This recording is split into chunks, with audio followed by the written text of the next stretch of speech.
was kind of thinking like, wait, last meeting, that was yesterday. But yesterday was no stream. So we haven't even talked about that one yet. Alright, currently trying to get the YouTube stream running. Come on, YouTube. There we go.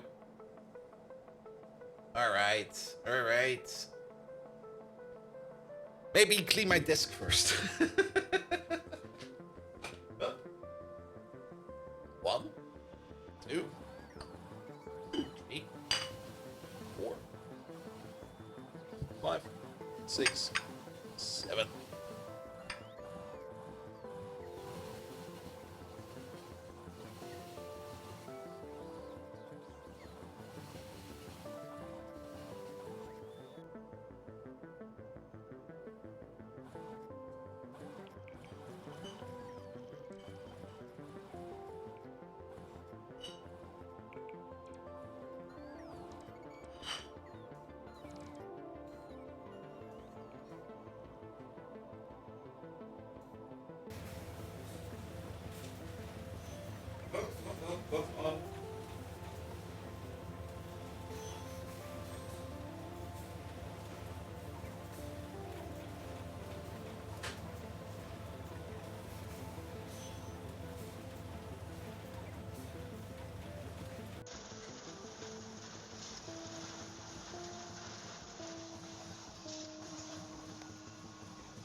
Alright.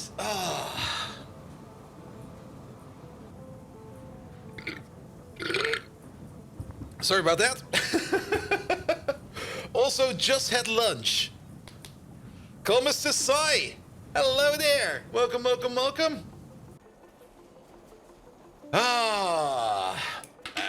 more thing. Alright, now we're good. Good. I still need to do the ping notifications. Let me do those real quick.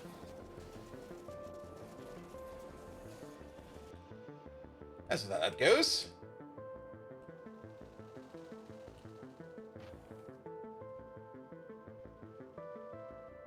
Then we also need the other parts, which is over here.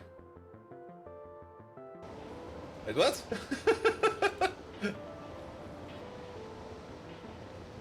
Excuse me? Go live, please. The YouTube side is being a little bit finicky, it seems. I think it's fine now. But let's maybe disable the auto stop. Oh, what the hell? Alright, the YouTube side is very finicky. One moment, please. One more try.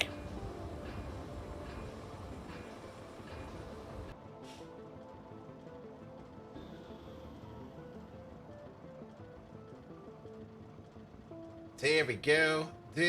Let's hope that the YouTube side is stable now. Oh, embed small. I want big embeds, not small embeds. Also, oh yeah, it's this time again. I'll have to pull that out as well.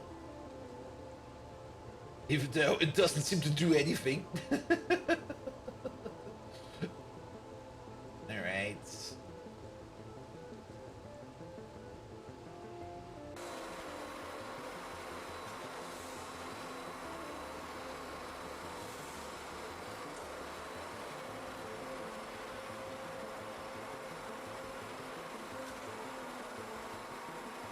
And we also need this one over there.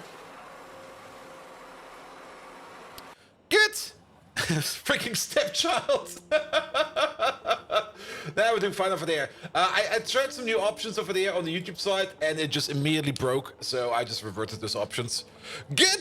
Orihara, hello there! Win it! Welcome, welcome, welcome. Normally distinct, how are you doing? Mr. Washington, hello there, and call Mr. Sai. Did you call him already? I hope you did. Welcome, welcome, welcome. Fermin, welcome as well. Perfect! Anything else we need to do? Lamps are on, everything over here is fine, drink is in front of my face. Megatron is still off. One moment, please. Megatron. Let's boot you up real quick. There we go. That'll be fine. Good. Good, good, good, good, good. And I think everything else is available where it needs to be. You can go down there for now. So maybe scroll you all the way over there. And let's maybe also do this real quick. Is there a way to pin a Discord server like to the top? I always join like random Discord servers for random things I need to do. And that kind of pushes my own Discord server in my Discord list further down. And then I kind of forget that I have a Discord server. Alright, this over there. Love the blue girl. The blue girl is amazing. Now she's gone.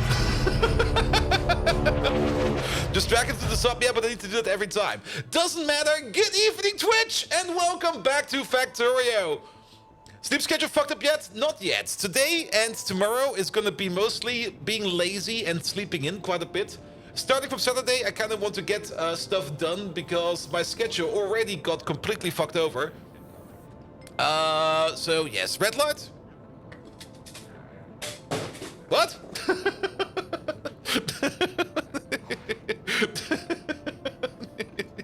I need to pick that up again.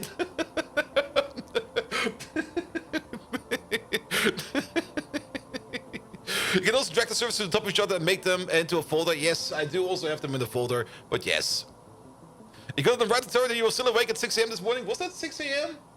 I think it was 4 a.m., wasn't it? No, it was 4 a.m. Very good. Your time clock might be a bit off. It was 4 a.m., not 6 a.m. Oh, red light, because my face is very red. I don't really have a red light.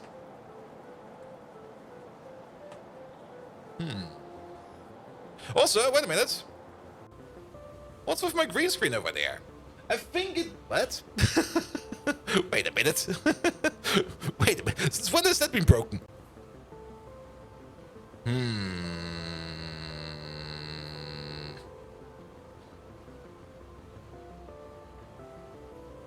Something must be different. Ooh. Oh, looking at those lamps directly was also not good.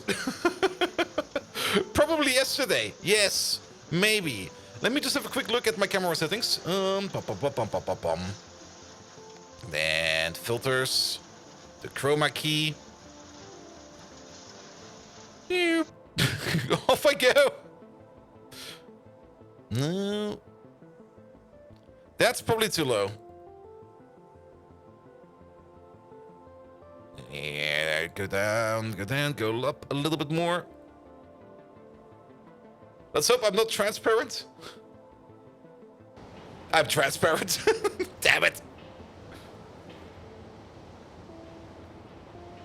Yeah, this is as good as it gets. Let me do something else real quick. Pom pom pom pom pom pom pom. I think it's the lamp above me. The lamp above me is kind of shit. One moment, please.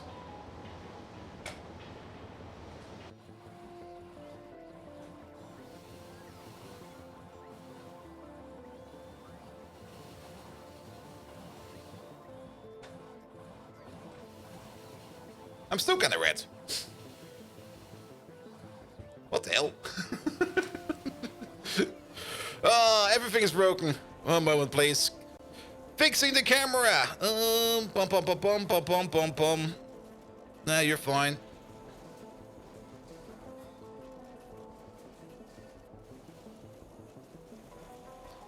Come on, be less transparent. Do I need to redo my lamps again? I don't really want to do that.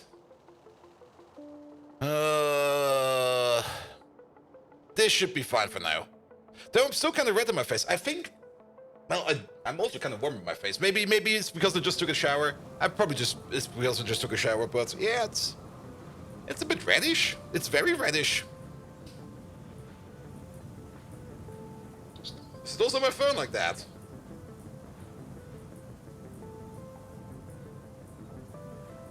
Turn around. No, it's under the camera. The camera's adding red. I'm red.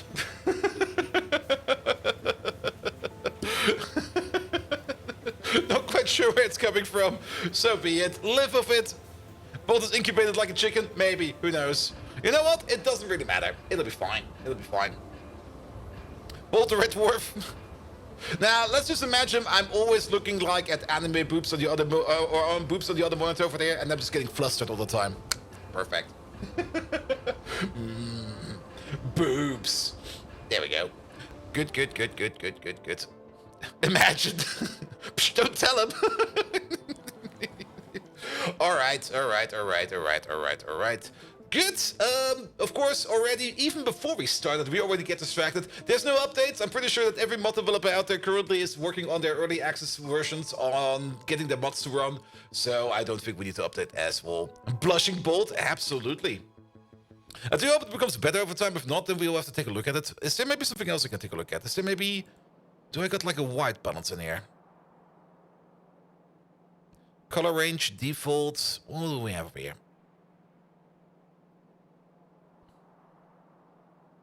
That's the same. Full color. Ooh, that's definitely different. A special. Ooh, that's.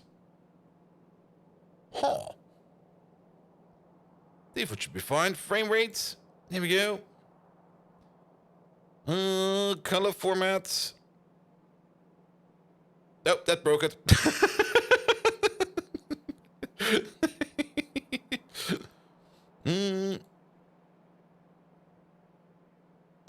Color range, frames, brightness, contrast, saturation. There we go. It is just. Ooh.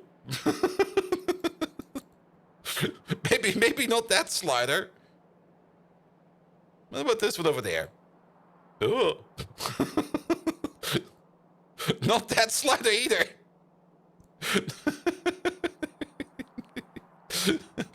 maybe go step by step.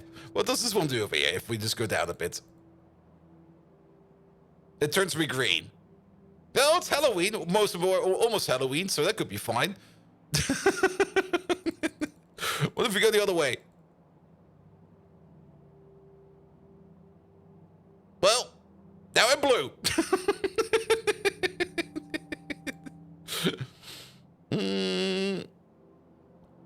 Not really what I want. Brightness and contrast is probably not what we need. What if we go up with the saturation? So, where did you come from? Yep, put you over there. Yeah. No. Blues and purple? Who knows? Maybe it's all the schnapps I've been drinking yesterday. Who knows? Add a distortion effect of the camera, no one will notice the redness. Let's see. Can we maybe add... Is there like a filter I can add over here? Like a white balance filter? What have we got? Color correction. Here we go.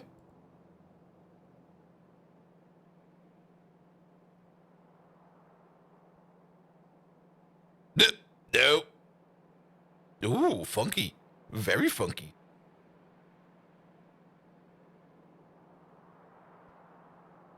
There we go. There we go.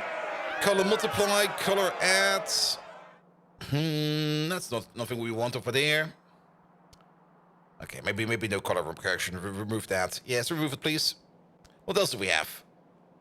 Sharpen, scroll, scaling, render delay, luma key, image mask, HDR tone mapping.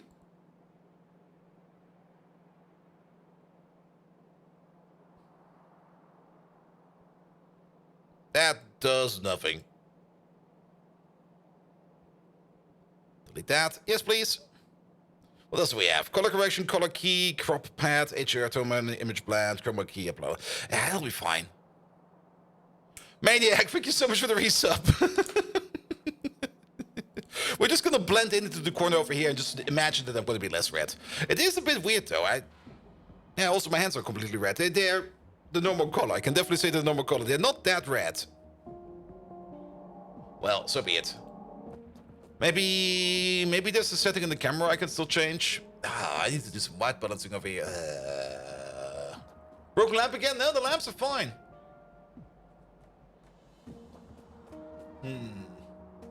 Is it maybe? I think I know what it is. One moment.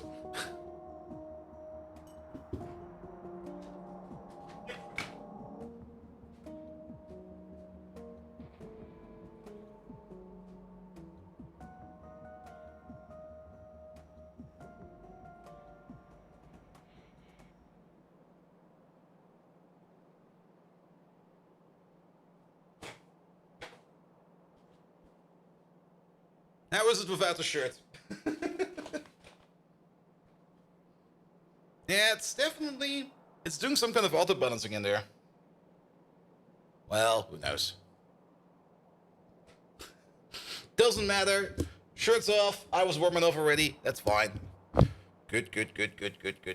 Also, the white stripe is. What? It was fun when you rolled back. Yes, there's definitely some kind of auto balance going on. Camera settings. Yeah, this is what we do on stream.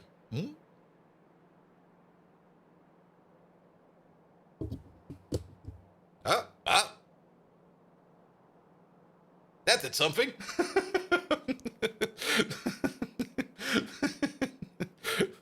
Less red. More goods. I don't know. Good. Nevertheless, you know what? Let's ignore all of that. We got some Factorio to play. Let's just focus on Factorio, shall we? Because it kind of turns out we got like maybe a week or two time left to kind of finish this up. Probably Ghosts. Most likely it will be Ghosts. There we go. Let's put the mic over there. Good. And I can see everything over there. And I can see everything over there. Excellent. Perfect. Just get brain bleach? Yeah, something like that. Nevertheless, yesterday I've been mostly drinking pina colada all day, and in the evening I was drinking some steak and was eating some beer, which was also really fun. But yes, yesterday I've mostly been celebrating myself because yesterday was my last day at work for like a month until the new job starts. So yesterday I had a bit of an off day. Today is also going to be more or less a bit more of a lazy day, as well as tomorrow. And then starting Saturday, I do kind of want to put some extra time in working more on Megatron, because I kind of want to get Megatron, the 2.0 of Megatron done before Factorio 2.0 comes out, or at least ASAP, because if I don't work on them now, I will probably not work on them ever again. So I will need to focus a little bit more on Megatron as well. Nevertheless, I've been working on the base today in a very lazy manner. You can already see that we've enhanced the slaughterhouse over here for an entry with the giraffes over there, so we can start butchering them as well. We already have the Ulrichs over here, and currently we're backed up by blood. I did already add in the placeholder over here for the organ atomizing over there, and I kind of noticed that there is no recipe whatsoever for skin atomizing. I kind of thought for sure that there is a recipe for atomizing skin over here into something else, but turns out that's not really the case. If we have a look at skin over there and usages for skin, we can turn the skin into a whole bunch of things: xenogenic cells, saddles, food, pluripotent stem cells, rations, ash, samples. We do need skin for the honeycombs, collagen, more foods, glycerol, oleochemicals, mutagenic infusions. It's in the heart of all things. What the hell? We need skin for this? Alright. But there's no such thing as an actual atomizer recipe for skin, which I kind of was surprised by. So we got like one path over here, which most likely is going to be the skin path, the skinwalker path, which is this path over here, which will not actually end up in any kind of atomizer. Now, we might still end up using skin over there as an overflow to turn it into something else. I'm not quite sure what it will be yet. Maybe it will be nothing. Maybe the only thing we're going to be doing with extra skin is turn that into biomass or something like that. Maybe turn it into glycerol. I mean, you can always turn it into glycerol. Glycerol is definitely something we can always use. Collagen or biomass. Collagen could also be the other part. I mean, collagen is something we also always use. But then again, we have a collagen maker, and that one just requests the skin. This over here was more or less intended over there for something where we have like something like a terminal product. So I guess it will be biomass at the end. I mean, we can definitely also do this whenever. But like I said, we got the factory for this, and that is gonna go out this way, not gonna out this way. Keep in mind, this part over there is the overflow. If we are not able to export any of the animal parts over here, we're gonna do something useful with it over there. Collagen is already being is already being requested by skin, so I guess it will be biomass. We could also just skip the part over there and then just move over here into the biomass dump, which will be next to this. We will see. Good. The slaughter column, yeah, the slaughter column is rather grand. I can also see how deep it will be going. At the beginning, I thought we might just do like a 2x2, but it turns out it will probably be more efficient for us to go by. Ooh, where is that? That is over there. I did set up the production over here for the Giraffe Mark II. We made one, we need two to start the process. The whole process over here is already ready and enabled. We just need to add more of the Mark IIs. And once we got more of the Mark IIs over here, then this process over here will kick over and start working on it. So, yes. How's the biomass ratio for skin? It's probably 1 to 3. It's kind of terrible. Like, pure creature parts into biomass is usually not that good. There it is. Yeah, it's 1 to 3. And I think that's pretty much for every biomass part. Like every creature part, I think it's always 1 to 3. Good, but we got a bit of an issue. We got a bit of a bedding issue, which I hope I have fixed by now. I was going through the base and I was kind of hunting down some bottlenecks here and there. And one of the bottlenecks we had over here was a lack of ammonia. Because we didn't have enough ammonia over here, we were not making any former meat, and because we were not making any former meat, we were also not really making any acetic acid. No, that's not acetic acid. Formic acid. Formic acid this is.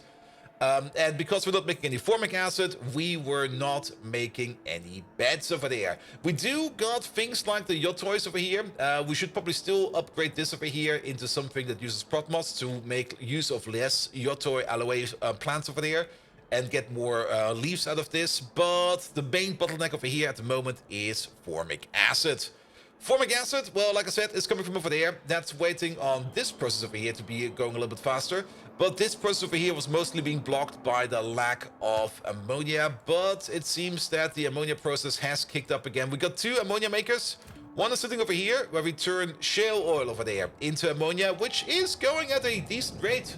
Though it does consume some molybdenum plate, which I don't really mind too much. I think we also make some sulfur over here. That's fine.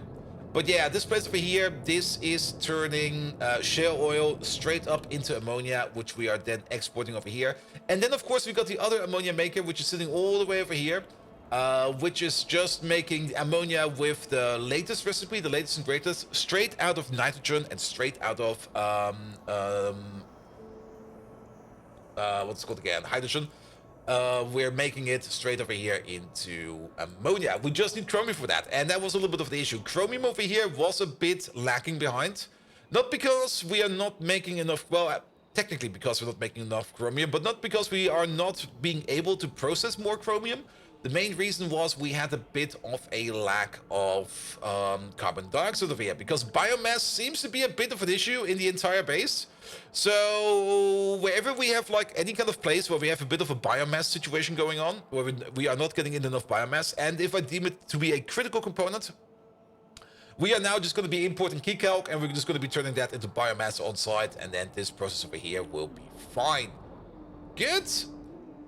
Nevertheless, we're still making, hopefully, loads and loads and loads. Yes, as much as we can do over here. Only 4 machines over here, but that should be fine. That's still going to be like 120 chrome ingots per second, which are now going into 2 train stations instead of 1. And... oh, I guess you were never set correctly, but it doesn't really matter. If a train sits over here and waits and gets filled up, that is fine. We now got 2 trains available over here, which are ready and able to transport chromium ingots for us. And we got a total of 3 trains now over there. So the chromium ingot situation over here should hopefully be under control. Good. Anything else I did in the meantime? Maybe? I was playing a really lazy game of Factorio today. I was just sitting around just going like, let's build a little bit over here, let's build a little bit over there. And I was mostly analyzing and looking at the base, but not really trying to optimize much. What I did optimize and what we did finish up over here is, of course, the Poopatron. The Poopatron is now also running on Mark II AUX, which means that every one of these machines over there is going at a rate of 5.85 crafting speed. How is the iron? The iron got improved. Iron situation has recovered itself, I think, because we definitely have iron plates over here, and we are definitely making a whole bunch of gravel over here, so that we can non-stop make Yotoi aloe fruit over there, which is non-stop being made over here into the seeds. Now, there's a bit of an issue, and that issue is we got quite a lot of things over here that want to eat Yotoi aloe seeds. And they do want to eat a lot of those seeds, like a tremendous amount of those seeds. For example, the giraffe production over here is consuming these seeds over here at a decent pace. I mean, it's not really an entire red belt, but it's definitely more than half a red belt, plus a little bit on top. So I would say this is about 20 per second, give or take a little. Yotoi seeds is also going over here to the dinglet production. These lads over there, I think they also want to eat Yotoi seeds. Yes, they do. The Scrondike, I think, do not want Yotoi seeds, but the cotton guts over here definitely do want them as well. I think at the moment it's fine, because we got other issues going on, and the other issues over here are a certain lack of whatever this is, which is moondrops. Really? And can you ask how to set up trades? Well, you can definitely ask that, but it's pretty straightforward. Well, then again, it's the usual thing. Like I'm so deep into Factorio that things for me are trivial, and then trying to look at it from the other side, where people go like, I've got no clue what I'm doing over there. It's kind of hard for me to understand. But nevertheless, I mean, the train system. In a nutshell, we already made a clip out of that, but in a nutshell, trains, there we go. Maybe this will help. There we go. Yeah, put it over to the YouTube side. There we go. That came from my own Twitch chat, where apparently I already explained that at some point in time, and it seems to be good. It was deemed good. Do we have the Mark III trains, Trippy? No, we do not. For the Mark III trains, we will still need to make some more parts. We need to make the plasmonic cores over here. On the plus side, we do now have over here the sodium citrate over there, which is going into here. The one thing we're still missing is schnapps. We need more schnapps. And I was kind of thinking of maybe starting off today by making like a small schnapps distillery right next to our potato farm over here. But for that, we also need to make sure that the potato farm over here is running fine. And the potato farm also has the same issue, like a lot of other things, that we have a certain lack of biomass over here. So we're probably going to be doing the exact same thing as we did to the other places over there as well. And let's maybe go over there right away, because it's just over there. And we are fairly close by. Good. But yeah, the train system in general, it's I mean, I keep it very simple and very stupid. It's just requests and providers with train station limits. There's not really any kind of black magic over here. I mean, I've seen custom train systems with like small little combinator computers that are running like on a clock and everything, just to try to make things go. And you can go really complicated if you want to, but as always, the most simple solution is probably the most efficient one, because you do not need to spend any time on debugging it. It's just gonna be like, oh, why is it broken? And then you got like 2 or 3 variables. You look at them and you go like, yeah, because of that. And you go like, all right, let's fix that real quick. Good. Perfect. Power has also been fine. I did add one more, one more geothermal power plant. And the Zoot overflow, how much silver have we produced? Not a lot. Like I said, that Zoot sink over there that we already have, that is a pretty efficient Zoot sink. Let me just fly to a destination. You retarded, need something easy? Yes. But then again, you're playing Factorio, man. Nah, you do you. I do remember myself, like, years ago, like, copy-pasting over, like, a universal train station design, which had, like, something like 20 combinators, and it was, like, easy, just use this, it says. And I clicked on it, I tried to use it, and then I was fucking confused the fuck out of it, and then it broke, and then I was like, ah, you know what? No. Alright, we've arrived. Good. Yeah, the zoot over here. We've made, like, basically 7,000 silver over here, and we made like 3,000 gold. Zoot is... This is a very efficient zoot sink. It was a little bit unfortunate it backed up, because we just never really looked at it, because we didn't really care about it, and that's very much true. But yeah, this thing over here will be good for quite some time. We don't need to worry about that at all. As always, the main zoot maker is this place over here, and this place is still making lots and lots and lots and lots and lots of zoot. And this place over here is also still making our main supply of sulfuric acid, which is still pretty much getting eaten as much as possible. You're finding a spot to pick up some new sulfuric acid, so that is good. And you're picking that up from... Where the fuck are you picking that up from? All the way over there. Good. So is this place still going? That place is still going. Lovely. Alright. Alright. Alright. Perfect. But yeah, we require more schnapps. And to make more schnapps, we need to do the molasses recipe. And for the molasses recipe, let's have a look at that one over there. Oh, it's still open over there. Good. We need some foggies. Oh, it's foggies, not... It's both, isn't it? It's... The molasses is made out of tupra. Oh, and then the schnapps is made out of molasses, foggies, and zogna. Oh. Yeah, foggies. Foggies are currently not really our bottleneck. But they are a bit like the main point of failure at the moment. When we make foggies, we do make enough. When we don't make foggies, we're kind of fucked. And we're not making any foggies at the moment because we're not making any poop. And we're not making any poop because we do not have any beds. And we don't have any beds because we do not have any formic acid. And we do not have any formic acid because we are still waiting on the...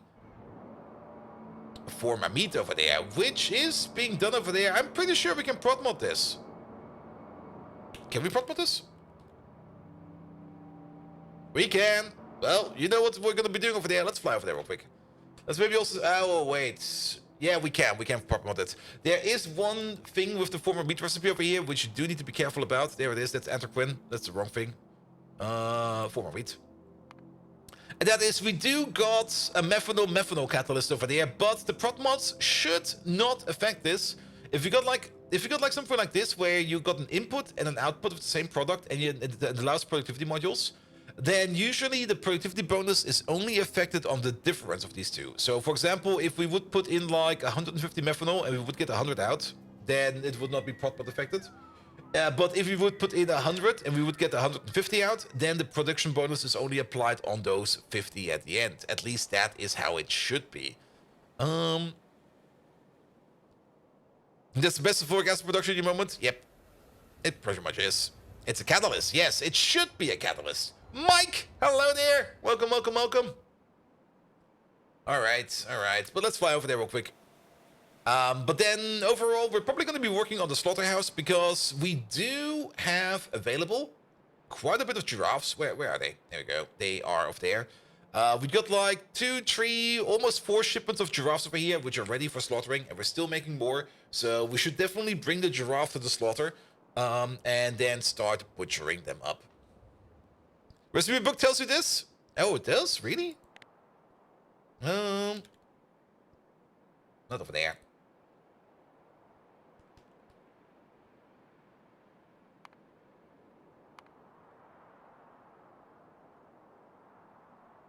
Is it? Oh, because of the sea over there. Oh, I never noticed that before. Catalyst. Ooh. Is that not in here? Is there no indication over here? Maybe over there?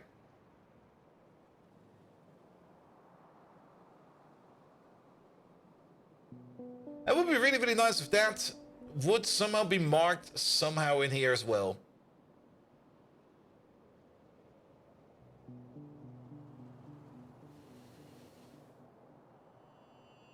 Like maybe something like this is a catalyst or something like that. Even recipe book is a bit of a clutch. I do hope that you don't have to put that in by hand like every time, because that would be like oof. Also, shit, where the fuck are we going? We are going down over there. Here we go.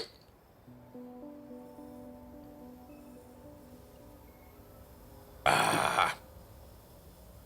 Nom nom nom. I'm kind of thinking about doubling down our Yotto alloy farm over there. We're gonna observe this. If the Yotto alloy farm over there is running 24/7 and it's running non-stop, then I think we're making enough Yotto alloy that we don't need to worry about anything. Doubling it down is definitely a thing we could do, but then we spend even more entities on something we probably don't want to spend entities on. We will have to see about that. Good. Nevertheless, yeah, let's get the bedding up and running first. We need to get the poop chute pooping again. If the poop chute gets stuck, I mean, if we're getting like constipation in the space, everything will explode. Absolutely fucking everything will explode. Good, good, good, good, good. So let's get that over there as well, ASAP. All right. Now we could have probably done this via the bots, via remote, but I kind of want to have a little bit of an on-hand approach. All right. But we would still need more ethanol. The other thing for more ethanol, the other way around to how we could get more ethanol in is by working more on the honey production. I'm also kind of curious. Yeah, that's an AM FM. That's an FM1 beacon. Can we maybe just go like? Bloop? Here we go. That should be way better. Just missing ammonia. Now, we could do a couple things over here. We could maybe start making our own ammonia over here, because this is a crucial part. Is there an ammonia train coming in? No, there's not. We could make more ammonia over here. We do have, like, this thing over there. And this thing over here, we could maybe even copy-paste this entire thing around and rebuild this thing again. Because this is a pretty decent maker. This thing over here makes things like sulfuric acid, acid gas. It makes... No, it requests benzene. It also requests sulfur...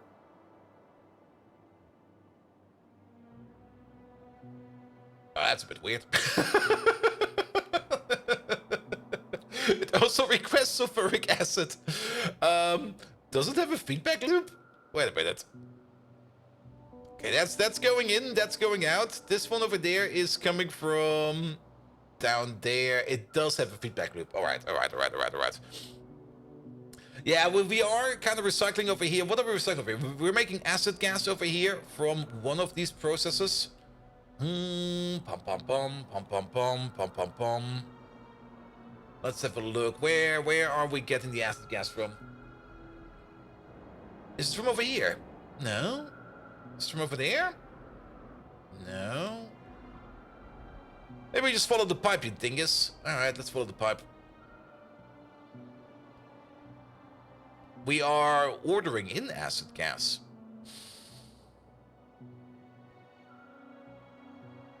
Okay. Why?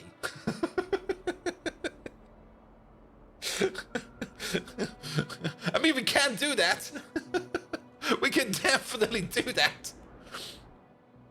I think we did that at some point in time because I remember that I was like backed up on acid gas and I just had to make something that consumes acid gas and I was like, you know what, we're just gonna do this over there.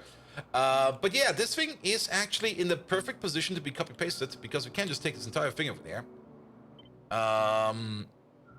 Yeah, we'll just take that little extend over here with me.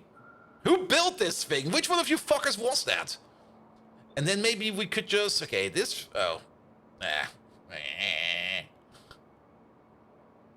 It got those weird robo ports in it that you can't flip.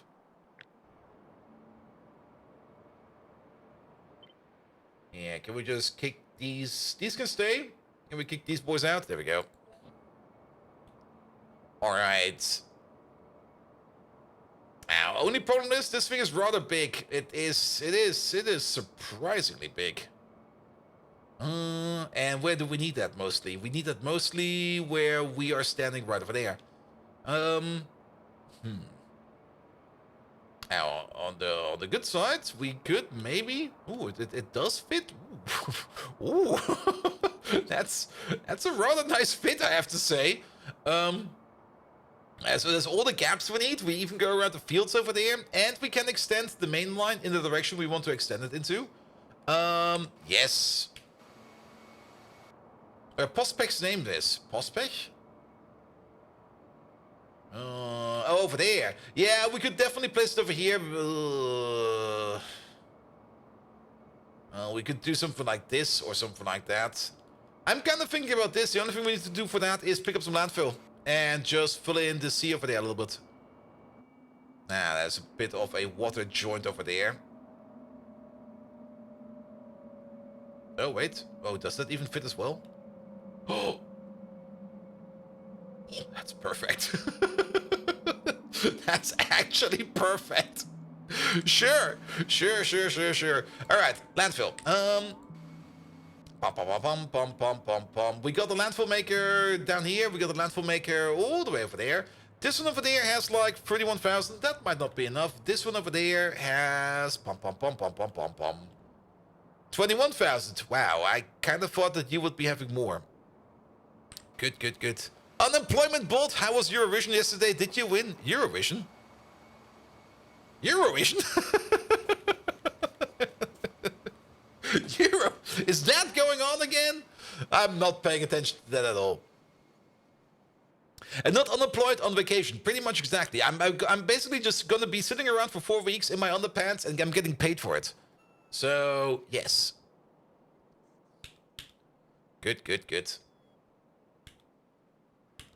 Alright. Oh, it also kind of reminds me that I still have to send over... Remember those 2 weeks where I was unemployed like years back in between jobs? My health insurance is now going to be like, hey, you did some work over there, right? You did some streaming, right? Yes. Can you give us like an overview of how much money you made over there? It needs to be something official. Basically, the part of your tax report. I'm like, what? For those 2 weeks, really? I actually have to call them up again and maybe just ask how expensive it will be if they just use like the maximum calculation for it, because it's only 2 weeks.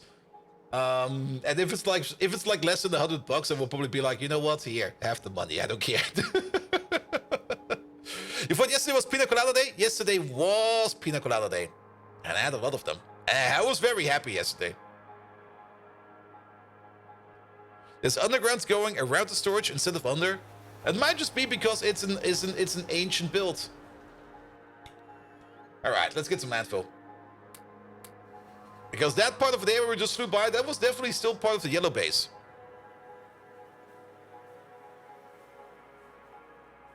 Let's keep the camera above base level then? Absolutely. I mean, the underdesk camera is connected to my OnlyFans account. You just have to find it.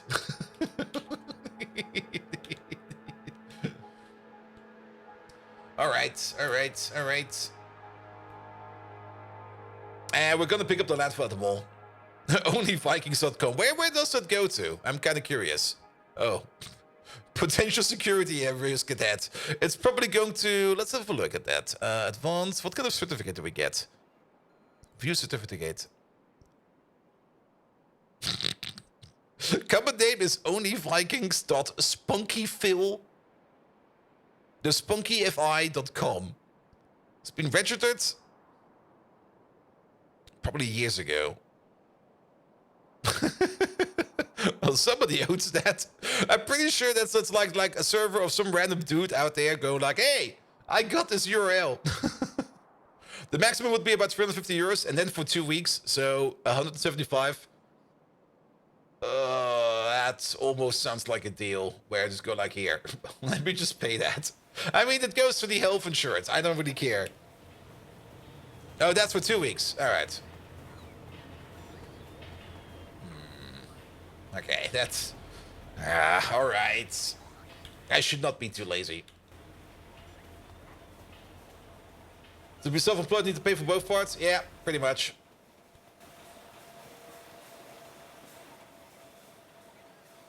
But then again... I should maybe try a couple of things. Maybe... Do I still have... Maybe I still have that. I mean, keep in mind, that was... Actually, if you can think about it, that was the same month I became, I think, an affiliate. Which means, I'm pretty sure the sum is 0. Was that the same month I became affiliate, or was that later? Wait a minute.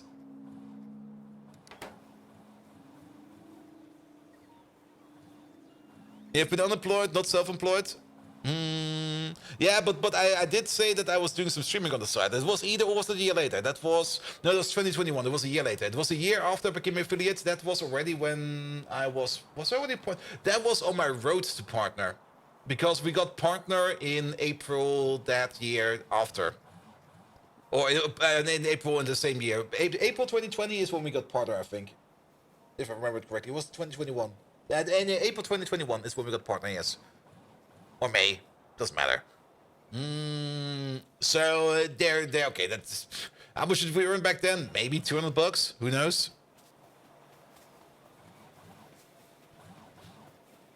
The cap is 5,175 euros. February has 28 days. And yes, something like that. Alright. I'll do the admin then afterwards. Good. Nevertheless, let's pick up some landfill. We want to fill in a couple things over there. How much landfill do we need over here? What's going to be the estimate? I mean, we're going to start filling from over there to all the way over there.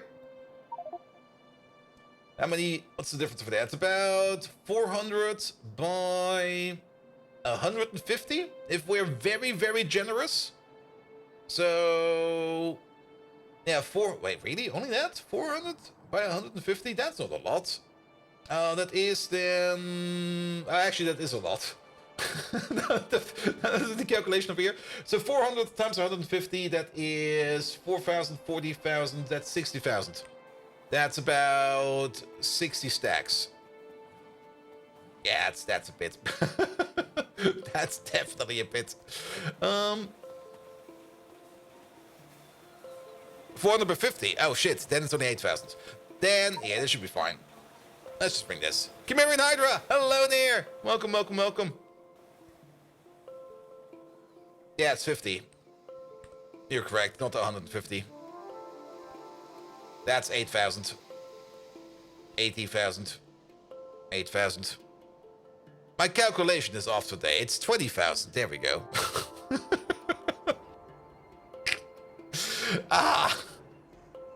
I'm calculating all the wrong ways. So, yeah, we have enough for that. Good. I blame all the miscalculations on the pina coladas and the steak from yesterday. There we go. Good. But yes, like I said, the plan for today and the plan for tomorrow is mostly going to be lazy. Like, I'm just going to relax the next couple of days. And then, starting on the weekend, I will probably getting my full ass into the Megatron project and try to nail that down as best as I can. Because I got some more inspirations going on. By watching some other content on the side, I was like, hey, wait a minute, I could do this, I could do that. Was it been a good stick if it made you forget math? I'm pretty sure it was more the pina coladas that made me forget math. There we go.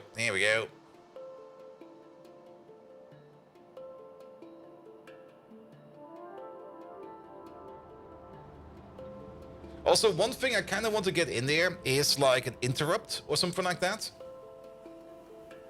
But like whenever Megatron's like going on some kind of stupid spiel, and I kind of want to make him shut up, or maybe not even make him shut up, maybe have the ability to interrupt him. Like, oh, that would be good. That's definitely something I could do. Like when he's talking, and my mic picks up like some information that I can suppress him, and he not just only stops talking, but like the whole playback just gets paused for a bit, and then he picks it back up, or maybe changes it after I've done talking to him. That could also be good. Yeah, there's definitely some ideas I'm floating around in my mind, but we will have to see about that. All right, this is a great place to land for, right? Yeah, looks good. I'll take it. All right, here we go. No, my voice processing is still on 11 laps. That's the annoying part. I've been looking a little bit into things like Tortoise or Tortoise TTS, I think that's what it's called, or just Tortoise, which seems to be the underlying fork for 11 Labs. But the problem is, all those other self-host text-to-speech solutions, all of them are just kind of weird.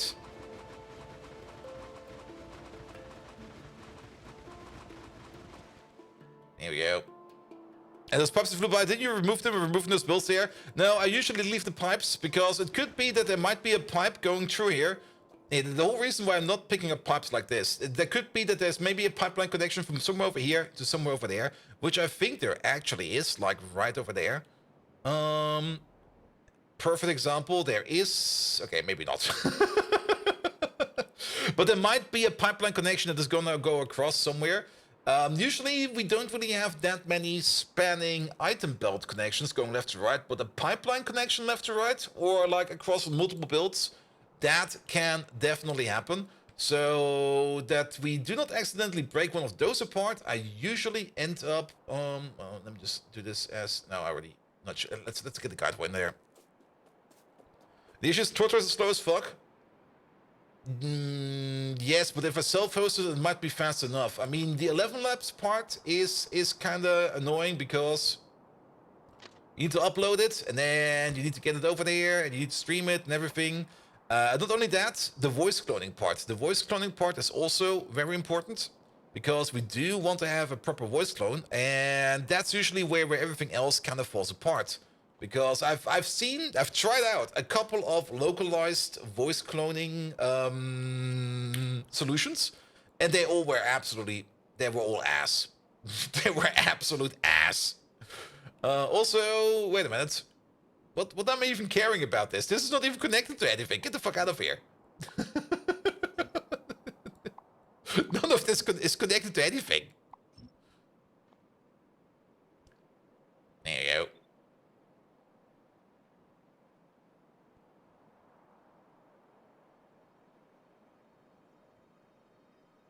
Come on. Don't be shy.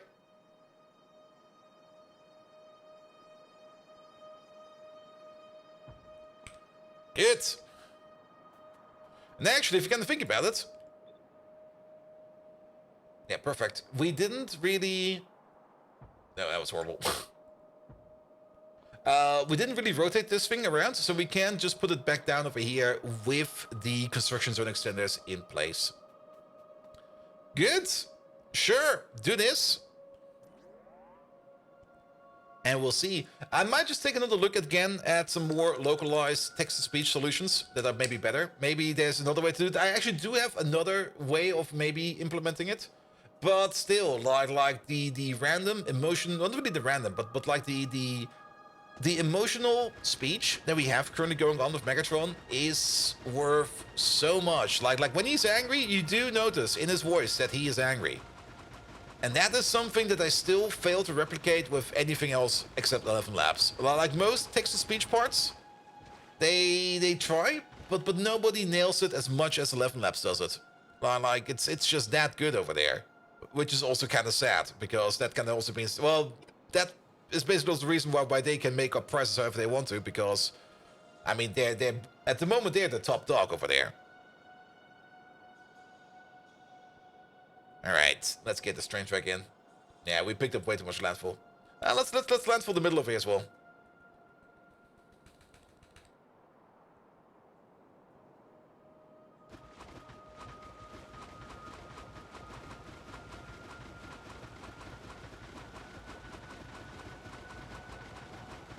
Here we go.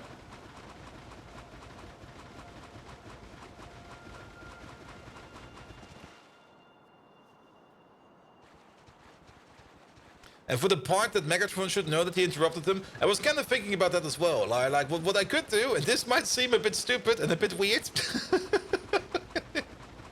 but technically, during the playback, I mean, the thing is, when I just do the playback, I don't necessarily know at which line I am because I have no synchronization mechanics in place between Megatron speaking and the text that he's speaking. But what I could do is just basically feed back his speech back again into text-to-speech, And then whenever he gets interrupted or whenever he gets cut off, then basically we got the exact cutoff point, and then we have again a coherent script. And how does Commander Emily does it? I think Commander Emily just uses a very basic, not really basic, but a simple text-to-speech tool, because for GLaDOS is already a very monotone robotic voice, so you can basically run whatever you want in terms of text-to-speech. You will automatically be doing it correctly. And I'm pretty sure that she's not running 11 labs, but something simpler and more localized. Because for GLaDOS, it makes sense that GLaDOS is like this emotionless, almost monotone, very sarcastic, just text-to-speech thingamajig. But that just doesn't work for Megatron. And GLaDOS is doing a pretty standard voice pack even. That could also be the case. Maybe she also got maybe a random other solution which already has like a GLaDOS sound pack in there. There you go. But if you put his own speech back to him, he even knows that it was himself saying that. Yes, but I could just alter the message history. Like, if he gets interrupted, just go to the last message and replace whatever he said with whatever he got interrupted by. And then it will be fine again. Alright, let's get at least the Roboport in over here.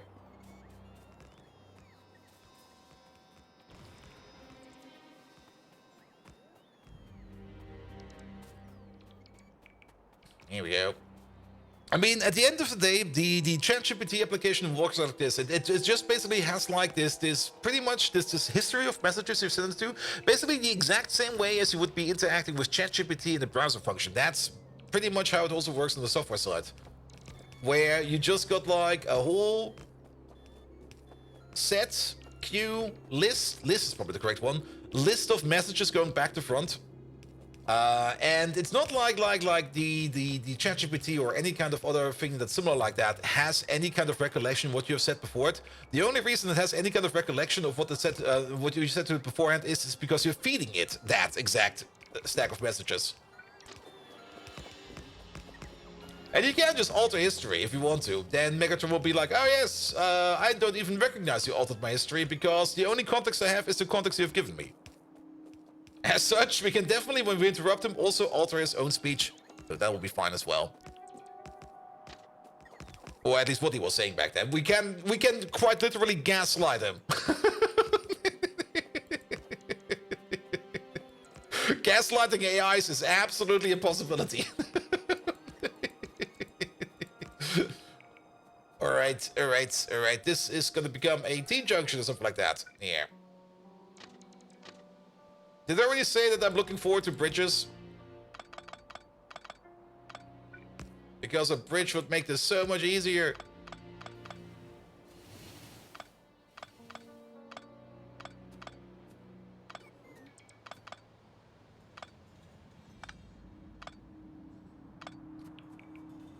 Alright, pom. We do want the double track over here as well. Let's just cut a couple of things up over here. I think we can keep this. This will be fine. This over here needs a better entry point. Another example for unintelligent intelligence. Pretty much it is.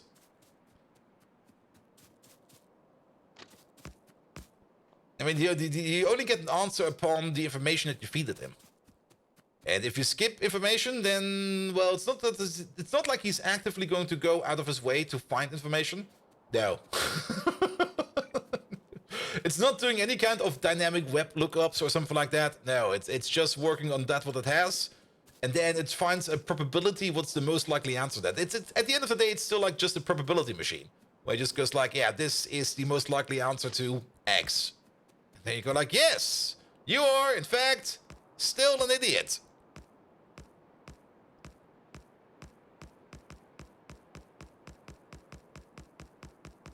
But it also doesn't know what it did itself is, stupid. Yep. Until you feed it back to itself. But technically, it has no recollection of it doing that at all. It's just going to be like, here. This is what you answered in the past. Give me another answer. And he goes like, all right. Have another answer. You calling Megatron an idiot? Of course I'm calling Megatron an idiot. Wait, is my mic on?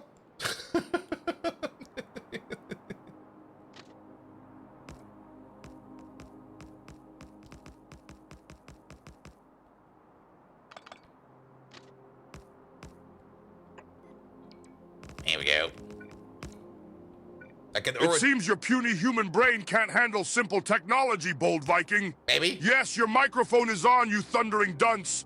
You wouldn't know a flux capacitor from a toaster. Oh, I remember the time I had to explain what a cogwheel is to you. Oh, yes. It was like teaching advanced quantum mechanics to a slug. I was Life very is disappointed. full of such painful memories. You're like the Battle of Waterloo, a combo of staggering misjudgment, tactical errors, and complete ruination, all wrapped in one. Keep up the good work! Turtle power! Turtle.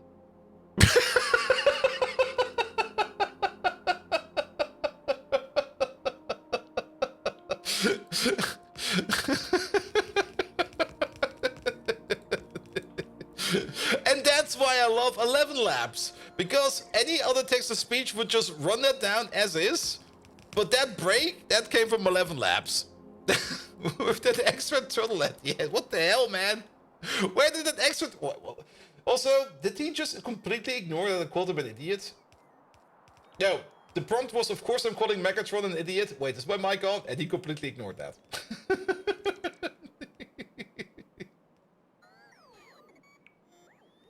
Also, oh, that's kind of cool. He did ended up with turtle power, but that last turtle, that's not in the prompt. That last turtle was a ghost turtle. Well, like his exact last prompt, and I can give you the exact thing over here.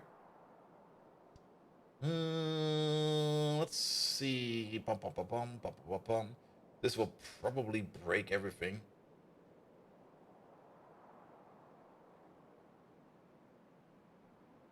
And just copy. Oh.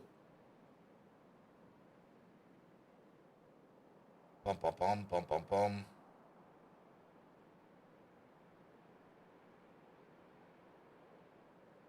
Here it is. Yep.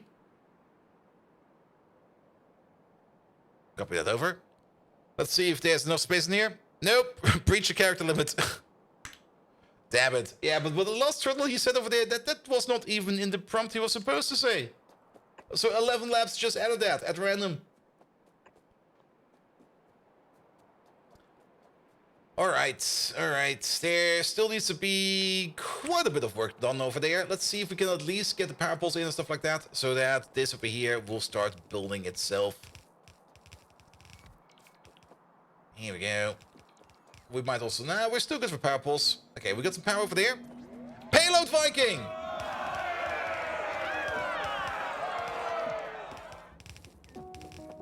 Still happy to be part of the crew. Keep up the entertaining work, bold smiley face. I got the bold smiley... Oh, okay, I see. I thought it was an emote. I was like, wait, I've got one of those? Nope.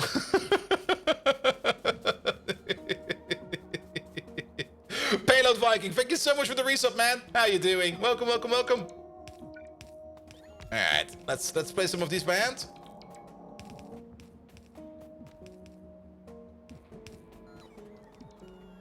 Here we go. Here we go. Funnily enough is, over here, we do request things like nitrobenzene. Guess what we're making right over there now. Which means... we should probably put in some kind of special pipeline from over there into this nitrobenzene requester, so that we do not accidentally send trains from over there to over there. I mean, what we kind of want to prevent is that the train over here picks up nitrobenzene and then sends it all the way over there, because going from over here to over there would require us to go down this track, maybe across over here, take a U-turn over here somewhere, all the way up top, go all the way over there, take the U-turn there, go back, and then go down over there, take the U-turn over there, and then go back, and then we're still missing it because we need to come from down here somewhere. Yeah. Alright, alright. Well, at least the pocket bots are being happy over here and doing whatever they can. More construction area over there. Let's see if we can get you in there somehow. Bum, bum, bum, bum. Bum, bum, bum, bum. Good. That will send over more bots over there.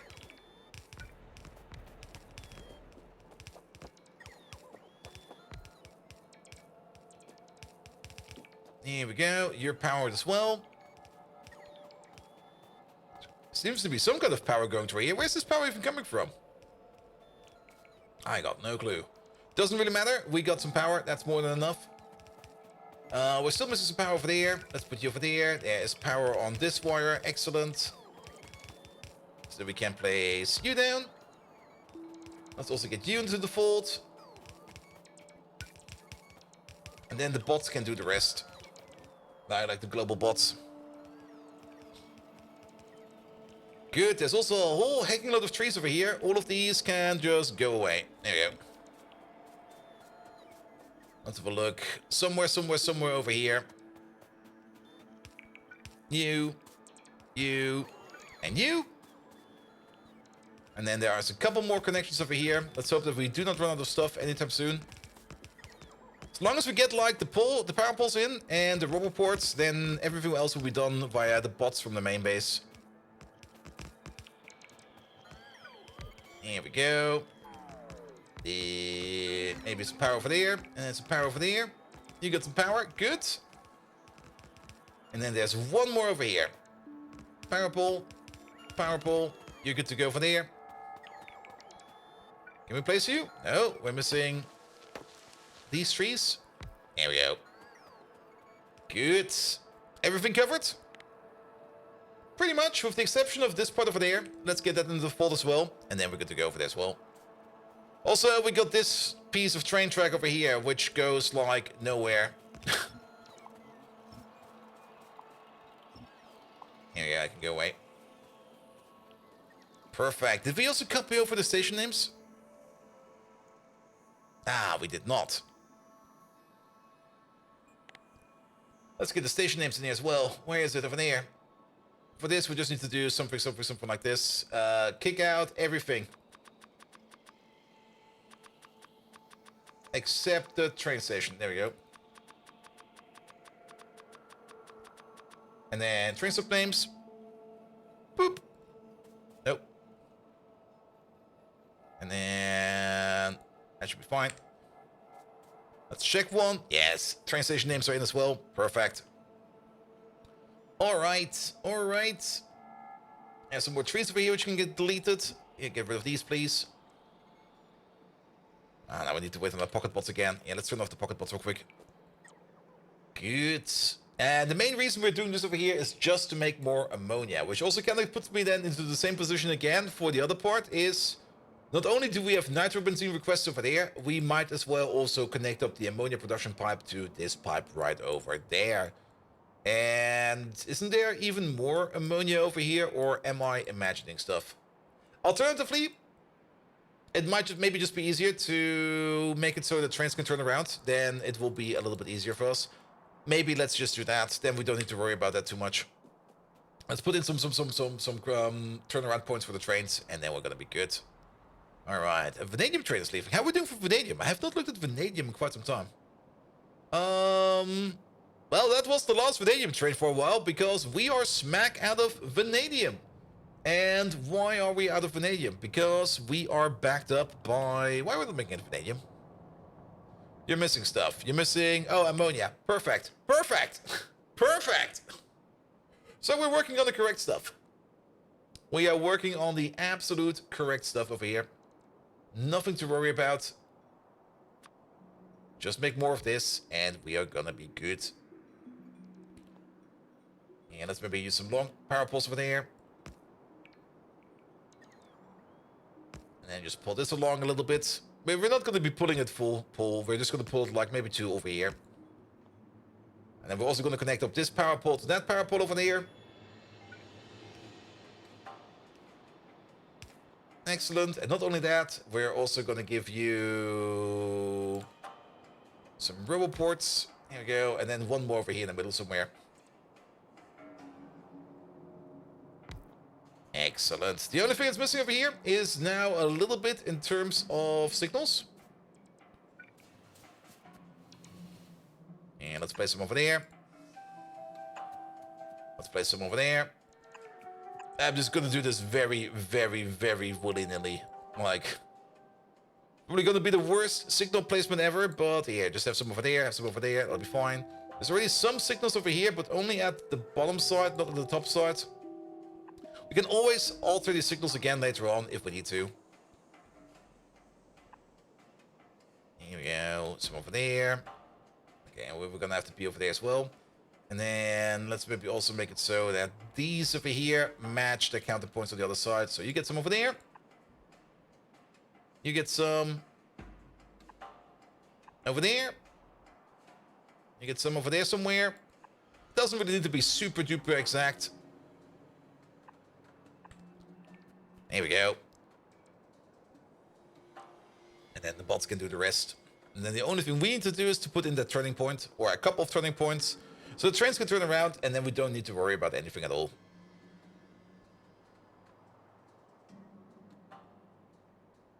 Here we go. We did build a little bit over the field over there, of this field of titanium, but to be perfectly honest, meh. Meh. How much titanium is that? 6 million. Is that still even worth our time? Alright, alright, alright. We can still just design turning points somewhere. With just some blueprints, that'll be fine. Nothing to worry about over there. So let's just imagine we're the train. We're going down the path over here. We're going down the path over there. We're gonna move it together over here. And then maybe, how about just before the borax over here? This is where we're going to be putting in the turning point. So, right over there.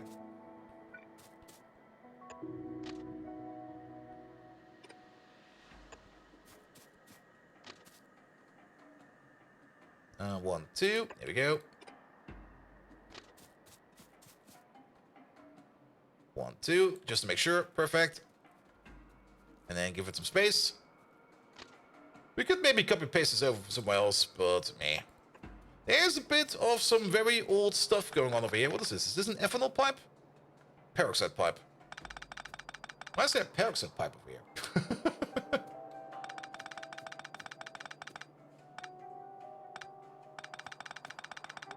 Yeah, this coke belt over there is also not connected to anything anymore. Yeah, take it apart. Take it apart!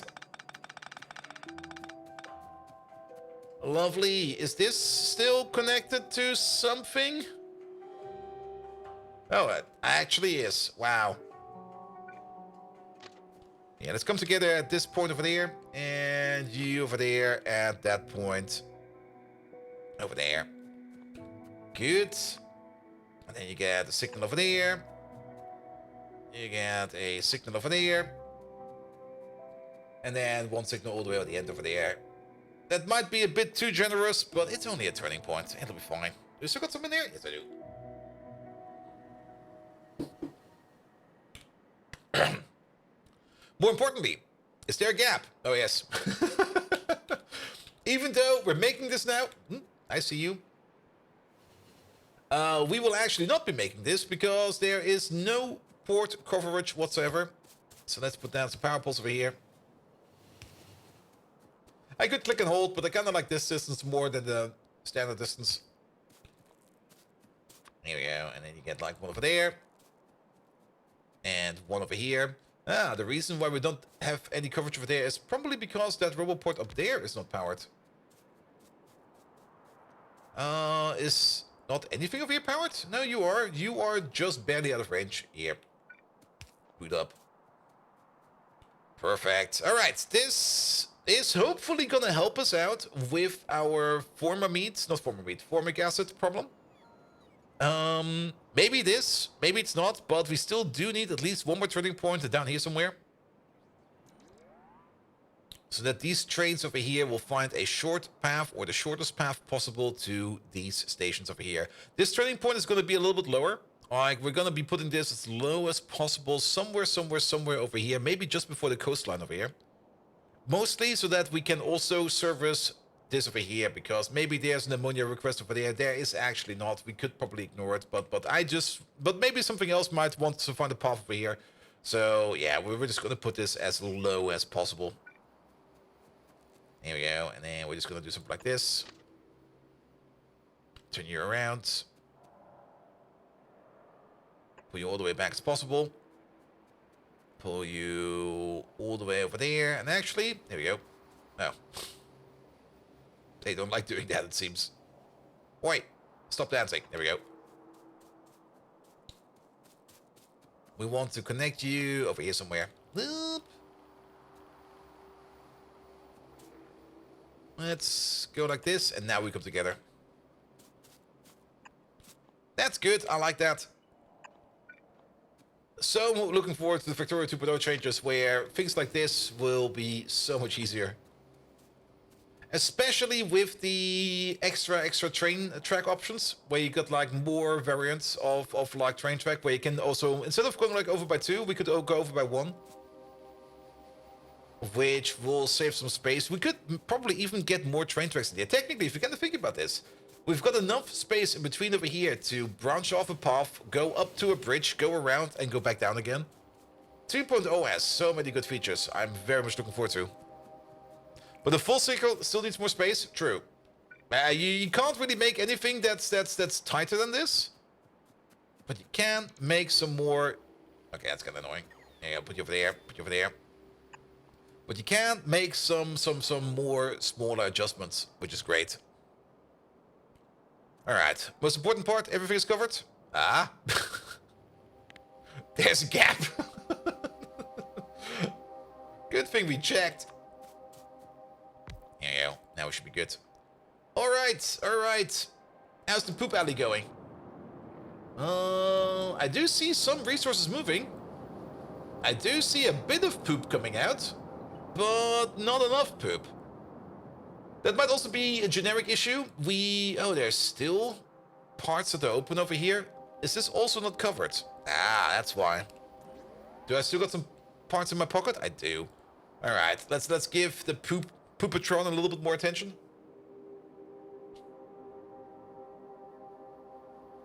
Yeah.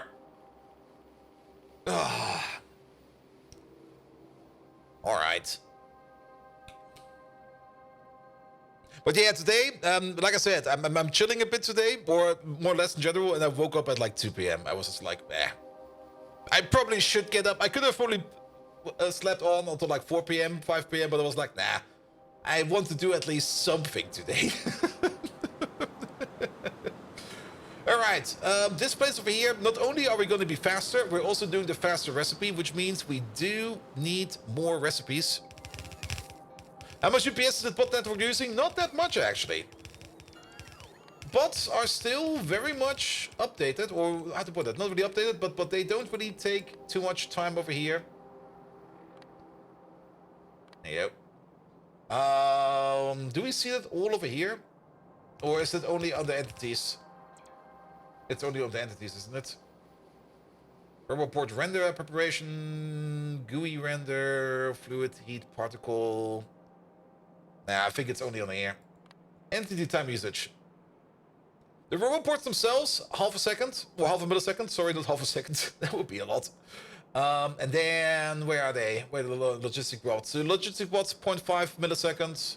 Construction bots, 0.5. Okay, it adds up to a total of 1.5 to almost 2. That is a lot, but to be perfectly honest, I don't care. It's fine. It works. It does what it needs to be doing. What I am kind of concerned about is the amount of fiber coming from over here, which is not coming out of the strait. Where is this fiber coming from? Oh, are we making... Oh, what the hell? Oh, we are making fiber on site. We're making quite a bit of fiber on site. Wow. I'm surprised. Are these Mark 1 machines? These are Mark 1 machines. All right, that explains quite a bit. Yeah, can we just do this real quick? All right, then. Let's at least make these Mark 2s.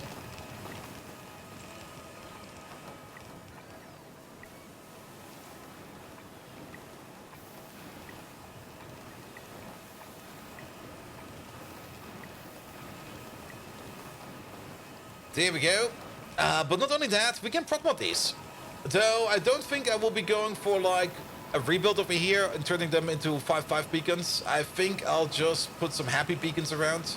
Maybe like a beacon right over here, which will affect this group over there. And then the beacon over here, which will Maybe a smaller, more powerful one over here, which will only affect this group, and then another one that's a little bit bigger that affects this entire group over there.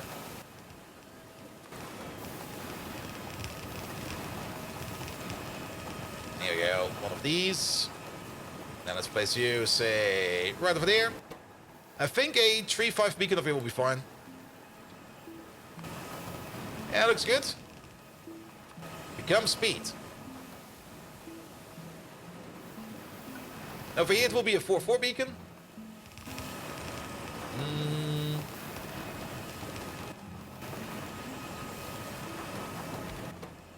4-4 should hopefully be big enough. Or 4-5 even, there we go. Perfect. Become speed. Acromion, hello there. Welcome, welcome, welcome. And then over here, do we have the space? We do have the space. You're gonna become a 3-5 beacon.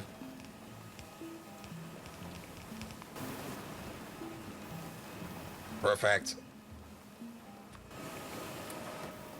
Oh, you need power. Really? There you go. That also kind of tells you when we built this. We built this when we did not have next to the power plants yet, or power poles yet. Alright, alright. Yeah, it's gonna take the bots a while to build all of this, which is fine. I also kind of have the feeling either or... Nah, all the bots are probably occupied. Show me any roboport, please. There you go. Actually, not all the bots are occupied. Only like 20% of our bots, actually 10% of our bots are occupied. So, is this considered to be done then? I guess so.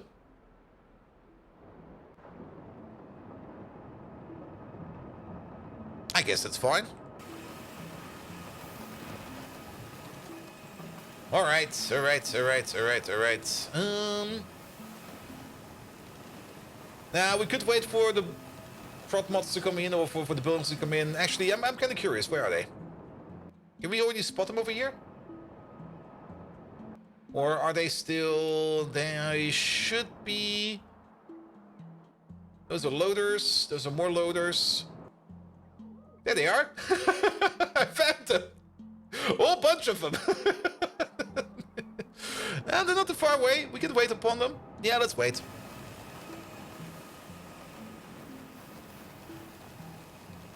Alright. Well, it doesn't really seem we've got any gaps over here, so everything over here will be built sooner or later. But yeah, getting more fiber in here is definitely going to be important, because you do need a high fiber content to make like massive turrets. And we do want to make some massive turrets over here. In the meantime, alright, you got another shipment of ammonia. This place over here had been working for a bit. Did we already make some more formic acid over here? We got some formic acid in this tank, which means there is a train coming over, and he is right over there. And I'm pretty sure that his first target is gonna be the place where we make the bedding. So let's see what happens after he filled up and after he's good to go. Where do you go next? Yeah, I'm not even gonna wait for that here, just move. And yeah, you bring it over here where we need it for the bedding. So with making more ammonia and with making more of the stuff that we need over there, I think we're gonna be good in terms of bedding sooner or later. This place over here also does make quite a bit of bedding. This is a rather big build, actually. It's also a very old build yet again. This is all Mark 1 buildings. This is a total crafting speed over here of 42. With a singular 2x2 build, we could get up to a crafting speed of 30. And I already checked, bedding over here is not affected by prot mods, sadly. Neither of these is affected by prot mods. The Yotoi leaves over there, those are. So, I mean, if we're already thinking about rebuilding it, we might as well rebuild it. It's only gonna be like a small thing, but then again, it's gonna be like, the less entities we have, the better, the more UPS friendly our game will be going. So let's go for that. And you know what, let's do that right now, because then we can work on that for a bit. Once we've done with the redesign over there, we can then come back over there and put the prot mods in over there for our wood cutting machines. Alright, alright. Bounce and boom! Hello there! Welcome! Also, I turned Twitch Snapchat off again. I'm so sorry.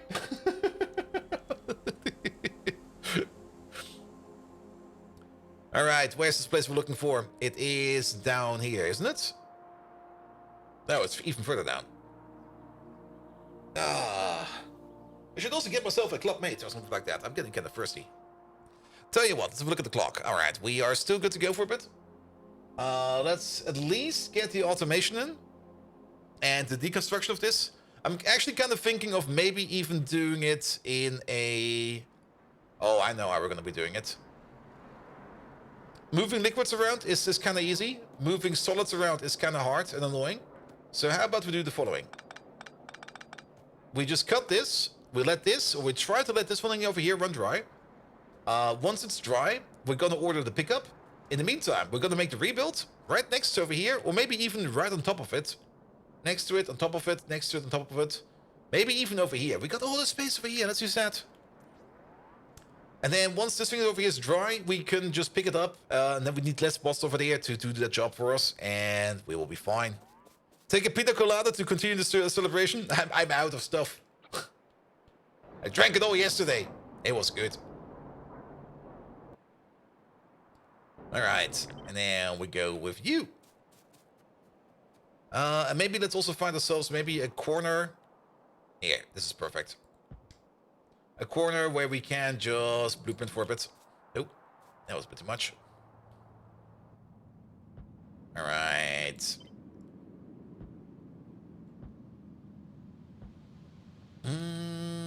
We could do this. Let's do that. Let's do this. Let's do that. That'll be fine. That's going to be one of them. Two of these is already going to be faster than whatever we have over there. This is already going to outperform this. I don't think we need more than that. And then for the leaves, it's gonna be the same. The leaves. This is a ratio of 32 to 42 for whatever reason. I'm not quite sure if I made this ratio aspect perfect. But if it's almost 1-to-1, we can keep the 1-to-1 going. And just do something like this. And actually, if you kind of think about it. 1, 2, 3, 4, 5. Copy paste over. Make sure that all of these are the Mark IIs. Take this entire thing. And then that's where you come in. And then everything else comes in over there. Let's just place you right over here. Yes, good. Alright. Excellent. Let's also make sure that the bots can reach you. Here, you go away. You get like one of these. Are we perfectly covered? We are. Excellent. And then we can just start picking up everything else over here as well. Alright. Alright. Let the bots. That's easy to say. Who witnessed that? Nobody. Only my dear friends.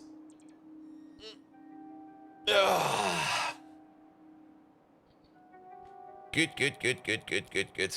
Alright. Alright. Good. Good, good, good, good, good. Have a quick peek over here, but this should activate itself once everything is in place. There's no natural resources we need to connect into. We did build over the antimony field in the end. I don't really care.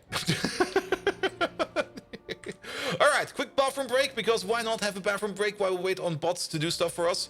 And not only that, I'm also going to grab myself a little drink real quick. Either way, Megatron, you have to bridge a gap of about 5 minutes. You have to be like telling a story for at least 5 minutes about Hansel and Gretel and how they met the Doom guy and how they used the BFG to blow up the Wicked Witch. There we go. Only dear friends. Noko, noko, noko, noko, noko, noko. And I'll be right back.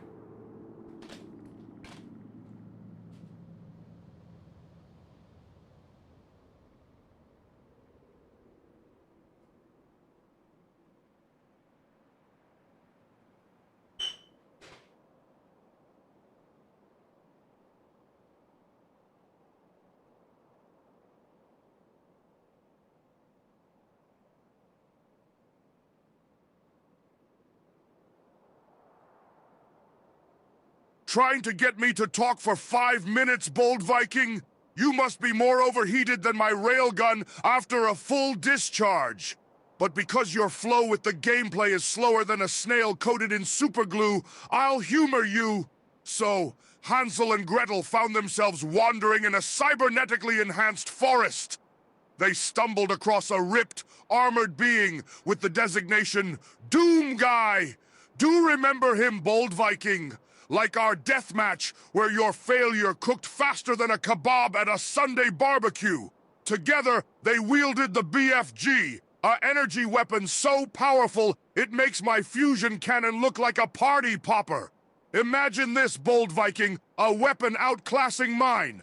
Almost as unimaginable as you outclassing anyone here at Factorio. With the BFG's explosive power, they turned the Wicked Witch into stardust. And hence, they gloriously annihilated their problem, just like how I annihilate any problem that comes my way, unlike you, unable to even annihilate an error message. Think about it, Bold Viking. Even in a fairy tale, you're outmatched. It's like that time you tried to program a bot, and it turned out to be as useful as a chocolate teapot. Remember that? The bot ended up singing karaoke instead of optimizing the bass. So let's hope you fare better at this game. Everyone must brace themselves. Yaisa! What the fuck? What was that at the end?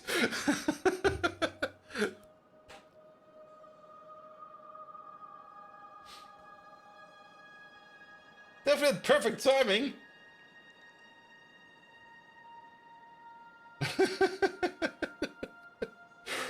Isa, pretty much was the last part of it. The timing, yeah. Sometimes it works, sometimes it doesn't.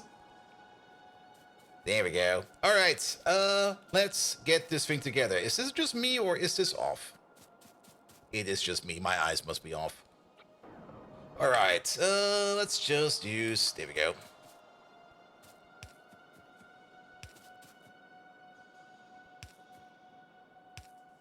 That doesn't work, but that works. It took a while to get talking. Yeah, that's also something I kind of hope I could speed up. I mean, with the localized LLM, which I've already got running in the server downstairs, ChatGPT times will be down quite a bit. But then again, ChatGPT times were usually not really the bottleneck. The bottleneck is still 11 laps coming up with the answer. You could speed it up a bit more by streaming it in. Like when the answer is coming in, that we just immediately let that stream. But that sometimes has some weird other artifacts. Yeah, that's... The text-to-speech problem will probably not be solved with the new update that I'm thinking about. That will come at a later date, because maybe just waiting a little bit more and maybe seeing if there's some other better localized text-to-speech solutions that will be coming out maybe at some point in time. Maybe then we can have some better progress over there. Here we go. All right, you over there, you're going to make leaves. How fast is this? We're going to be running at the crafting speed of 5, so we need 2 Yotoi alloys per second. That's 8 over there, 16 in total. Singular red belts. Oh, I'm completely out of belts, I see. 1, please. Yeah, you can have these back. I don't even have any kind of reference red belt on me. There we go. Give me this, please.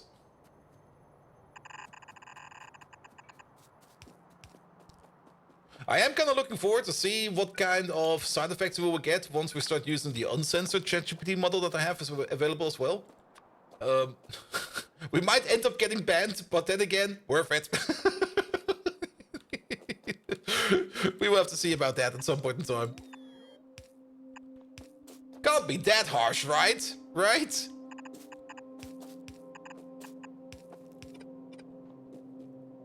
Here we go. You over there. You over there.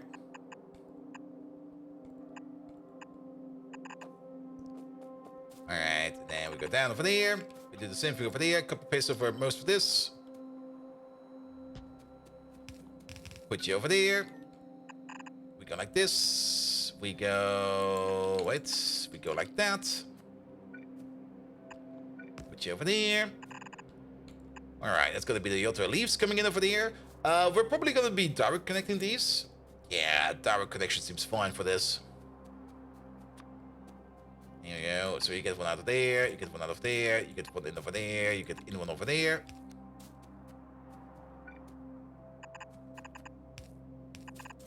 Just load to loader connections. Mostly loaded to loader connections over here so that things just start piling in. Here we go. Flip you around. Flip you around. And there we go. Randomly says the most vile thing ever heard. Oof. Could happen. You never know. But we'll have to take it slow. Alright, well, we're here. Let's have a look at this one over there. So you need like 5 for your to... Ah, okay. We definitely did do the perfect ratio over here because we need 5 every 7. And over here, we make 1 every 1. Yeah, that's probably why we had that 32 to 42 ratio. This one over there is technically going to be making 2 per second. And you over there, you need 1... You need less. You need 0. Okay. This is overkill. Nevertheless, we're gonna keep it like this. I mean, worst case scenario, if the prop mods are just gonna be pushing out too many products, then the only thing that will change is that we're just gonna need less input. And if we need less input, that is also good in my book. Then we need to rotate these around a little bit so that we can at least get the outputs together, which I think will be going like this, that, and this. And then what else do we need? We need the dried grot, as well as the raw fiber, as well as some wood and some other stuff. That's all coming from over here. The dried grot will be coming from over there. For that, we also need some hot air. Is dried grot prop moddable? Oh, it fucking is. Wait a minute.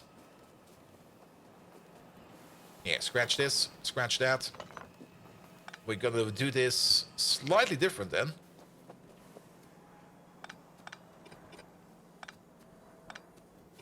Here we go.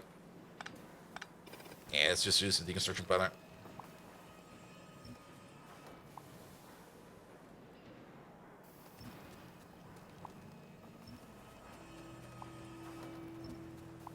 Here we go.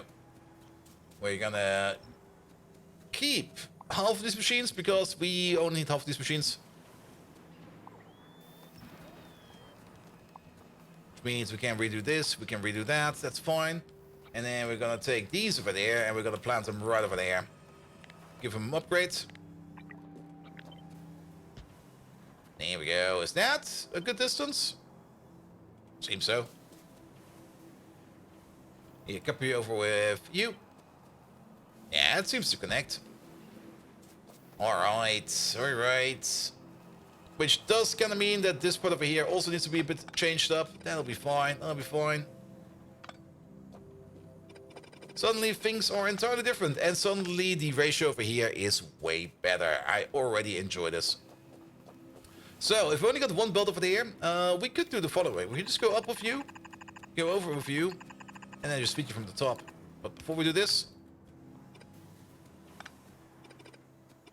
let's get the inputs in, which means there will be one over there, one over there. We're going to do the same thing over here, by the way.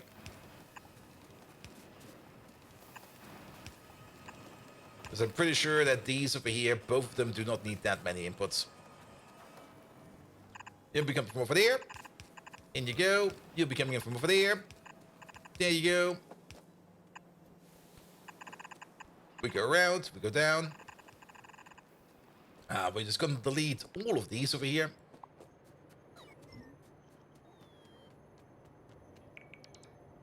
Here we go.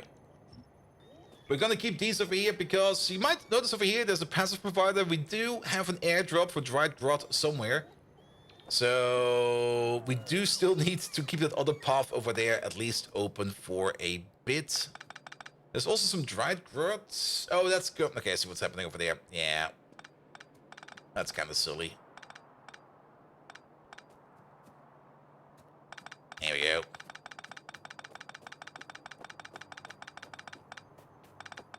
Alright. This way, please. That way, please. Let's give it a bit of a cleanup. Not the full cleanup, just a bit. A bit is enough. And then you'll be over there.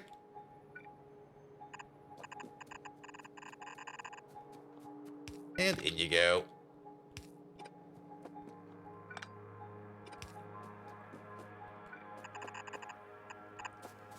All right, all right. What happened over here? No. Good, just add hot air. So let's move these around a little bit. There we go. Hot air is sitting right over there. There is already an output going this way. Pick you up. We're going this way.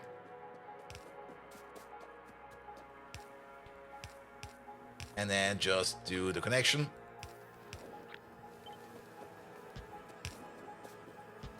Good. That's dried grot done, as well as the Yotoi aloe leaves. And then the only thing we're missing over here is going to be the fiber and the wood, which is coming from over there. And actually, I think we might also just be putting these in from top to bottom, because those two are all the way over there. We definitely do not need a lot of them, I think. How much do we need? The thing we need the most of is the raw fiber and, okay, everything except the dried grot. But it's all going at a rate of more or less 1 per second. Even at the crossing speed of 5, that's going to be with a stack inserter over there, it's going to be fine. Or how it will be known in the future, with a bulk inserter. Ooh. Which means we can rotate these around yet again. Maybe make them face inwards. Here we go.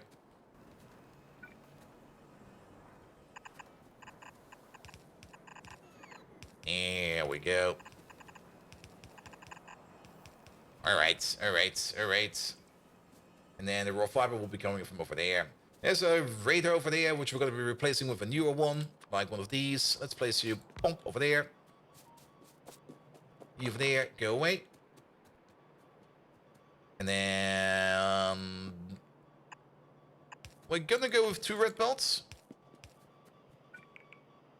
You might be thinking, but we only got like 1 red belt of the grot and 1 red belt of the Yotoi. But keep in mind, they do end up having 100% productivity at some point in time. So they are more or less already like a double belt. There we go, you over there, and you over there. You over there. You over there, that'll be fine. Alright. You near.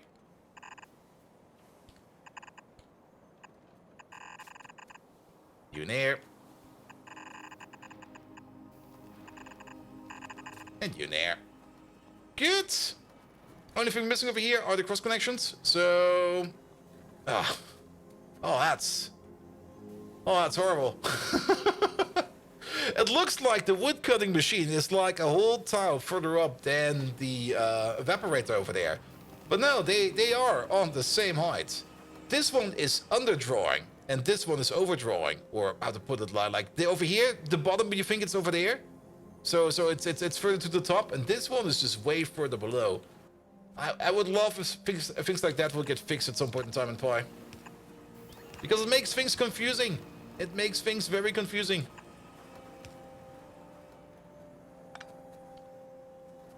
Here we go. How do we do these? You over there, you over there, you over there, you over there. And then the only thing we need over there is 2 more inputs.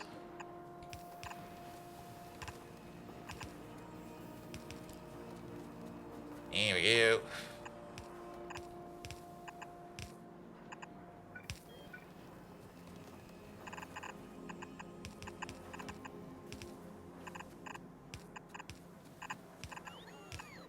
That'll be fine.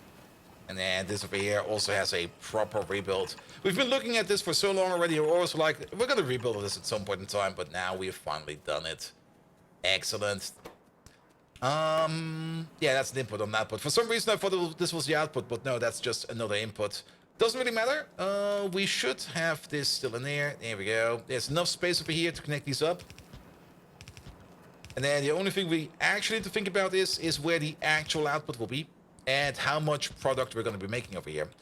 One thing we do know is that we want this to be fast as fuck. There we go. We got a total crafting speed of 30 over here now.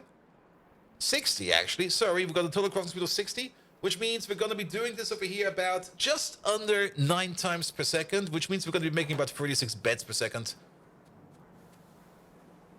A belt missing at the bottom left. You mean this belt over here? Most likely. So that's going to be just over 2 red belts. Well, actually just over 1 red belt. That's the way around.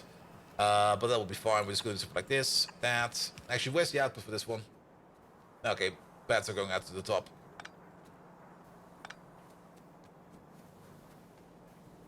The top input needs to cross, or? The top input needs to cross. Oh, you mean for the liquid inputs? Yes, maybe. I mean, somewhere they need to connect. They definitely need to connect somewhere. So, how about you for there, you for there, you for there, and you for there, you for there. Only one of these, please. You for there, you for there. Get them all together.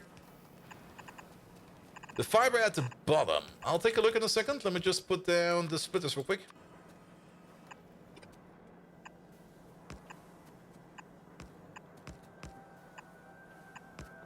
Sorry. No, the fiber both go only to the left. The fiber only goes to the left.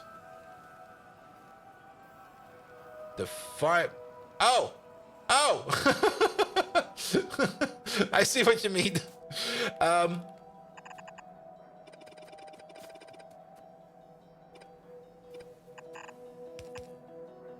There we go. Yeah, quick oversight. You just go like, yeah, these two belts over there, those two belts over there. Done. Job complete. Sign off. It's Friday, push to production, nothing possible can go wrong. And then you come back and everybody's going, Bolt, what the fuck did you do? I'm like, what? Everything's fine, right?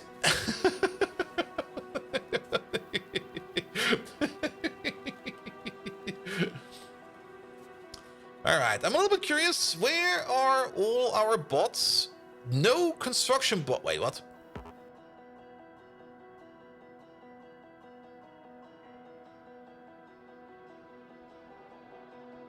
Wow.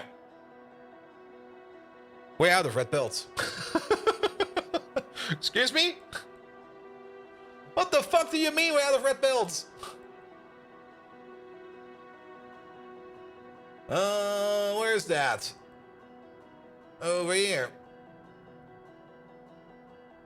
So, we're missing something. We're missing whatever this is. What are you? We're out of cobalt extract. Alright. Could you at least already move it? Okay, you're already going where we need you to go. Perfect. So, why is that? Because we're lacking whatever is lacking over here. We're out of copper. Excuse me, what? What do you mean we're out of copper ore? I don't actually think we're out of copper ore, but I kind of have the feeling this is probably by far the last copper ore requester that we have, I think. I mean, total amount of copper ore requesters we have. We do have 5 in total, but most of them are probably just closed. Copper ore. There we go. How about we just look for the coppers? Yeah. Yeah, we got 9 providers, and we got 5 copper ore requesters. 2 of them are closed. 1 of them is destroyed. The other one over there, what are you? That is a requester. Oh, 4. Alright, I see. I think we might just be deadlocked with trains for copper ore. Which kind of makes sense, because we don't really need that many more copper ore trains. So if we go back to this place over there. How many copper trains do we have? We got 2 copper trains. Yeah, and they're basically deadlocking each other. You're standing at a provider. You're full. You want to go to a requester. You're standing at a requester, and you want to go to a provider. Actually, we only got a single provider then. Is that correct? Yeah, we only got 1. Because... yeah, they're probably all empty. Or deactivated. What the fuck was over here?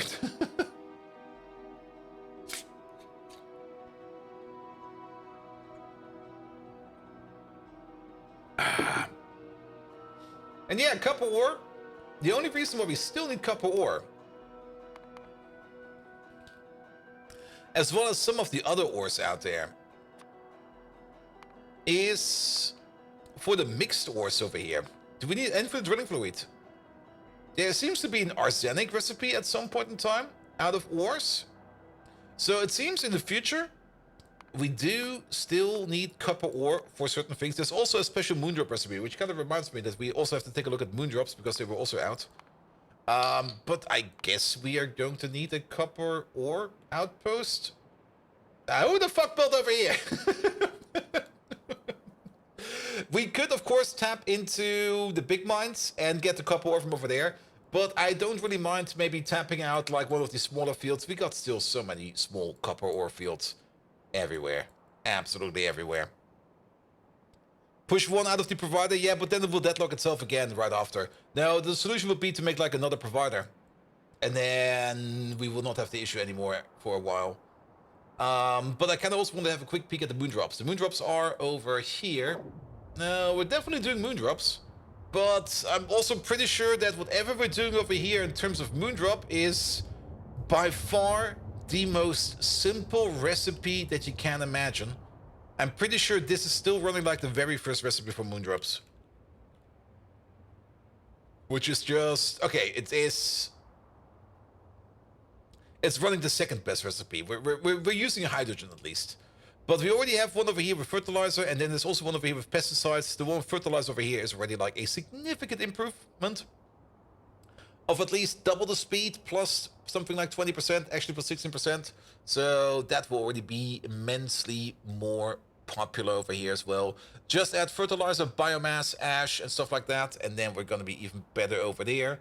We do have the option for Moondrops Mark III. Why is that over there? You got like the Mark II upgrade over there, and then the Mark III over there upgrade is just sitting over there. And the Mark III upgrade, the chance recipe for that is also not that complicated. It is just great alien samples, and we got loads of those. Is this still going? I guess this is still going. I mean, that doesn't really matter that that is still going. It's actually pretty good that this is still going because we do need some of the Mark IIs to make the Mark III recipe. Or at least the chance recipe for the Mark III. So, yes. And while we're looking at stuff, what about these lovely lands over there? Products finished 1, which means you did do the recipe once. And products finished over there 1 as well. And then things got stuck again. Yeah, it kind of seems that I was already like a little bit suspicious about the Giraffe Mark II recipe. That it might just be kind of shit. And you could be unlucky and never make any Giraffes Mark II. Because, if you have a look at it real quick. The Giraffes Mark II. There we go. If I can... there they are. So. That's the chance recipe. We can ignore that. But once we got 2 Mark IIs... we do this recipe where we get one Mark II, no, where we get a guaranteed Mark I giraffe cup. There's a 50% chance that we get another one, and then maybe we get our giraffes back, or they just get deleted. The average is 1. So if you're lucky, it's gonna be a 1-to-1 conversion. If you're unlucky, you're gonna be stuck, which is kind of shit. However, once you then go over to the upbringing recipe over here, okay, at least if you bring them up, it's gonna be like a full cycle, so we can... yeah, there is a decent chance that this will never go anywhere, which is kind of shit. The average is positive. You put 2 in, you get 2.5 back on average of Mark II stuff, but it's kind of shit. To be perfectly honest. I guess if you got enough critical mass going, it'll be fine. But we definitely got unlucky over here, so now we need to wait for you over there to pop another Mark III out. Which currently is not being done because we are out of food. Lovely. Absolutely lovely. Alright, red belt, ores. There's another issue with this problem. We're gonna make an outpost, and we're gonna want to use some red belt for that. We don't have any. Oh, that's kind of shit. And all this copper over here. And okay, maybe we need to pick up something then first. If we maybe delete something first and pick it up by ourselves, we might have enough belt to make an outpost. Is there maybe an old outpost we can clear out? That's another good question. We got some because of the half-loaded train you pushed? Probably. But there's also about 1,100 requests for red belt out there. And we also do need to hope that we will make enough stainless steel over here for this to go. Then again, we don't really need that much cobalt extract for this recipe, so we might be good for at least a bit. But we also do need to recover our coffers. And that's the most annoying part. Like, running out of something like red belt, which is like fundamental for construction, is gonna slow down a lot of things, which is kind of annoying. That's why I'm kind of looking for something we might be able to pick up. Maybe some old belt shenanigan setups, which we do no longer need. An old mine or something like that. And then use those belts to make the thing that we want to make. Or to at least make the copper outpost. But that also makes true for the quick fix at least. We're gonna push this one train out real quick. You there? Yeah. Just move a bit. And that will already be enough. There we go. So that we can at least keep that production over there going. Because that production over there is also going to be very, very, very important. In the meantime, I mean, I've already picked up some of these outposts over here. There used to be like some copper mines over here, which I just picked up and was like, yeah, copper is ready, copper is done. We don't need anything over there anymore. There used to be, there it is. But wait, this is something different. That's a byproduct. Where was the, there it is. Yeah, there were like massive strands of belts coming in over here because there were some copper fields around over here, but those have already been picked up, so we can't really use those. You're fine, nothing to pick up over there. You're empty, but that's yellow belt. We don't care about yellow belt, we want red belt. Another little copper field right over there. Anything else we can spot on the go? There's no real mining activity over there.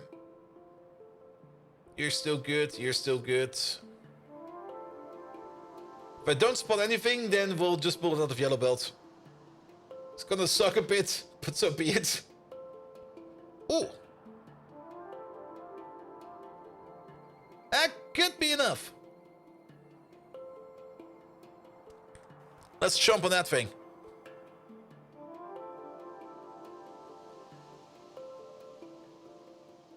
There's also a copper outpost right over there.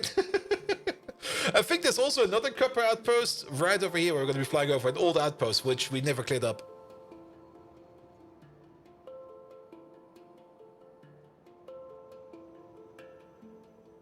Like right over here. Iron? Yeah, maybe we did clear out the copper one at some point in time. Good, we also got a whole bunch of dried grot in our pockets, which we don't need. All of this can go, that can go, this can go, that can go, this can go, that can go, this can go. Good, let's go over to the coal outpost. Use our personal bots over there to pick up the belts and the mines over there. We can use the same mines to make an outpost. It's not gonna be, we're not gonna be making like the biggest copper outpost. We're gonna make like one, just to keep those trains alternating. And then once things have recovered a bit more, we're gonna make another. But kind of funny, like running out of copper, and you go like, wait, why is the base dying? You're out of copper ore. Like, what? Excuse me? Really? Copper ore is the issue? Ah.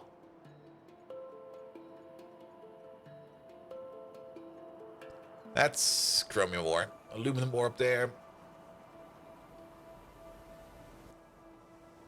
Alright, alright.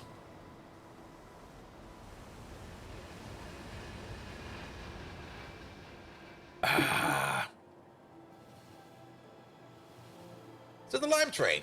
It is a lime train. Where's he going?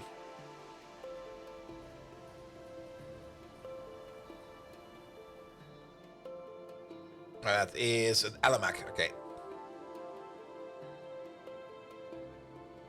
He's going over here. That is for the... Where do we need lime over here for? Oh, for the For the silicon carbide. Alright, alright, alright.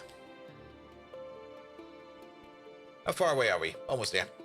Just across the pond.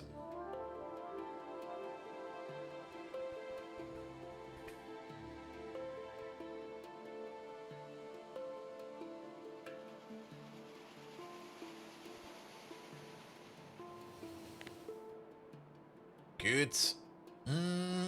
Preferably, so that we can deconstruct this uninterrupted. Let's pick up you. I don't really want the bots from the base to help us out over here. And sadly, there's no such thing that we can override over here. That's gonna be a Factorio 2.0 feature, not a Factorio 1.0. So we're gonna have to eat this in small chunks. That was already too big. Let's also deactivate the jetpack. Small chunks. Here we go. That was big. I get greedy very fast, but like this. Like, it's just gonna be like here. Just take small steps. Nope. Big steps. Let's maybe also use our hands for this one.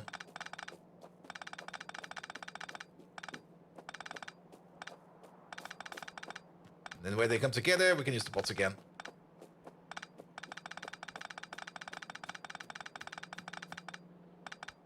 Here we go.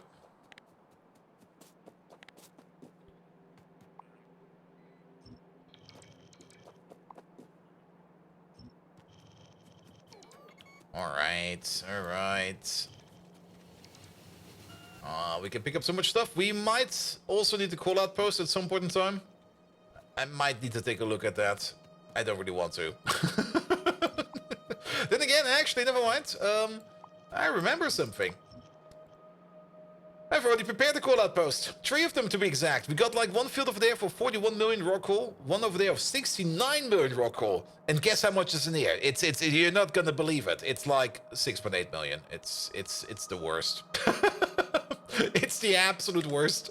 But at least having an outpost over there is already gonna be great.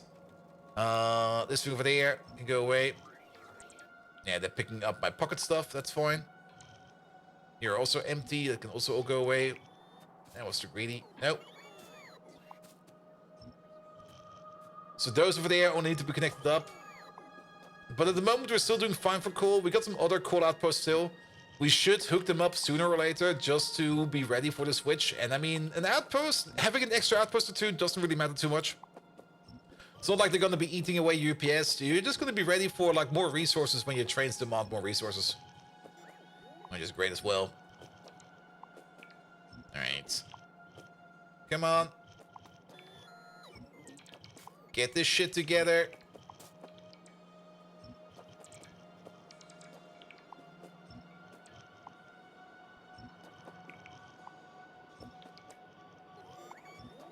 I do kind of want this radar over here to stay alive, so we're just gonna deconstruct smartly.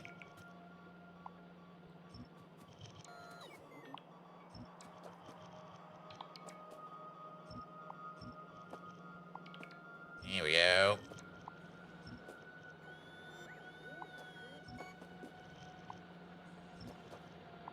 Pick it all up.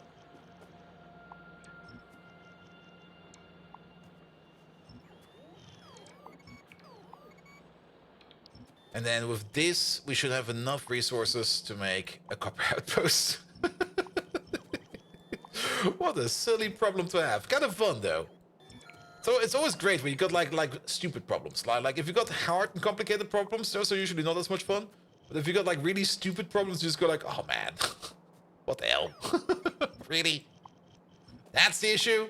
Ah.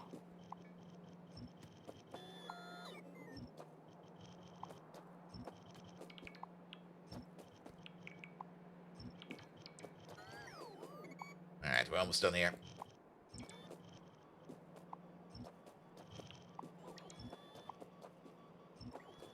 Now, auto deconstruct, no. Auto deconstruct doesn't really play well with the other mines. I'm also not really a big fan of auto deconstruct. I just don't like it. It takes away too much control.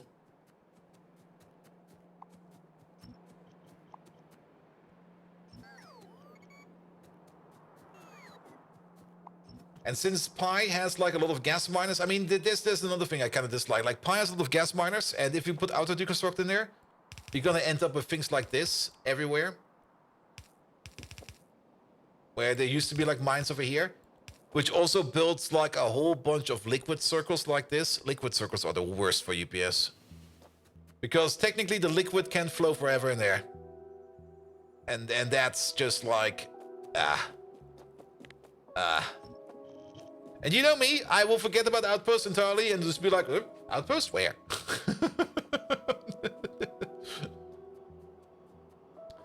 But then again, that argument might be void if you kind of think about it a little bit further. Though this might just be different behavior in general. But don't we have the same issue right over here with these? Because we also got the same circles over here from the get-go. Then again, I can definitely say that the liquid over here is definitely no longer moving. So maybe in a building it will behave different than in the pipe. That could definitely be the case. And 2.0 liquids will kill the hole with the miner if it's too big. Wait, what? Yes. And the auto deconstruct what you use is in setting to ignore the mines that require liquids. Yeah, but that's like 90% of the miners in Pi. Why haven't that?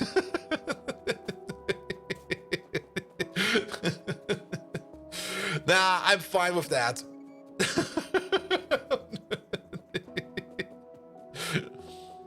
And you still have the belts left over, also true. I mean, you will still have to do some kind of pickup project either way.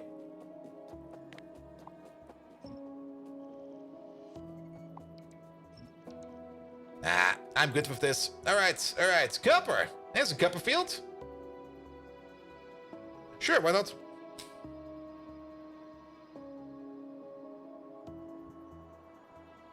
Any field will do, to be perfectly honest. Just get something done over here.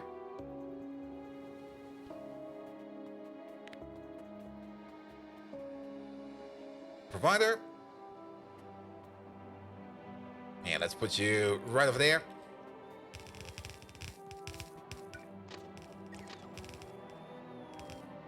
Oh, does this also mean... Do we need stainless? No, we don't need stainless steel for train tracks, do we? No, we don't. Okay. Whew. I was kind of worried there for a second. Like, wait, do we need stainless steel for train tracks? Please say no.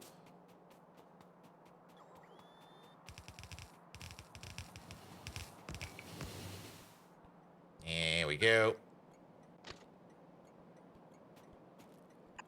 That would be like the worst. If you would actually need stainless steel for train tracks, the early game in Pyanodons would be absolutely horrible.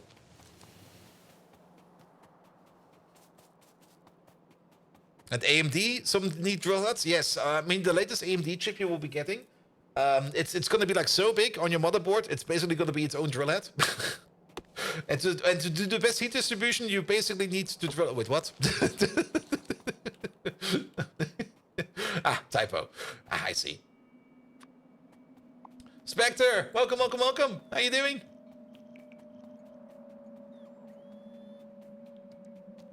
All right. And then you over there. You got power. Excellent.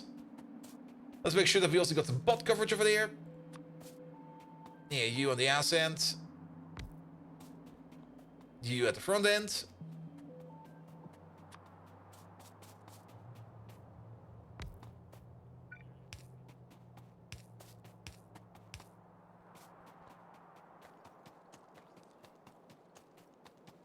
So confused why you just wanted us to say no. Sometimes saying no is the best thing ever.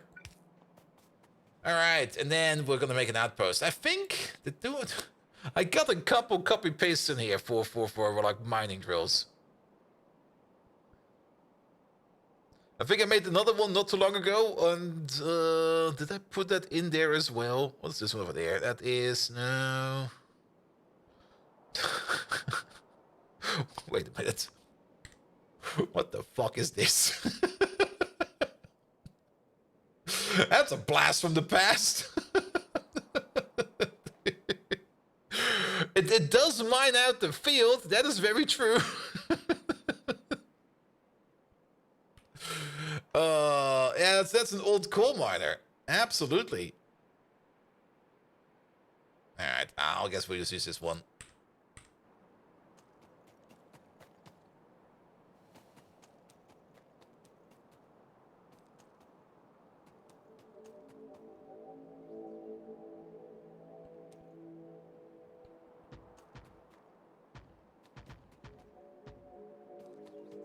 Yeah, kind of works.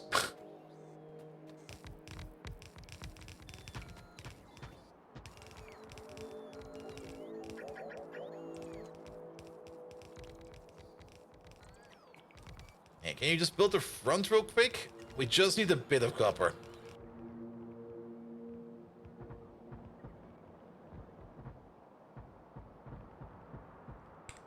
Something like this. There we go.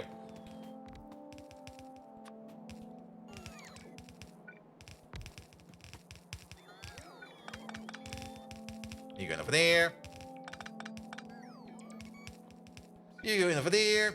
Bish, bosh. Off you go. Perfect. Most important part over here is more or less the belts.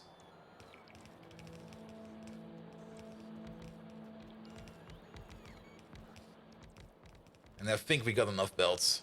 And with this we can make stainless steel again. Like, wow. Running out of cobalt extract. Now, there are some better recipes for cobalt extract as well, which you might need to take a look at sooner or later. The good thing is, we don't really need that much cobalt extract yet. Later on, you do need quite a lot of it. Especially for things like the cobalt oxide and stuff like that. Now, those are pretty greedy in terms of materials. Are we at least making red belt again?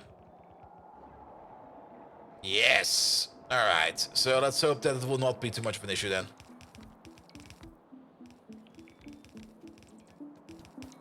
Let's maybe also shave these apart a little bit. Here we go.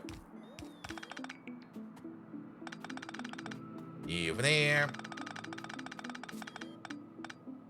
Here we go. Yeah, we should have enough belt. And plant-based is so easy and probably still so late in the tech tree that's not even funny. Yeah.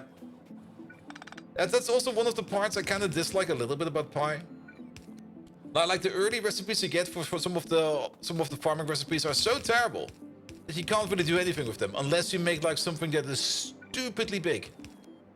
And sometimes you actually do have to make something that's like stupidly big.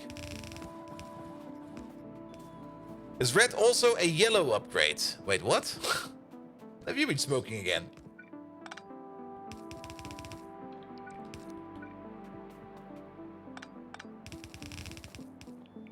Do you mean do we need red yellow belt for red belts? Actually, do we need? Yes, we do. Yeah. Alright, get some purples in there as well.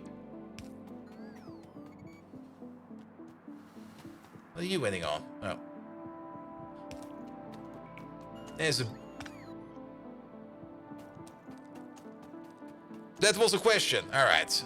Blue belt soon. Well, still a bit. For blue belts, we need something like super alloys and stuff like that. The super alloy is actually not too bad to do. Do we need heavy fermionic metal for that? If we do, then... please don't.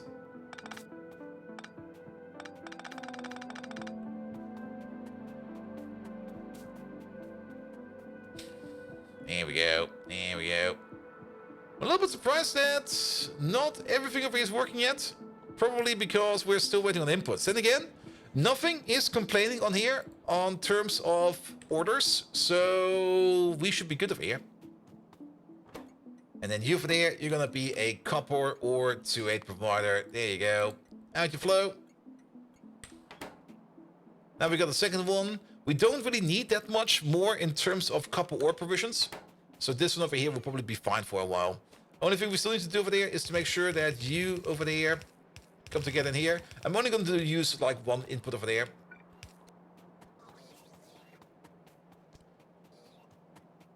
Because this stuff over there is just going to go in like this. There we go. You take the sneaky route. It's also the outside stuff over there. And then just put the balancer over there. There. Good. Yeah, at least copper is now flowing again. Perfect. Just need a little bit of copper ore. Do we actually have everything covered over there? No, we don't. But the parts that are not covered have been built by our pocket bots, so that should be fine. Yeah, we only need like a little bit of copper ore to make that mixed ore. And the mixed ore will then be turned over here into cobalt extract right over there. This part right over here. This part is also heavily prot modded, so it'll... Heavily prot modded? I guess I ran out. This one is 0. This one is 1. Okay. Yeah, there we go. No nice copper boulders in your area. The copper boulders we usually set up to be turned straight up into grade 4 copper. Like we do over here. The copper... I don't really want to tap into these. And actually, oh, we also have a field over here as well. Nice. But yeah, usually copper boulders over there just get turned into grade 4 copper.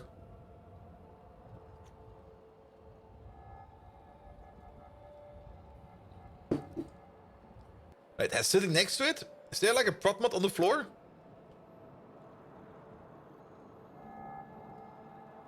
Well, it should be fine. It should be fine. I mean, technically, we don't even need the cyanic acid over here anymore. Speaking of stuff, how is this place doing? Ah, you're waiting on red belt. You're waiting on... oh. This is causing more issues than this actually is solving. Oof. Here we go. Let's put you over there. When Prots Mark II, we've already got them researched, I think.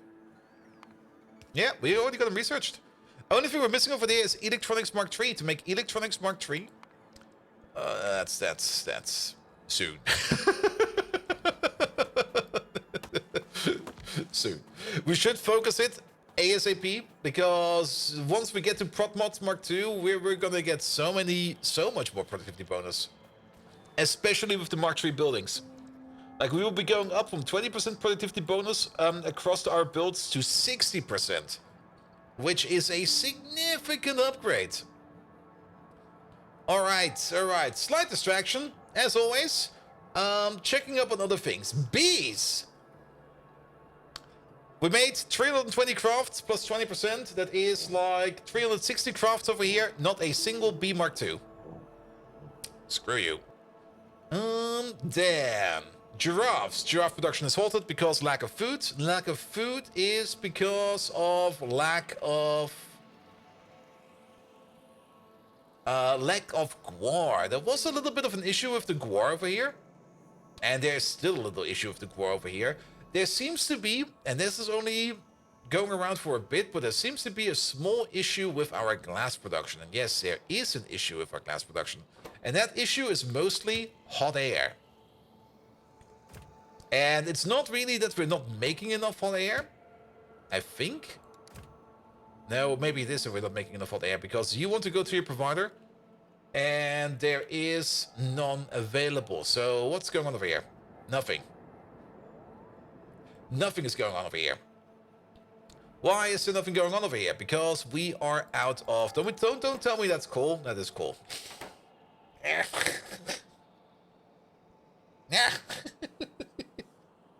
Why are we out of coal? Sulfuric acid is fine. I mean, there is a coal train coming over. That is most likely this guy. Yeah, he's coming over.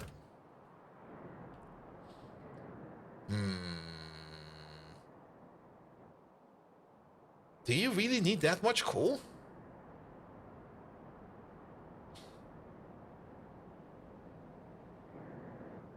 Out of copper and coal, we're playing vanilla again. I mean, coal we're getting mostly from over here, and we got loads of coal available. We got loads and loads and loads of coal available.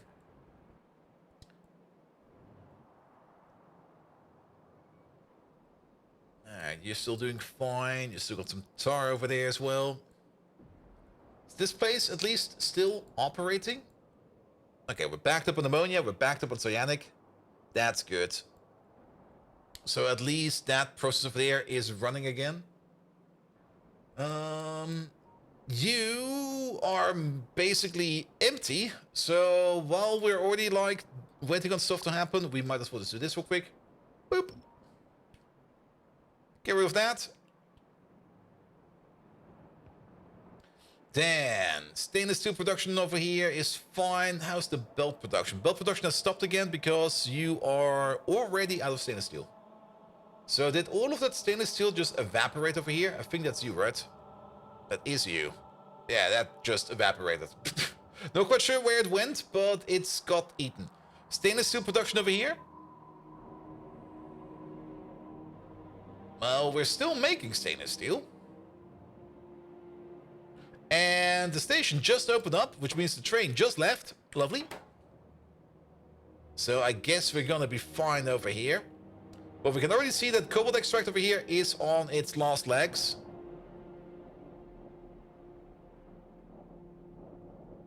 Slowly being consumed over here. So let's have a quick peek at cobalt extract then. This place over there is also looking great. That's a proper outpost. More coal trains? Not quite sure if that is the issue. The issue that we're kind of having a little bit is, I think, more... let's see. Maybe we can do more coal trains. But one of them is stuck over here. But one of the problems is also a bit the distance they have to travel. They have to travel from all the way over here to all the way... Oh, that's not too far, actually. But they do have to go to this chaotic mess of things. Like the worst traffic-having intense part of the base. I mean, we are already like 1 over the amount of coal trains we could support. We could add more coal trains, but that could also deadlock the system. So, maybe not. Now, let's have a quick peek at the cobalt extract. Cobalt extract is going to be way more important. And how much stainless steel are we missing? Actually, there's no request left over here for red belt. So every red belt out there is being built. So I think we're good for that. So how much red belt do we then have in storage over here? Because I'm pretty sure you made just red belt. Okay, it's 350 over there, 322. Yeah, so we got basically 1,000 red belt in storage, which is not a lot. Could be better. To be perfectly honest, could be better. But I think we're fine for now. Alright, alright. Then once we switch over to blue belt, it will be even easier. What do we get for domestication over here? Ooh. We get some Zeemic power plants. Wait a minute. Not Zeemic power plants, Dingrid power plants. How much do they make? 20 megawatts each. That's nothing. Getting like a Dingrid power plant this late into the game. It only makes 20 megawatts, where you have like turbines over here that make like up to a couple hundred gigawatts. Yeah. So Bolt, how bad was the hangover? It was fine. It was fine.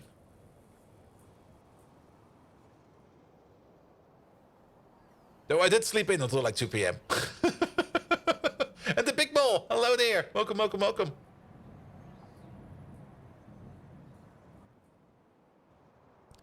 All right. Actually, we're overshooting. Wait a minute. We need to be down here. Where's the thing? We need to be... Yeah, we completely overshot it. It's just over there. All right. Cobalt extract. Things are moving over here. Great. Sleeping through the hangover is the true pro strat. Yep. And also occasionally waking up and drinking some water in between.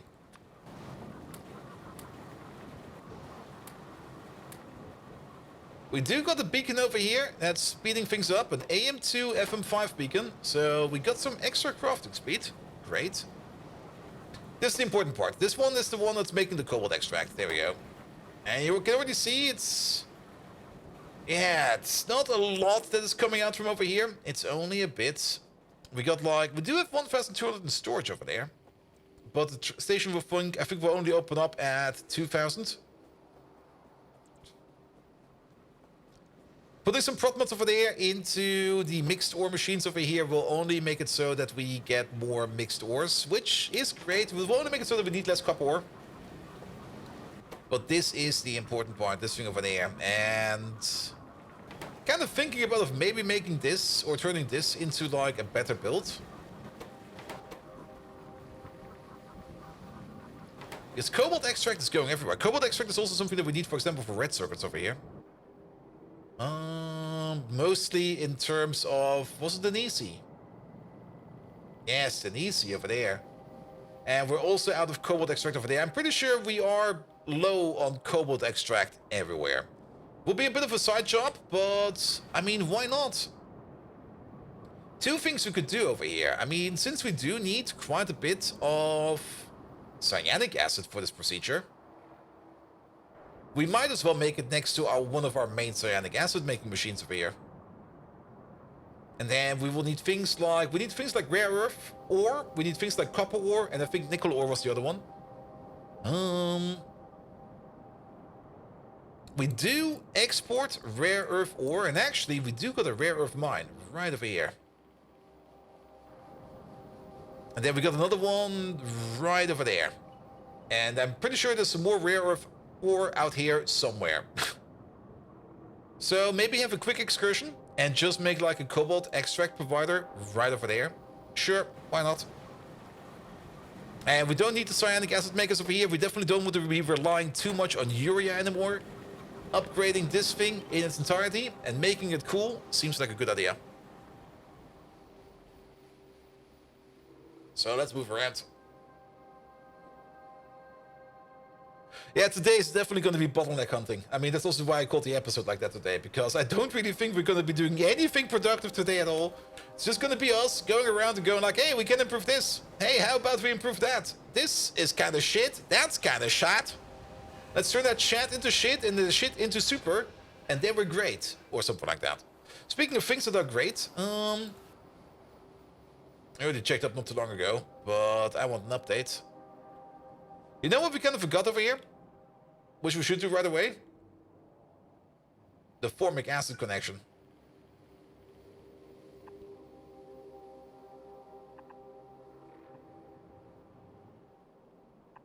Kinda got distracted again by everything, I guess.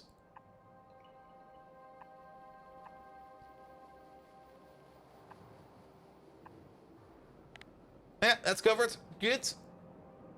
And did we do the output? No. How did we get so distracted? We did not even do the output. I kind of remember that we were fixing stuff over here, and why did we stop working? That was too low? It is too low. Yep.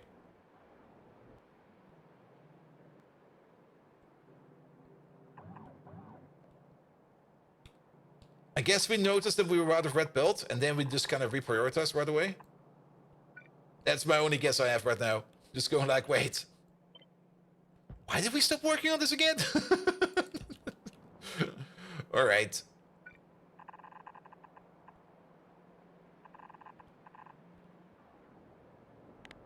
Everything is coverage. Perfect. Let it build. It'll be fine. With this, everything is connected. And with this, we can also start making new bedding even faster than before. So that's even better.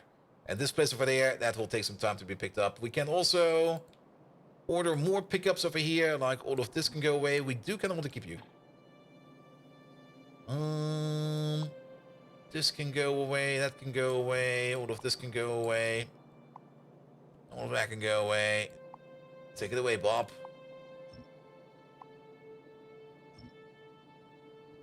Keep that lamp. The lamp is nice.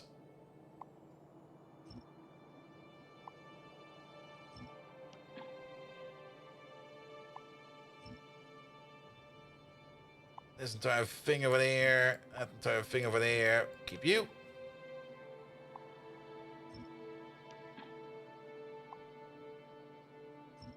We picked up a couple lamps in here.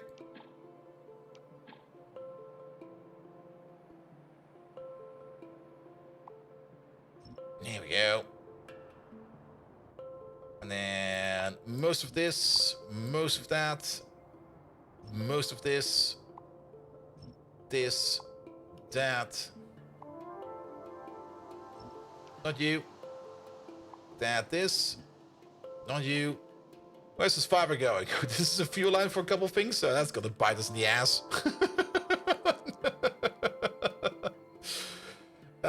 It'll be fine. It'll be fine. We do kind of want to keep this, especially this connection over there. That one is important.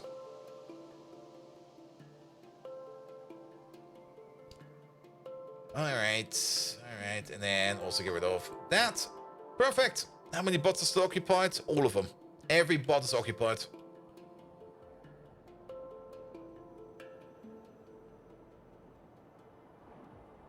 At least this place over here is hopefully done soon. We did get the radar already, which is kind of nice. Hey, you know what? I got some more jobs for these bots. You see these trees over here? Get rid of them. Nobody likes them. Alright.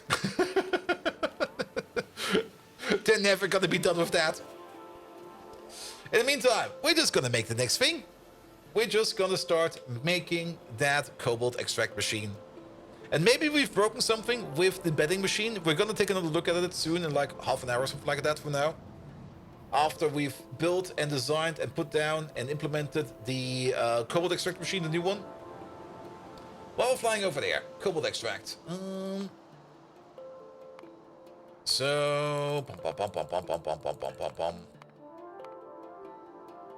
So we're gonna take all of these ores together. We are gonna be making about 2 mixed ores per second, 4 mixed ores per second if we get prot bonuses of 100%.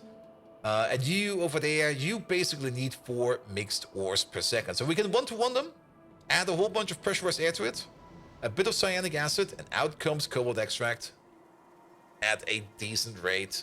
Alright, that's a straightforward build. We're also going to be doing some tailings over there. Not looking forward to the tailings again. I mean, we're only doing 12.5 per second over there per crafting speed. 25 per second per crafting speed if we get full prot bonuses. At the moment, the crafting speed of 5, that would still be 125. That adds up quite fast. So we do need to do some kind of localized tailing management over there as well. We're also going way too low. We need to go a little bit higher. So we do need to do local tailing processing for that build, which is not too bad. We can do that. We can just turn... Actually, remember how we're importing acid gas over there as well? We can hook that into the acid gas system, export the physical stuff that we get out of there, and then everybody's happy. Sure, that sounds like a good plan. Also, for tomorrow at GregTech, let's see, what will be the plan for tomorrow? I guess for tomorrow, we're mostly going to be working our way through either A, the ZPM quests, just to see where we end up with. I did already do the circuits for... That's still the circuits for Ludicrous Voltage for LOV. Those are already done. But that was still like a quest from the past. The only reason we did not do that was because we were missing the machine for that, which I've now finally made. There we go. But yes, tomorrow is going to be maybe also a bit of ore processing tomorrow. We do have that new builds that we want to put down, especially for the things like the ISA mill, which I kind of looked up, and the ISA mill is actually a thing. That thing does exist. I was kind of a bit weirded out by how it looks like. But yeah, that is an actual thing, it seems. Is it intended that the tanks are marked as deconstructed as well? The tanks? Oh. Happy Tank should not be in there. Oh, I guess I ran out of space at some point in time. Oh, wait, the normal tanks are in there. Wait, what? Who took the Happy Tank out? Happy Tank. And while we're in there... Though, actually, no, I kind of like that. I was kind of thinking of adding the combinator in there as well. But, nah, let's leave that one out. Well then, they'll take care of it. Alright, we need these over here. We're gonna one-to-one these, so take you out. And then it's going to be like 1, 2, 3, 4, 5. We're going to get ourselves a 5-5 beacon because that's how we roll. Everything over here is a 5-5 beacon. Here we go. Maybe? Let's have some more fun with this. I guess we're gonna do it like this, with ores coming in, or products coming in from the top, and then products going out at the bottom. How many of these do we want? Each one of these will be making, if we get full prod bonuses, 1.5 items per second per crafting speed. At the moment, we're gonna have a crafting speed of 20 over here, so that would be 30 cobalt extract per second. That's a lot. That's a decent amount, but that's only with full prod bonuses. We are lower than that. Kind of thinking of just doing this a bit bigger and calling it like that. I think this will be fine. There's some random names over here. Good. What else do we need for the cobalt extract? It's only the mixed ores, right? Yes, it's only the mixed ores. We do need some pressurized air. Bum, bum, bum, bum, bum, bum, bum, bum, bum, bum, bum, bum. We can steal some from over there. Pressurized air, we do have to take another peek at that. I used to remember what the recipe for that one is, but they changed that. It's now 200 per second per crafting speed. Each machine over here requires a little bit more than 100, 112.5 per second per crafting speed. So it's a little bit more than 50%. So everybody gets their own personal little push pump over here. There we go. So we can connect you like this. And I guess we can connect you like this. Perfect. Cyanic acid. We can't really underestimate that either. A new, slightly overbuilt cobalt machine. It'll be fine. I mean, come on. How many ores is this going to eat? Not that much, right? Right. Let's maybe have a look at the mixed ore over here. So, mixed ore. Each one of these is... Okay, we're gonna do a very... Actually, it's not too bad. I was kind of thinking of maybe just doing like a weird calculation over here, but if you think about it, it is going to be 1.6 rare earth ore per second and 3.2 copper ore per second per crafting speed. At the crafting speed of 5, that is a yellow belt. Alright, so yellow belt, red belt, 2 red belts in total. That's not too bad. So how about something like 1, 2, 3, in. And if you kind of think about that, so this eats a yellow belt. Yellow belt. I'm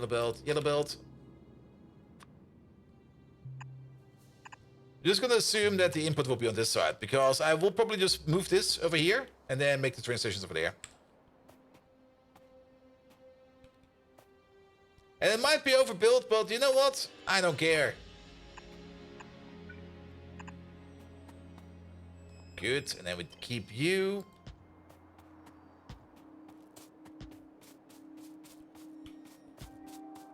Put the rest in.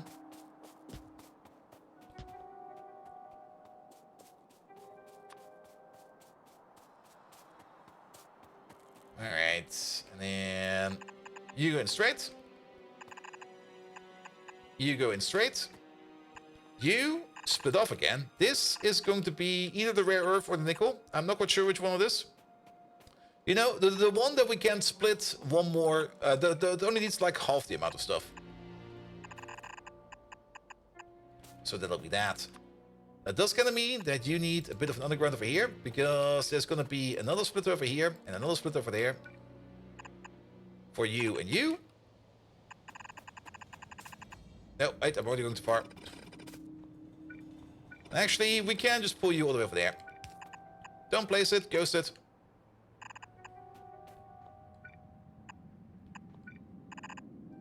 It's also too far. There we go.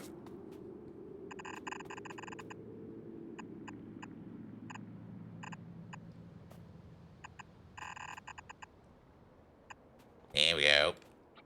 That's one of them. And then we take the whole thing over here again. And then we just move it over there. Done.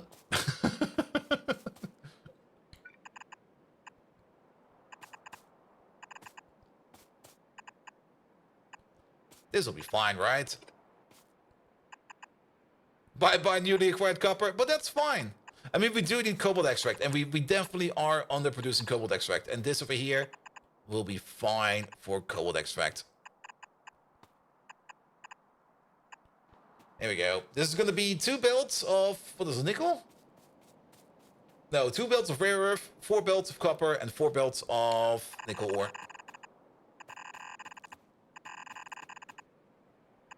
The only annoying part you could say is that we are spending quite a bit of red belt over here.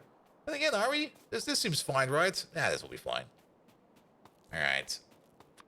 Do we get any byproduct from this? Oh, we do. Oh no. Oh no.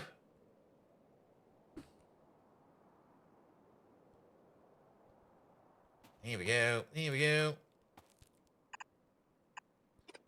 So we do need to put in the filter over here for mixed ores. Here they are.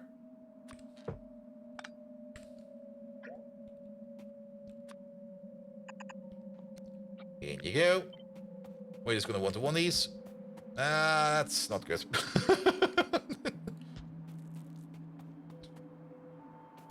Yeah, that'll be fine. This also tells us already where the power poles will be. Like one over there.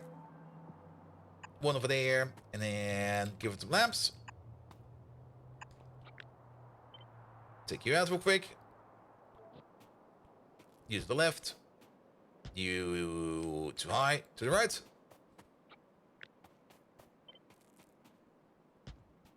There we go.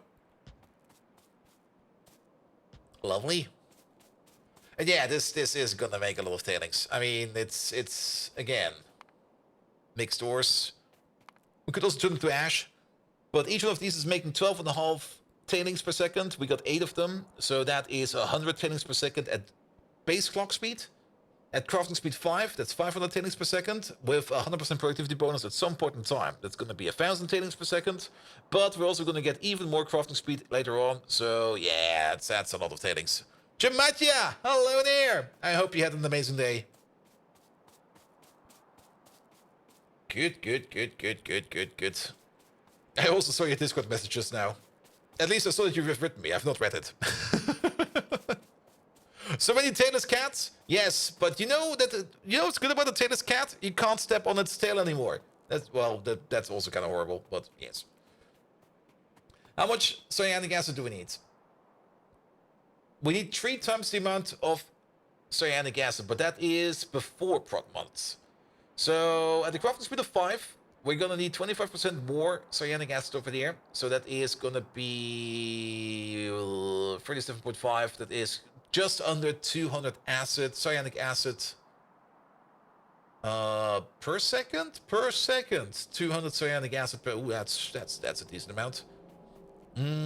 But I think we can make do with that. What we should do over there is maybe do something like this.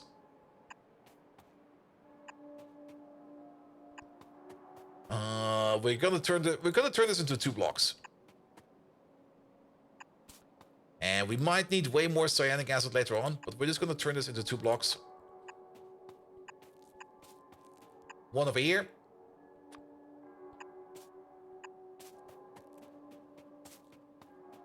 You wrote me that I was not home? Okay.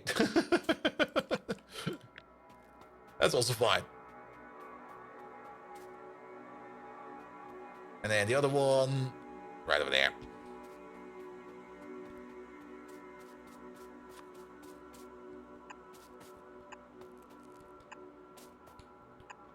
And there's no such thing as overbuilding. Absolutely not. Perfect. Let's get this thing somewhere closer by. So, let's think about some train stations real quick. Requestings. 1, 2, 3. Let's get rid of these trees real quick. There we go. Perfect! So much better. That will be for the ores. Dad, we don't need to import cyanic acid because we're making cyanic acid on site. How much cyanic acid are we actually making on site? We got 8 cyanic acid making machines over there. Don't tell me we're overpopulated this. Then again, if we are, so be it. But each one of these over here is making 100 every 5, and we need 150 every 4. Yeah, that's not gonna match, but I think it will be fine. And those trees, there was no deforestation, that was natural occurrence. There we go. Those trees decided to pick up the roots and leave.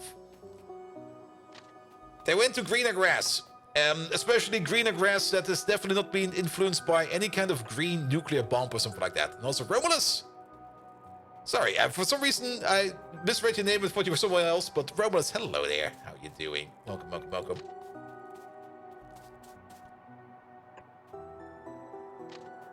And sometimes when I read names, I only go by the color.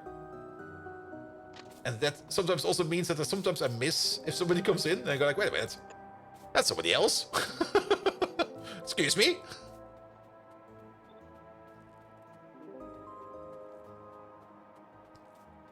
Alright, alright. There's also an excellent field over there. There's also an excellent field over here. We can also do the output over there. Let's put you over there. Yeah, let's put you just over here. It'll be fine. Let's also activate the pocket bots again. Here we go.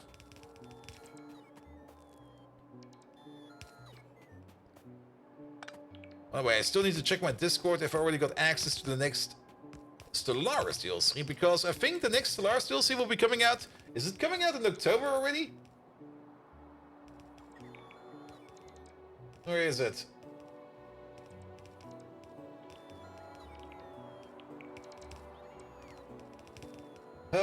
The Grand Archive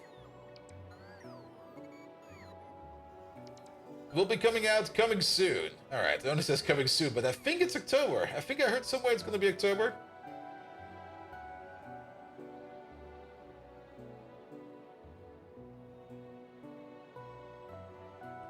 Well, we will see.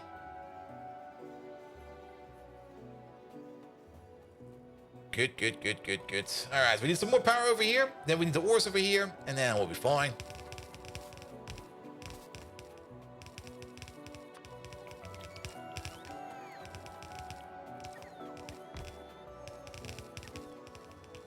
Alright.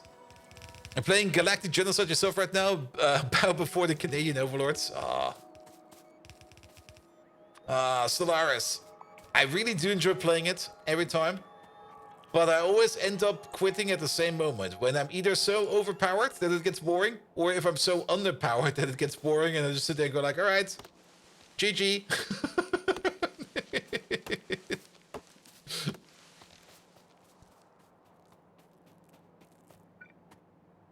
Then again, getting to the point of being overpowered is a lot of fun, if you've put a lot of strategizing in there and trying to play your best to get like to that point where you are. If do you feel underpowered there sometimes it happens.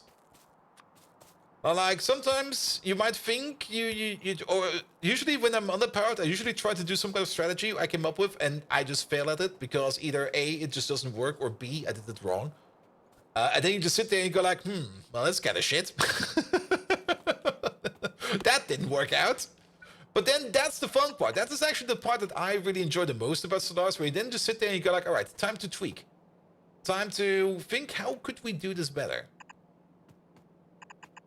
But then again, sometimes it's just pure luck, where you just go like, all right, I'm just going to start out in this corner, and then suddenly, oh, there's a ring world over there. Oh, there is a relic world over there. Oh, there is a size 50 planet over there. And you're like, what, 50? Yes, 50.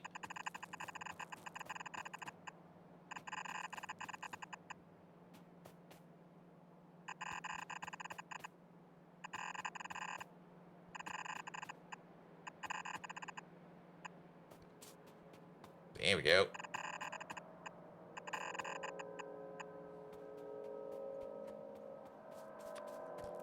All right. Yeah, this has been overdue a long time. Because we've always been complaining about cobalt extract. Yeah, can we just do a blueprint real quick without the track? There we go.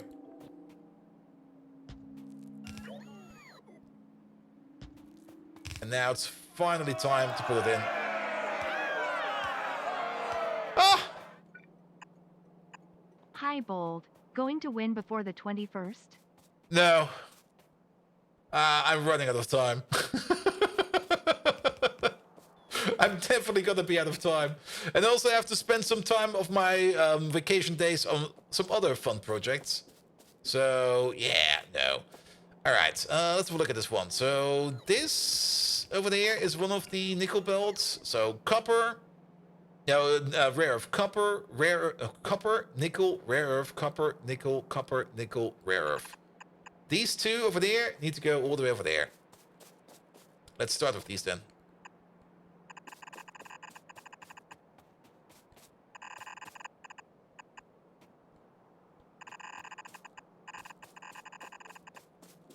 Now I had a bit of a plan of how I could maybe make it still in time, but then some things came up, and I was like, yeah, nope. Just straight up, nope.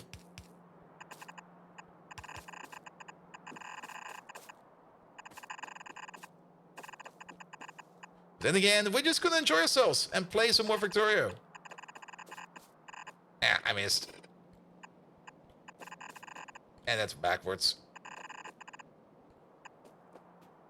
But King Arthur, thank you so much for the resub. And how are you doing? I hope you're having fun with getting all the bugs out of the 2.0 update for the Pyanodons. How far along is that, if you want to tell? If you don't, it's also fine.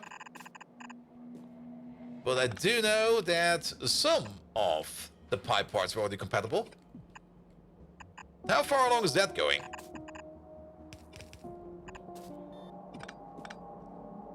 Here we go. Here we go.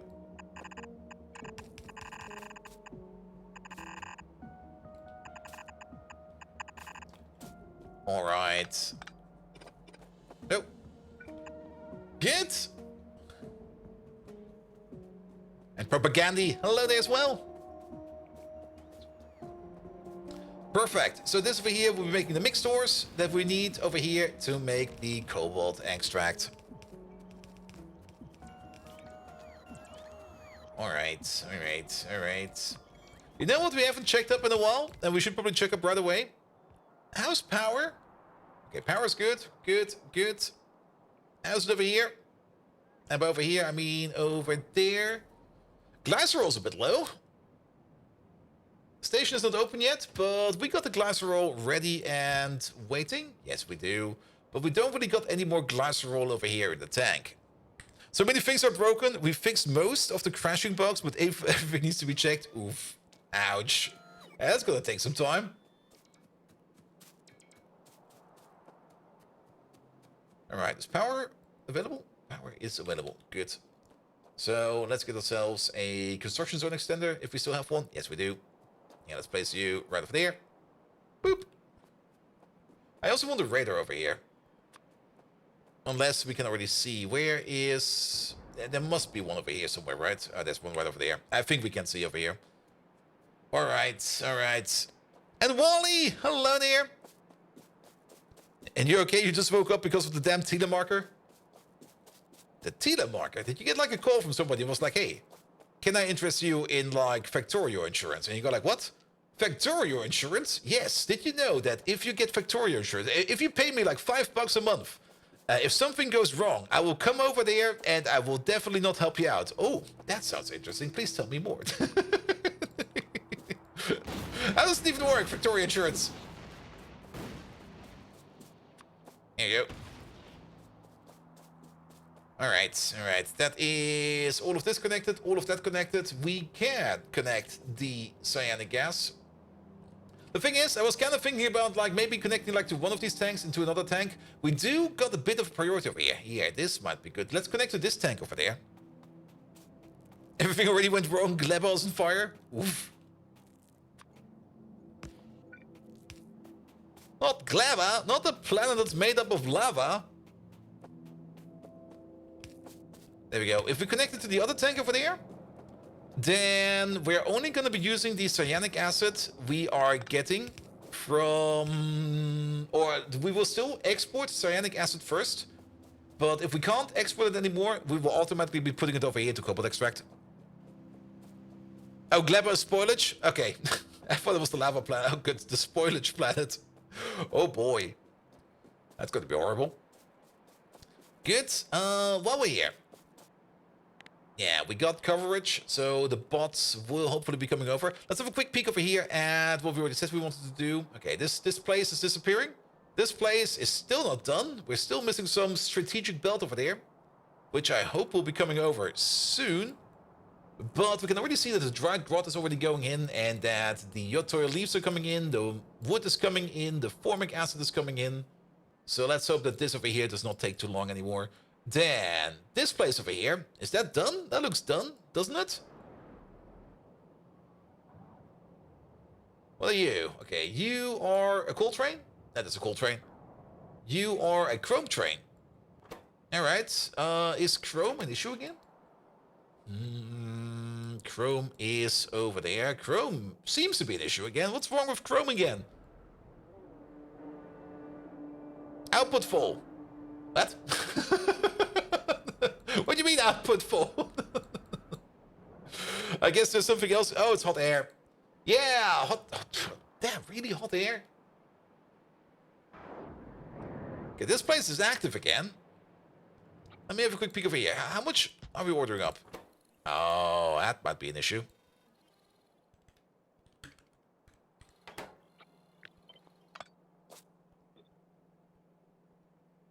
Here we go. Where is it?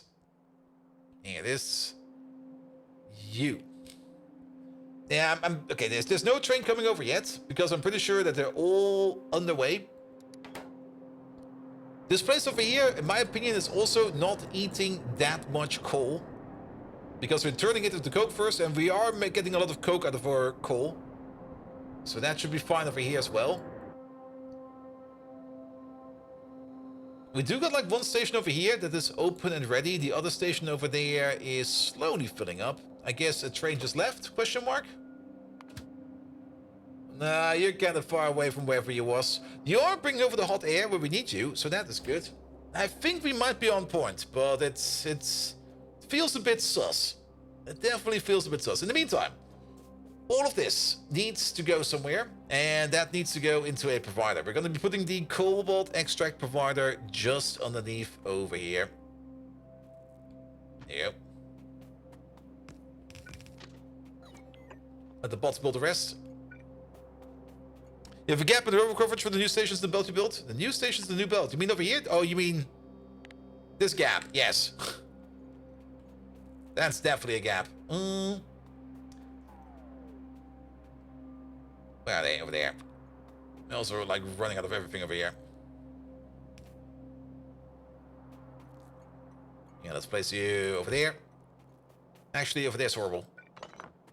Actually, here.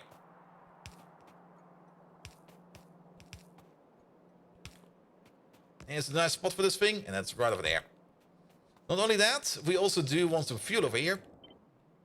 So, one of these, one of those, you already have fuel.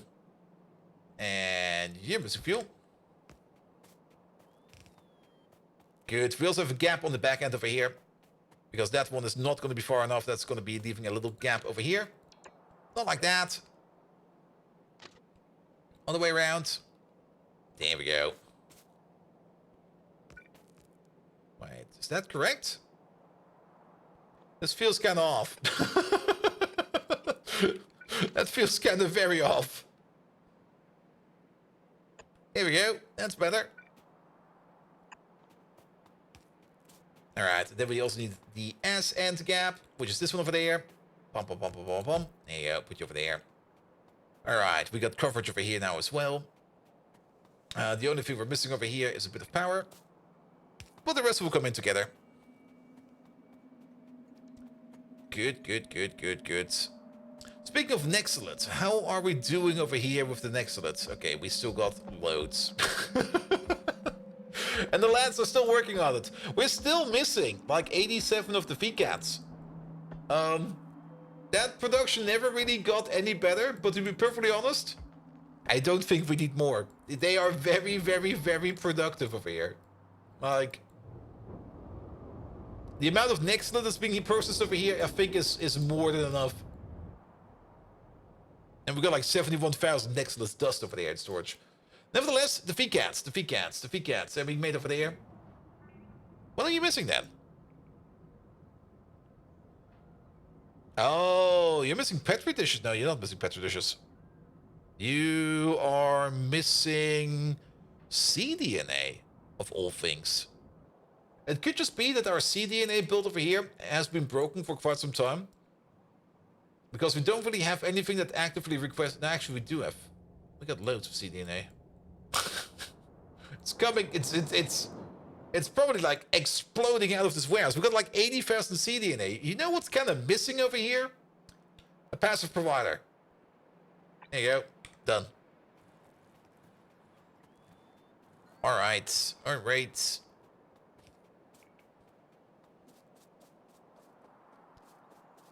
Perfect. Then, the only thing we need to do over there is to get this stuff together. So we already kind of said how much we're going to be making over here. It's going to be 1.5 per crafting speed per second. The entire row over there is going to be making 12 per second. At crafting speed 5, it's going to be 60 per second. Well, that is including 100% perk bonus, so we're going to be under that. But nevertheless, that is going to be 2 red belts. We could probably put it on 4 red belts. Let's put it on 4 red belts. It'll be fine. I am kind of out of loaders though, but that'll be fine as well. I mean, if we put it on 4 red belts, then we got some growth for the future. Especially if we upgrade the machines, we might not necessarily need to upgrade the belt. Especially once we upgrade it maybe to purple builds, which will probably never ever happen. But then we would still have some more space on the belt and some more capacity. And the more capacity we have, the better.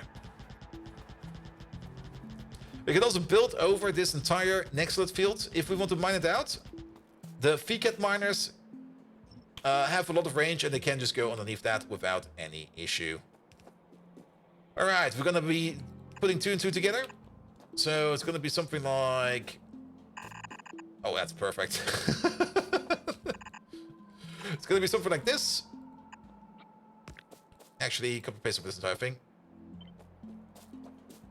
These 2. Those 2. And you. That's a little bit over. That's a little bit under. Which means... I was under again. But nevertheless, that should mean that this one over here should be just right. Nope. Nope. My accuracy is all over the place today. Alright, but all of that is covered. That will at least take care of the cobalt extract output. We're still forgetting something over here. We still got that extra stone output over here, which needs to go somewhere. How much stone are we producing over here? We're producing... Okay. 10% of our product over here is going to be stone.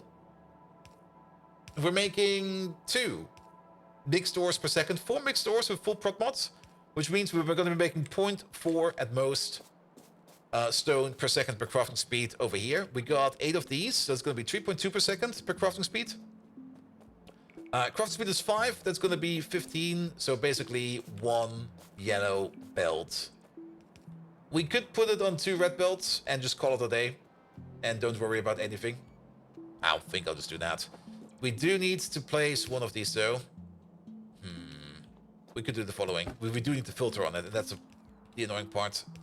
And since I don't have any in my pocket, we'll just do it like this real quick. We're gonna set you to stone, we're gonna copy paste you over, and then we're gonna copy paste you back. If I can hit, there we go. And then we're gonna be fine. You're gonna go all the way over there. Excuse me? What? Did I nudge my mouse over a little bit too far?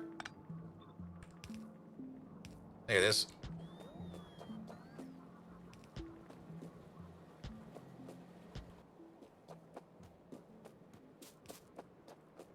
And Mateus, hello there. Welcome, welcome, welcome. You over there, and you over there. And then we're gonna do the same thing over here for you. Actually, we could do it over there and over there. Just found about the 2.0 update. You can't wait? Ah, I can't wait either. I mean, if I would get access to it in early access somehow, I would probably lose like an entire week's work of pipe progress. It would just be like, what the fuck am I even doing over here? But that would never happen, right? What is like 19 more days? 18 more days. 18 days until 2.0 comes out. And then you too can make something that is as ugly as this thing. I'm very much looking forward to the 2.0 update. It's fucking great. You've dumped 50 hours into it already. Oh, good God. I'm not gonna sleep anymore. You do know that.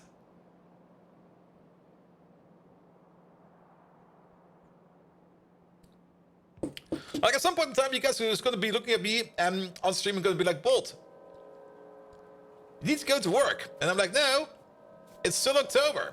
I'm off in October. Bolt, it's December. What the fuck? Shit.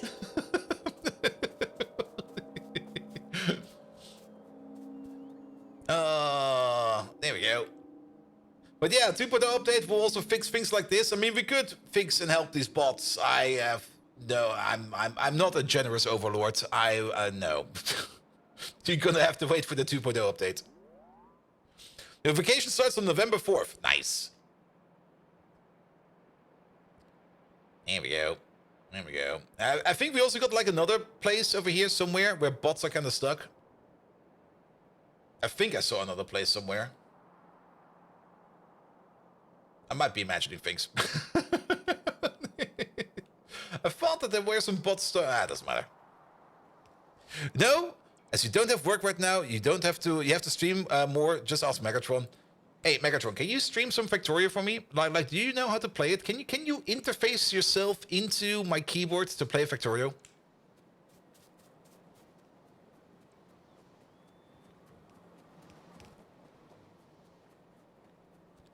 All right.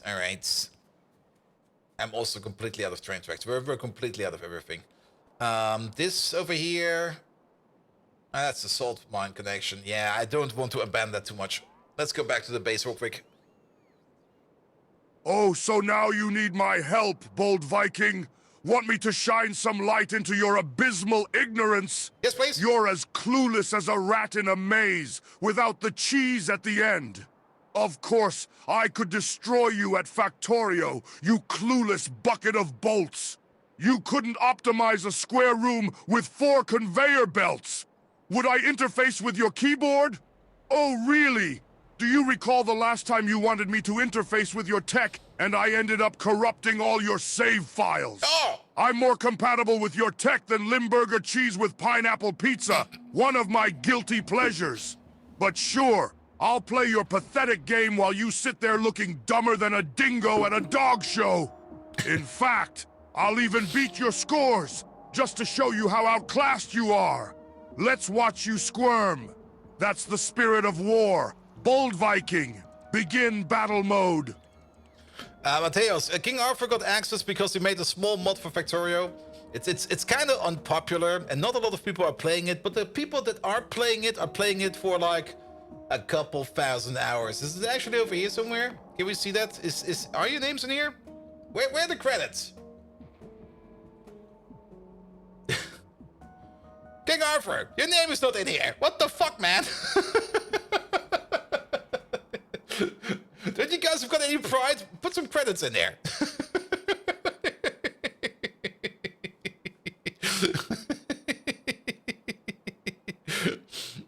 Did he make Pyanodons? He not made it alone. He's making, or he's working on it together with Not Melon, Pie himself. Actually, not quite sure. King Arthur, were you with it from the beginning? Or did you join in later? Both got his name in before King. No. King Arthur is already in.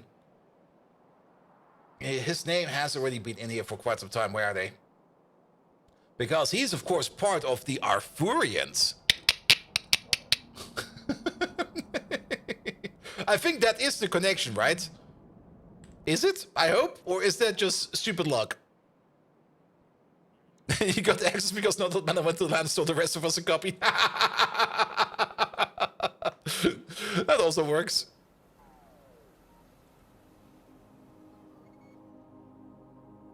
No, and Immortal Sniper also worked a bit on it.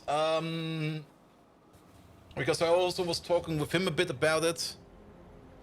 Wasn't there like another guy working on it for some time at some point in time? Ugh. I'm sadly, I'm not really the best person to ask about who works on what, because usually I'm not that good with names. like those guys worked on it. Just check the Git commits. That'll be fine. Names are only important once you get to the Git blame stage, where you just go like, Git blame, okay, who fucked this line up? Come on, show yourself. Alright, give me some stuff, bots. And also, empty out my inventory, please. There you go. Alright. It didn't join until later, after the first few already made. Alien Life was the first one where he was directly involved in from the start. Ooh, nice. Alien Life was, I think, also one of the most radical updates. I mean, what was that before that? Before that, we got probably High Tech and stuff like that. Which was more... before that, it always was like more just like standard recipes. And just make processes that are very similar to things that you experience in real life, like the ore processing, the ore refining, and stuff like that, which is fine. I enjoy those as well. But Alien Life was like the part where suddenly things kind of became wacky in a good way, also a bit in a bad way, but wacky in a good way. And also alternative energy is also pushing it in a weird way, which I kind of like, which I really enjoy a lot. And yes, Arthur is an Arthur. And you think the Pi Raw Horse was the only one before Pi AI? Wait, Pi in Life, as it showed, allowed Pi to break free of mobs. Yeah. Yeah, that was also far before my time when I did Pi. I mean, I always knew that Pi was around, but I never really got into it for whatever reason. I mean, back then I always used to play like either with Bobs and Angels or something else. It was always Bobs and Angels. It's also one of the reasons why I kind of want to get back to Bobs and Angels at some point in time. Just to see if it still is as I remember it, how it was. But yeah, Bobs and Angels has been around forever, and both, I don't think, are getting really updated anymore. They're still getting maintained. As maintainers are still around, but really progressive updates and stuff like that, I don't think is happening anymore. And Git blame is great until it blames you while you're asking who the fuck F this line. That's where the Git edit comes into place, or the rebase, where you just like rebase and just like comment as somebody else, or maybe just remove that Git commit altogether and just go like, that never happened, right? And then you just force push it and you go like, yep. Who was it? Oh, Sergey, come over here. You fucked us up again. Helping updating Angels to 2.0 and probably spaceships as well. Nice. Yeah, at some point in time, I want to get back to Angels. Mostly because back then, I already thought I was like making like big builds. But to be perfectly honest, back then I was making shit builds. And just kind of like to experience it again. But sadly, I'm playing way too much Pies, because Pies is so much fun. Alright. Yeah, our red belt is coming in again. How are we actually doing for stainless steel now? I'm pretty sure that currently we're not... Oh, we're still making stuff. Nice. Oh, we also already got some new cobalt extract. Oh, he just arrived. Even better. In your code base, at some point, I am in Git blame on every line because someone fucked up a rebase and pushes the master, and he was the last one that had the old master branch. Oh no! Then again, you can also use that as an excuse. Go like, oh, it's my name on there. Yeah, remember that event from like back then? Yeah, it's not me.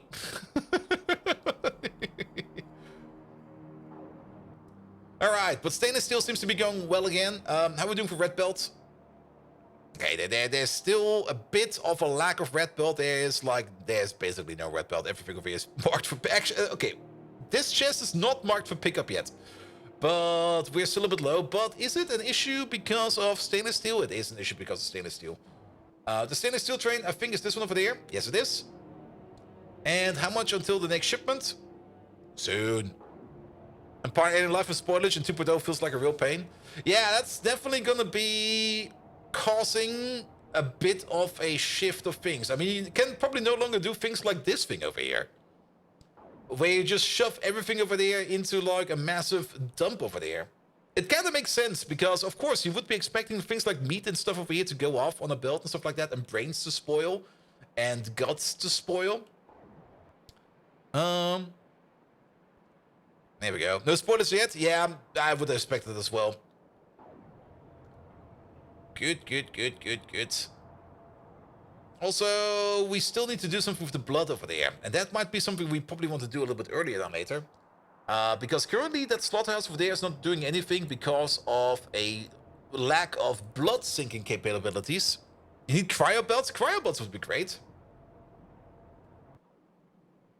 But then again, if you just make cryo belts, it kind of feels a bit cheap, you know? Like, if you just solve it by just making something that is more expensive to build, and you just go like, all right, just throw more resources at it. Where's the challenge then? It feels a bit like, you're just making things more complicated, but they don't need to be that complicated. Could then maybe argument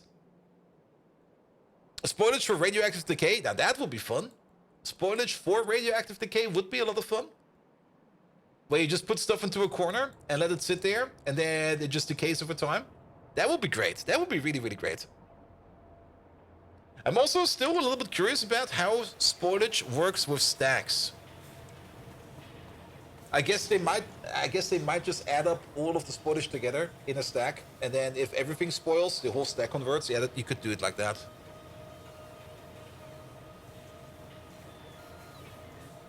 But that could maybe also mean that you got spontaneously spoiling things. I'm still kind of curious about how they solved some of the things on the lower levels.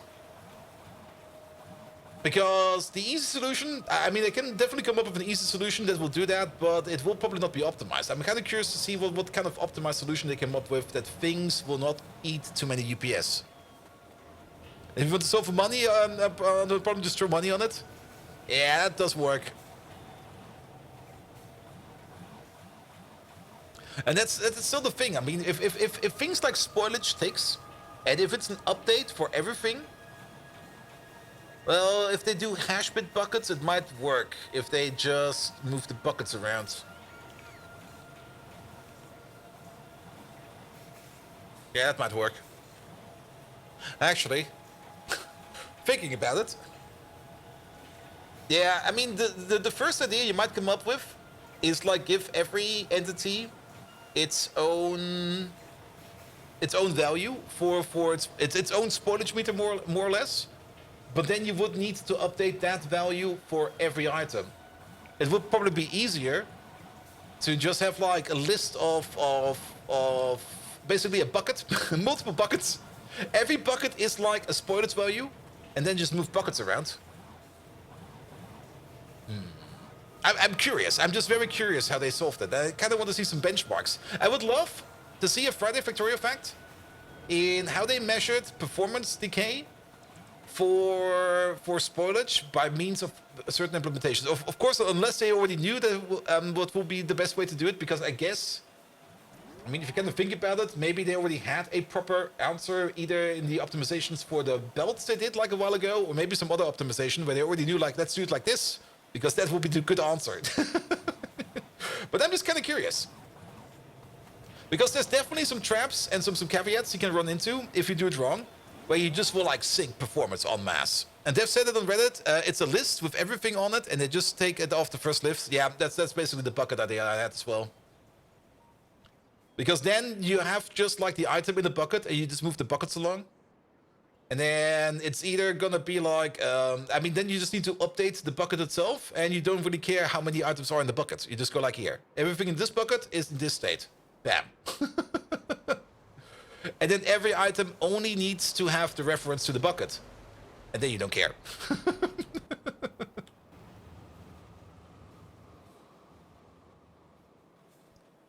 And then if you got like something like 100 states, then you have 100 buckets. And that's like 100 checks. And then 100 checks every 16 milliseconds is nothing. A million checks every 16 seconds is, or 16 milliseconds is like a fuck ton.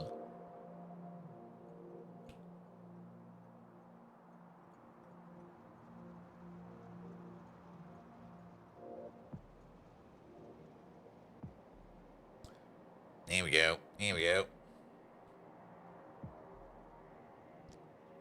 Oh no, you had some good of juice. Well, goodbye for you. Ah, mate. Have a good one. Can't you just charge it? Or... I guess you're probably already being in a very comfy and lazy position and you're just sitting there going like, oh, the charger's over there. Ah, nah, I'm just gonna go to bed. I could stand up and do something. Ah, no.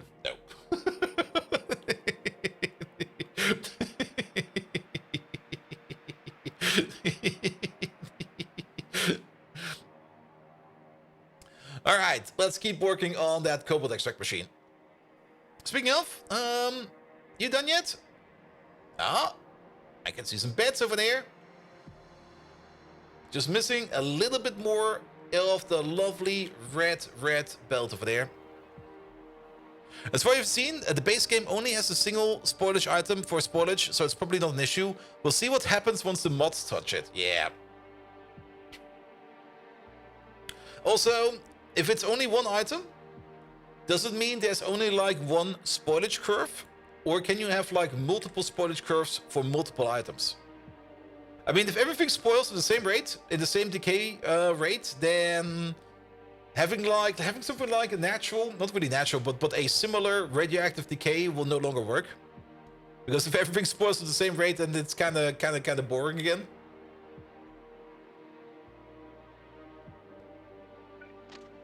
But yeah, there's a whole bunch of things I definitely do also want to get my fingers on.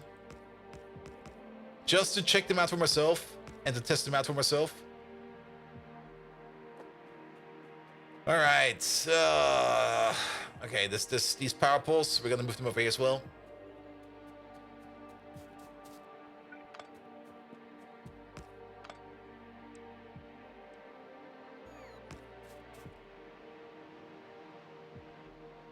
Here we go.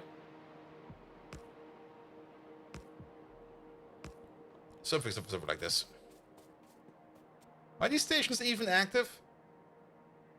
Oh, they sure are. Well, then again, we can just disable the connections and I think it'll be fine. Alright. Yeah, just cut this for a bit. I mean, this way around, the trains can still... Oh, we picked up a belt. The trains can still enter, but they can't leave right now. That'll be fine.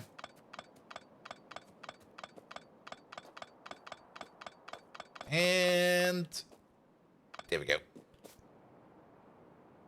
Alright, so what do we need on this side? The main product is already going out over there, so we don't need to worry about that. But we're going to be making some side products. We're going to be making, as a provider, we're going to be making over here some coal dust. We're going to be making some chromite sand. We're going to be making over here some tailing dust. We're going to be making over here...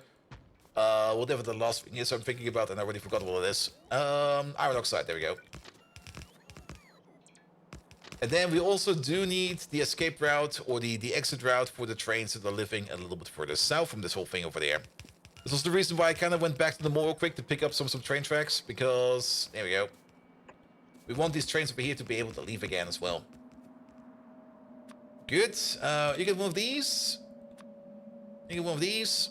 So you can leave this way around. You're also gonna get one of these over there.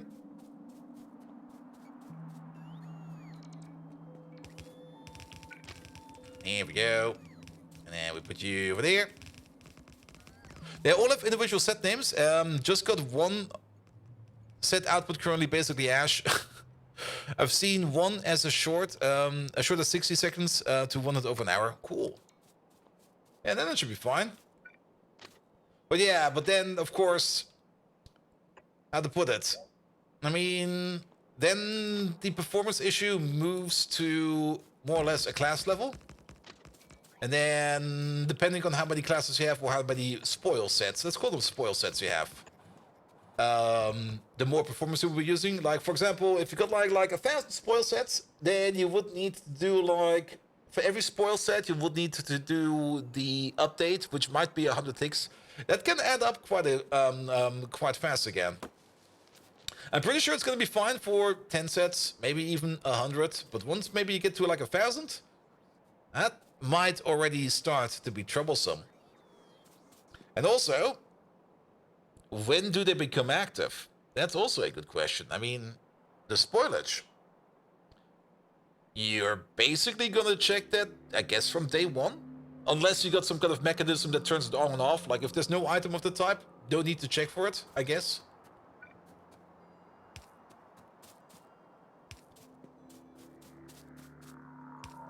What else? You will probably just be checking. Well, you will not really actively be checking it, but you will probably be having to check the bucket at least, like every update or something like that. Also, we're just gonna move you over there. There you go.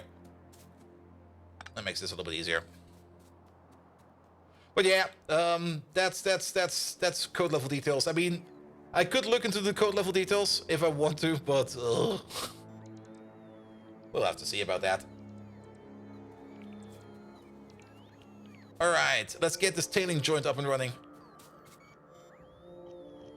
There you go, you over there.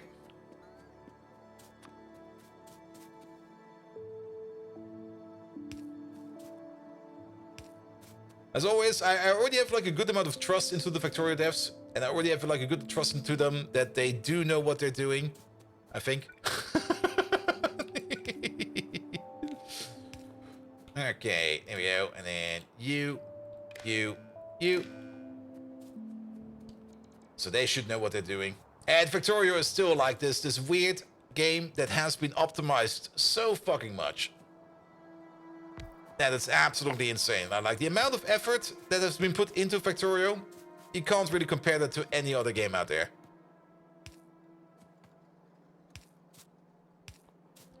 As soon as the item is created, the timer starts, but I don't think it checks it constantly, as some things like crafting bar will hold them frozen in time. True. Yeah, I guess then there will be something like a mechanic or something like that in their place. Sounds cool. That's definitely the proper way of doing it. All right, back to you. Tailings. Tailings and tailing processing. And yet they will still find a lot of ways to further optimize it. Yep. But that's also the way you should do it. I mean, proper way of working. And that's kind of, wait, let's put it differently. That's one of the issues I sometimes just have with like new automation games that are coming up. But it's also sadly the proper way of working. And the problem is that people either well, they probably don't have the time for it, I guess. But of course, you want to get to some kind of minimal viable prototype. You always want to get to some kind of MVP when you're making any kind of product, to get that out of the door ASAP. You always want to be like, all right, here. We're gonna make a game about automation, and of course, you want to present the cool stuff right away, and then you think about optimization later. And that's always how you do it. And I think that's also the proper way of doing it, because if you start optimizing too early, you might spend too much time on an issue that is actually not an issue. You need to experience the entire, not really the entire life cycle of the project, of it, but you do need to experience at least how it looks and feels for a while before you can start thinking about optimization. Because to optimize something, you need to measure it, and to measure it, well, you need to have something. Which, yet again, is that minimal viable prototype, as always. But then again, then you see like new games coming out. Like new games about automations. I saw it with Foundry, for example, yet again.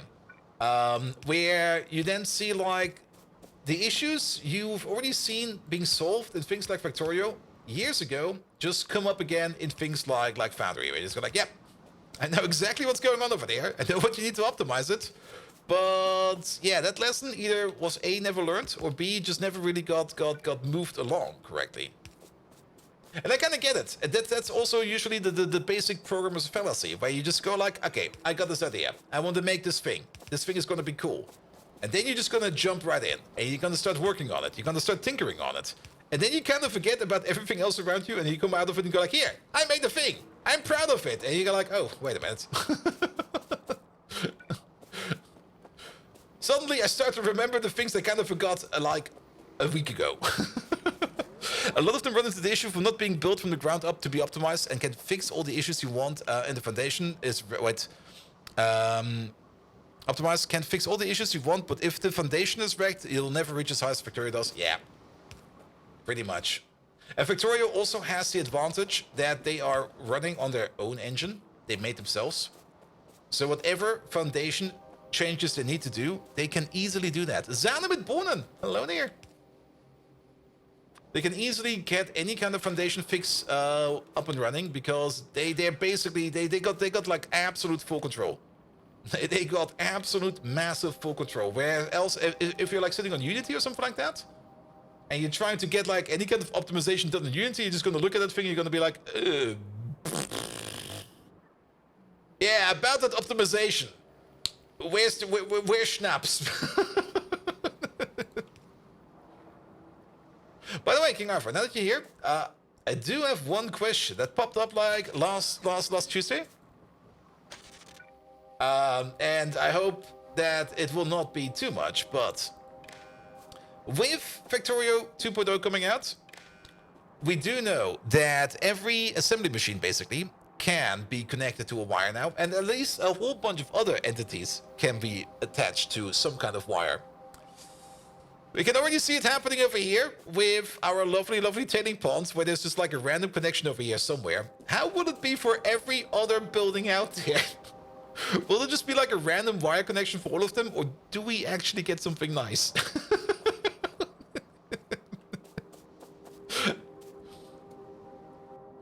It's not like there's like a million buildings in Pi, right? Right?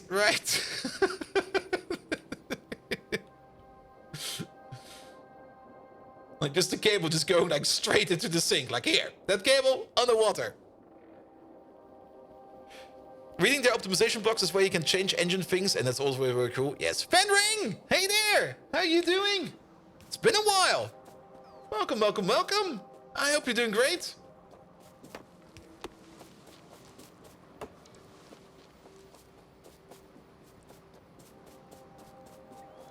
There's been a mention of the list of the items for the exploration tick, so you just need to check the tick and then expire all the item references. Yes. Life goes on. I hope you're doing great.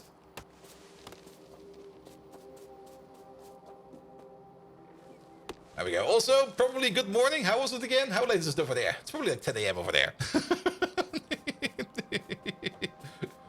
All right. We do need to hook up these for the... it's a good number. I like that number.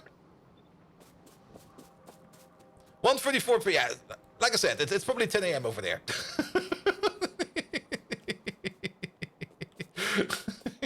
Or something like that.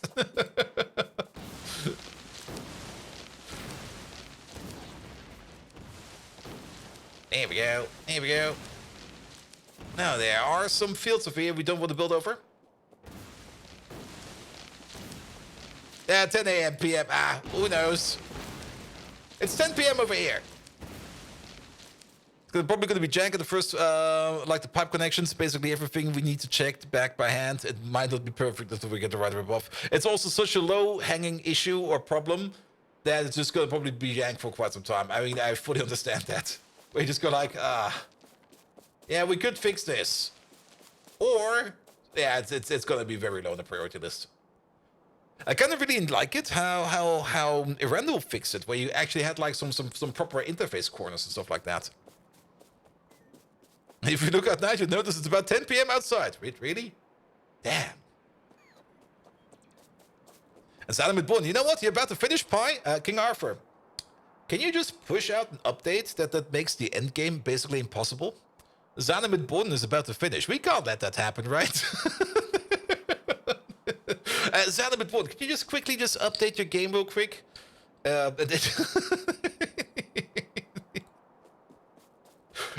We can't just... That's the rubber ducky.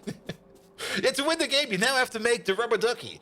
To make the rubber ducky, you just need to get like one piece of extra elastic rubber. To make extra elastic rubber, you need to get rubber and you need to put it into extra hot air. But you can't get extra hot air from the hot air machine. No, you have to make yourself a Neutronium Galaxy Forge first. And only with the Neutronium Galaxy Forge, you can make extra hot rubber air to make the extra rubber. Turns Ferric Victory into infinite research. Oof. Oh, Oh, that's a good one. Like, you did Fair Victory 1, but what about Fair Victory 2? Wait, what? Actually, you could do that if you think about it. Like just go like here. I do know you could do infinite research over here for mining productivity, but have you ever thought about doing infinite Fair Victory? You don't get anything for it, only that you can say like, yeah, I've done a bit better. Alright. Where is it? What are we looking for? We're looking for something similar to... where was the last time I built one of these? Over here somewhere? It's like the 100 combat bot achievement, and it's done. Damn it! Zanimit Boden, congratulations. Which pie did you finish? The alternative energy one, or still the previous one?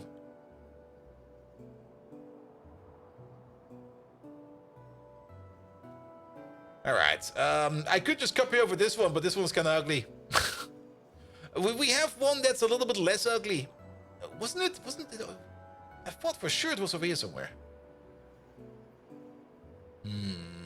Not you. Not you. None of these. Not you. We could try to look for things that provide us with tailings and stuff like that. There's a mod that introduces a rubber ducky. It requires one of every item in the game. Oh.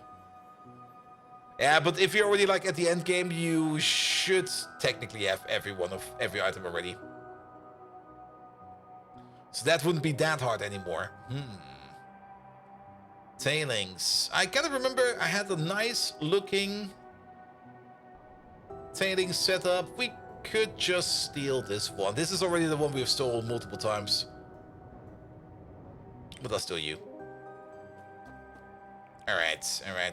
Now, technically that plonks into there, but then we will be building over this part over there, which I kind of dislike. How about we just plonk a couple of these next to each other over here, like one over there. We do have to be a little bit careful over here with these beacons, though. These are heavily beaconed. We can share beacons. We just have to make sure that we take out the correct beacons over here. And I think 2 of these will probably be fine. Wait, you're missing the part where it's every item and turret says hello. Oh. Yeah, of course, you can't make the oh, good God. Well, how to put it? You would then need to multiple times research the infinite turret reset to go through every turret update. Oh boy, yeah, it's gonna be a while. All right, that's an AM FM1. We don't need that one over there. That's an AM FM2. That will be these 2 over there. That's an AM FM3, and then this one over there, and then this is the 5.5, and this is the 4.4. If we move you over like a little bit.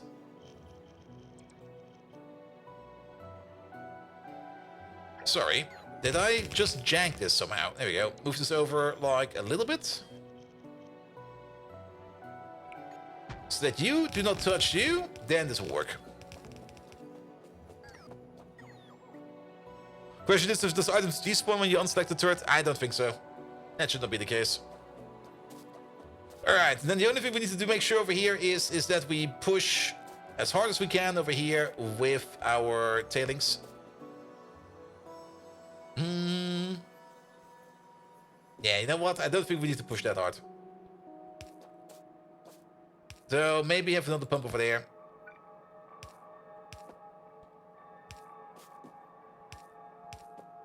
Yeah, that'll be fine. That'll be fine.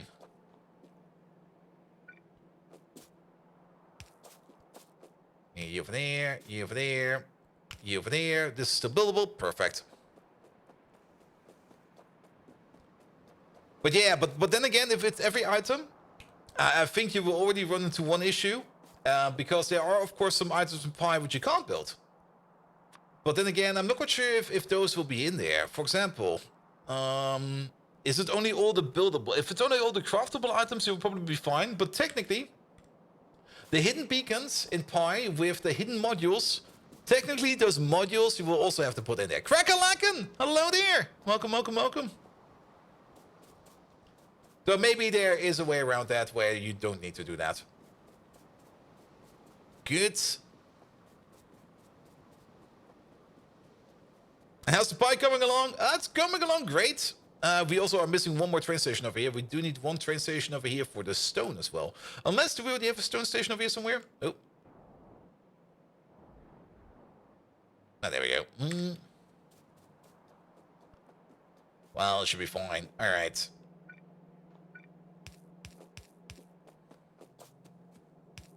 Get all of these in there. So, iron oxides, the coal dust, tailing dust. All right, how about we just try to get these together first? And then we think about splitting them off into stations. Which means you'll be over there. You'll be over there. Not over there. And you over there. You over there.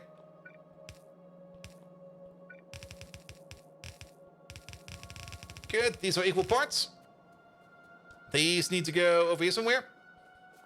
Also, do we got some construction range over there? No, we don't. No wonder nothing's coming over here. Let's place you right over there. Did Megatron cure a case of token abuse? Yes and no. I have been working on some technical parts, some technological parts for Megatron over the last couple of weeks. In my cellar, I got up and running a self-hosted ChatGPT alternative, which is working pretty great. So the thing about the tokens, that will not happen in the future anymore, which I'm very much looking forward to. I'm still looking into and trying to get a self-hosted text-to-speech up and running because the delay for text-to-speech to 11 labs is still very high. But the problem is there is nothing equivalent or on any good level that compares to 11 labs on a self-host machine. Which is a bit annoying, to be perfectly honest. I was kind of hoping that I would maybe be able to find something that is at least somewhat equivalent, but it's like no, no, just no. 11 labs is just that damn good. And any kind of I mean, you do see sometimes reports of people coming up with like some good self-hosted solutions, but they put in so much effort into setting that up. And that's not only just, I mean, just the technological setup, that's not too hard. There's usually like a Docker container going around where you can just copy-paste their results. But getting like the voice they have recreated up, that is then the hard part. Which then usually kind of stops right away.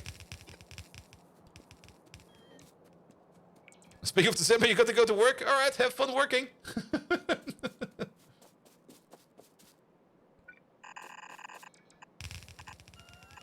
For example, I had like one, and that's also something very Python-y. But you get these, you got like these Python projects, which are basically just self-documenting projects, which you can also use to run Python code. What are they called again? Are they called journey files? Journal files? No. I'm thinking of something else. It's a very Python scientific thing to do. In scientific Python, you'll find those everywhere. You said your game just crashed? Ah. What are they called again? And every time I look at them, I just go like, ugh. The Jupyter files, yeah, those. Oh, every time I look at those, I just go like, I shrug. I shrug hard. I just go like, oh, not these. Oh, not this shit again. Another month and more fun. Like, I see what they do. I see the benefit about it, but it's always like it's not really helping in my opinion. It's always like it's basically you're getting like handed this scrapbook that contains codes and comments, and you just look at it and you go like, ugh.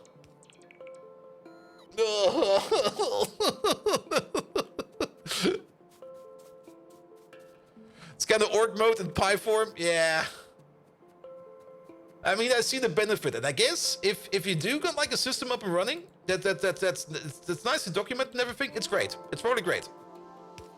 But every time I get like one of those handed to me to take a look at, I was just like, I gotta puke. What the fuck is this?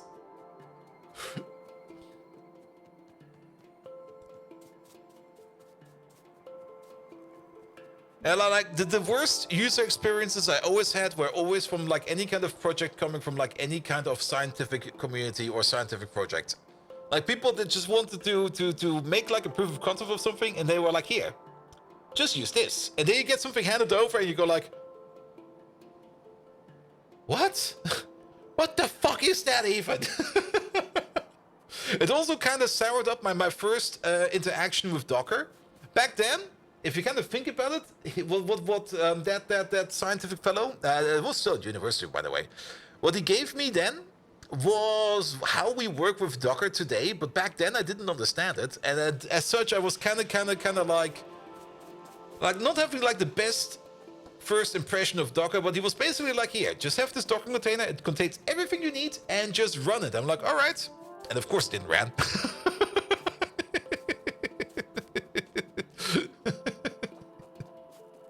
And because it didn't run and I tried to fix it on my own, I ran into like any kind of problem. Yeah. Scientific things. But it was technically genius, but I just didn't see it. I just didn't understand it. And it was easy to use and understand debugging tools. Yeah, but I don't use it user interface. When I use Python, I use it at most from the console. I don't even debug much in Python because most of the time you don't really need to debug much. At least that's usually how I code. I like whenever I code, whenever I program anything, I usually tend to not debug much because I try to understand my code as much as possible. And the only time I actually need to debug something is if I truly don't understand how a certain thing works or not. But then again, how to put it? If you keep things simple and stupid enough, you will never have to get to that level. Because... because... yes!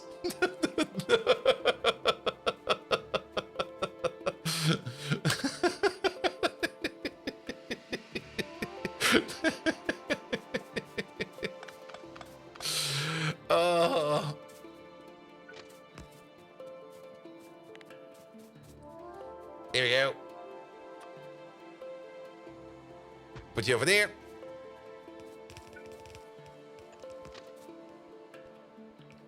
There you go. Put you over there.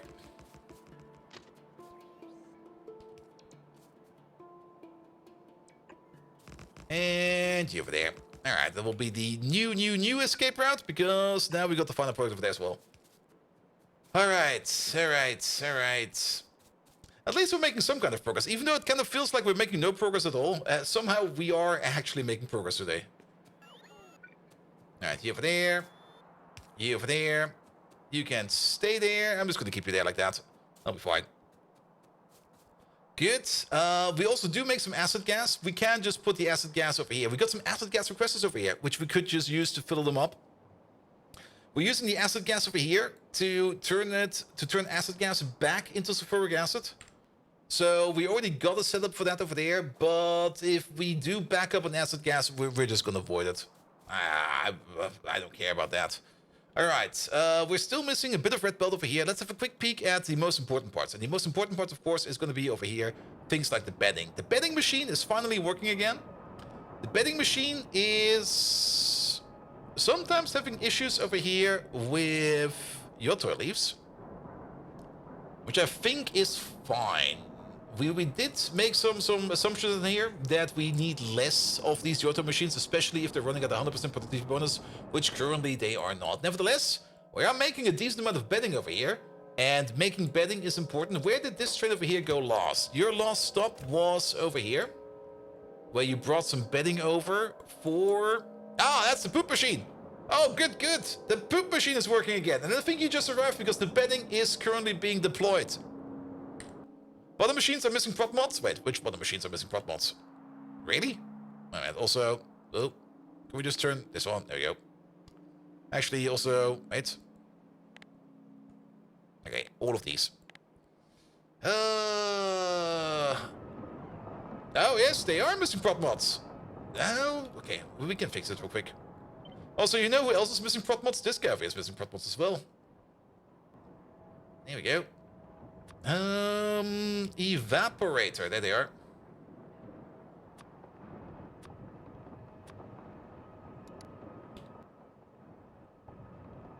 Zip.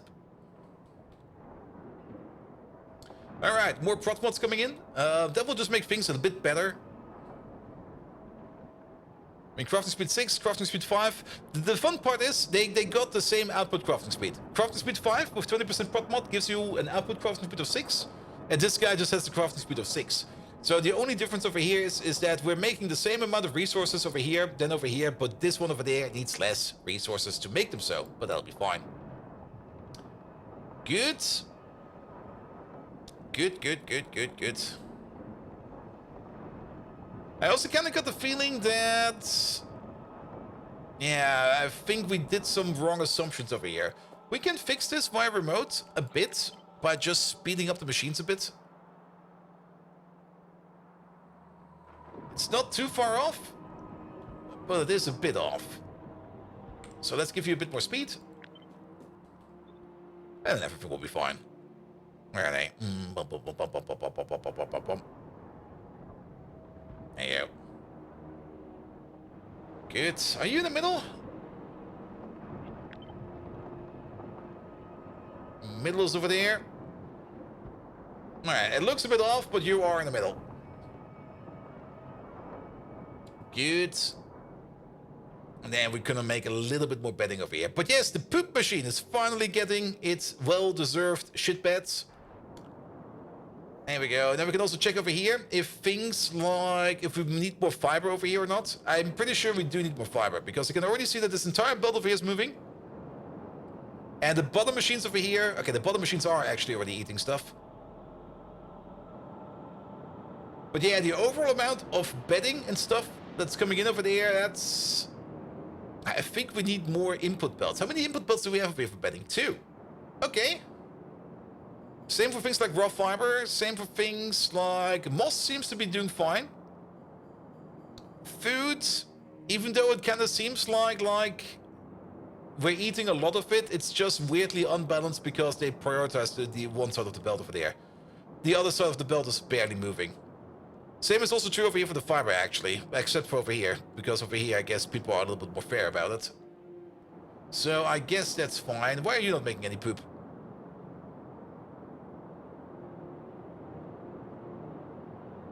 Oh. Really? What? I think you broke. But also, there is not a lot of water going around over here. Where's your water coming from? Where is your water coming from? Oh boy. Wowza. The little pump that could.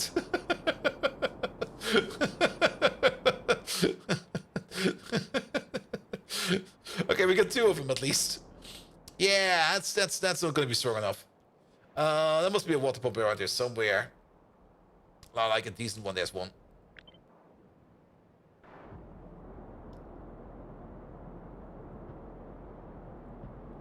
Yeah, we're gonna fix this. We'll fix like this.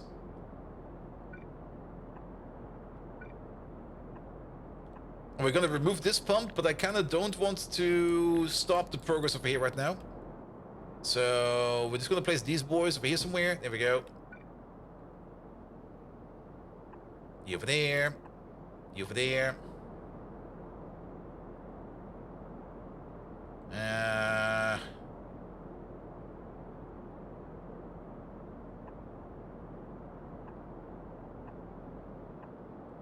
This might seem a bit weird. Then again, what do you expect?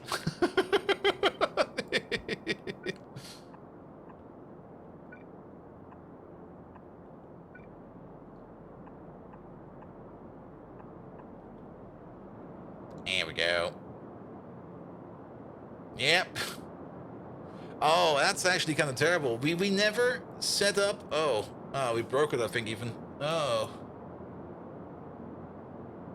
Yeah, because we never set up any safety mechanisms over here for the water barrels, because we always assume that we will never ever get into any kind of situation where we run out of water, because these creatures do not really require that much water. Well, guess what happened? Alright, so can we quickly finish this up over here, and then we're gonna move over there. The stone belts.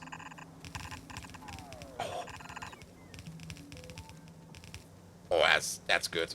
I like that.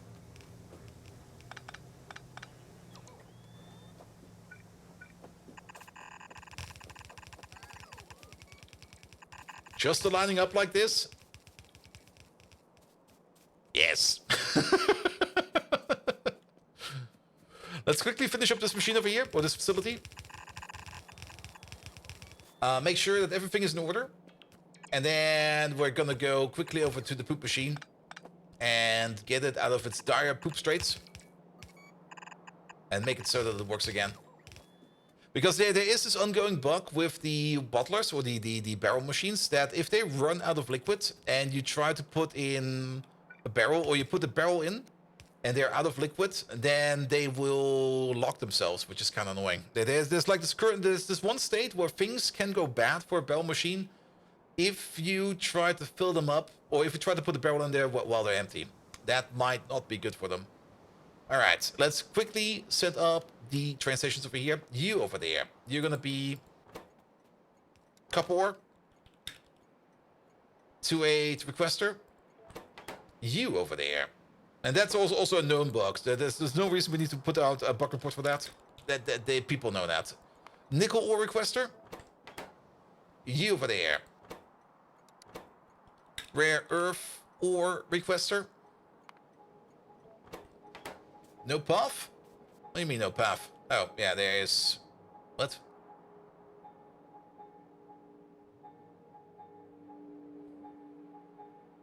Ah. Yes, no path. But I guess the bot is coming around, so we don't need to worry about that. You over there. You're gonna be cobalt, extract, 2-8 provider. We don't have a 2-8 provider yet, so this will be the first of its kind. Also, can we just turn caps lock off for a second? Provider. Here you go. So that's all the base materials coming in over here. There's no complaints about missing materials. It's just bots that are stuck somewhere. We'll probably Finjo. Basinjo! Hello there! Welcome, welcome, welcome, welcome, welcome. Are you already on your vacation? In between jobs are still going? Nope. Yesterday was my last day at work. So today is the first day of my vacation. It's also a national holiday over here in Germany, which makes this also pretty nice. And for the rest of this week, I'm just going to relax. And then starting on Saturday, I hope I will be on... I hope, but I kind of want to work on Megatron and get a little bit more active on my personal projects. Alright, this video is going to be iron oxide. That's going to be you. Iron, not Fyron. Iron oxide 2-8 provider. But yeah, I'm basically already on vacation, but I do got some plans for the vacation and some things I want to do. And sadly, even though it sounds a bit rough, finishing a pie is not one of them, because I already know that we will not be able to finish up until I get my grubby hands on Factorio 2.0. There we go. You over there, you're gonna be chromite sand. 2-8 provider. And then you over there, you're gonna be coal dust, 2-8 provider. And you over there, you're gonna be tailing dust, 2-8 provider. Hope you will relax and get a bit of your plans done on your vacation. Yes.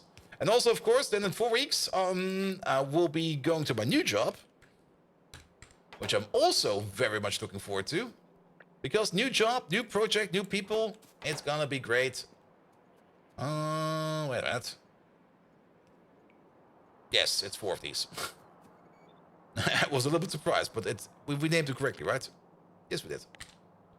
All right, these are all named. The only thing that's left over here is the acid gas output, which we will be connecting. Let's connect it in reverse, because we want to push it in over here first. Let's quickly get that done, and then we're gonna have a look at the poop machine. And over here, we're just going to do something like this. We're going to try to fill up, say, this guy first. If we can't push any more acid gas in here, we're going to be pushing it over there.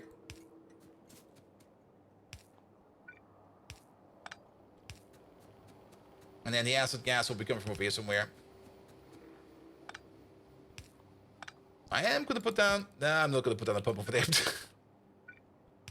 The pump will be somewhere else. Ooh, I like this.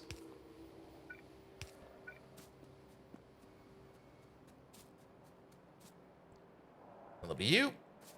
Can we just put you over there? Actually, no. There's a power pole over there. But that power pole is not big enough for us to put down a pump. But I want a pump over here. There we go. Have one of these. Alright, that's where we need to go. And our output is down here somewhere.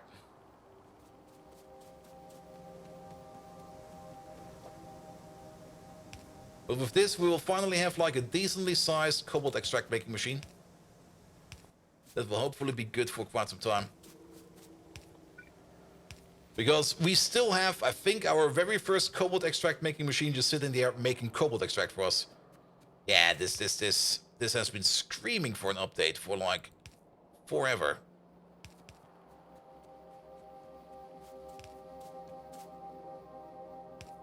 That's a miss. There we go.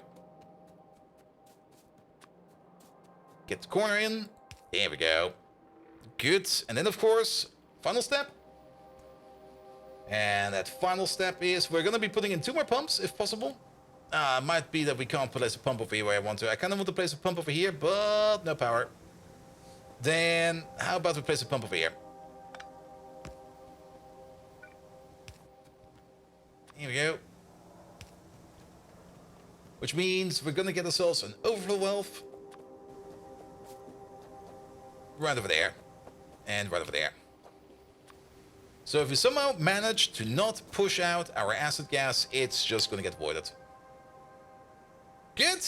Good, good, good, good, good, good. All right. Off to the poop machine. There we go. There we go.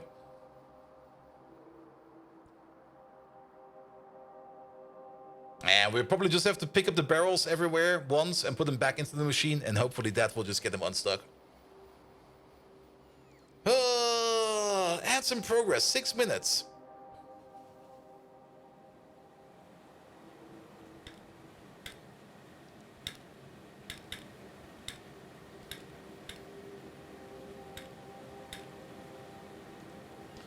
For the people that are currently on ad break, they will not be able to listen to this, but it says over here for me, add some progress, 6 minutes. I've set it to 3. This is the second time I've noticed that ads are doing double the amount that they should be. I'm a little bit concerned.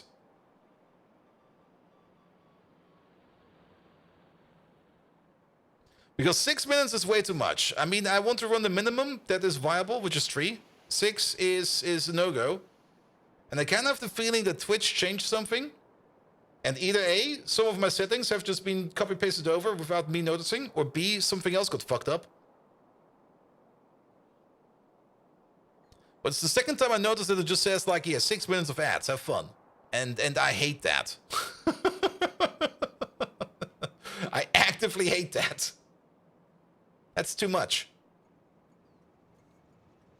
And if it does do 6 minutes, then it does not show up correctly in my ad display. Because my ad display... Let me just double check real quick. Actually, I should be able to check this.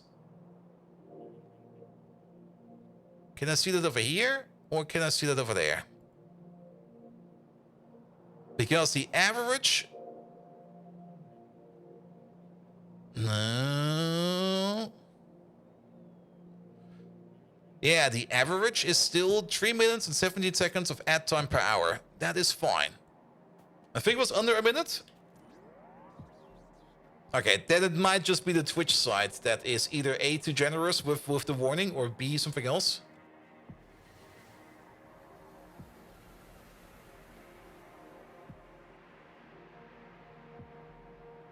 Since your sub dropped because Twitch is beat, man, that's fine, mate.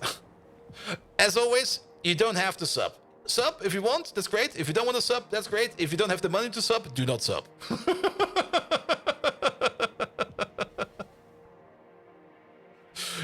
You're sorry to not have a sub, mate. That's fine.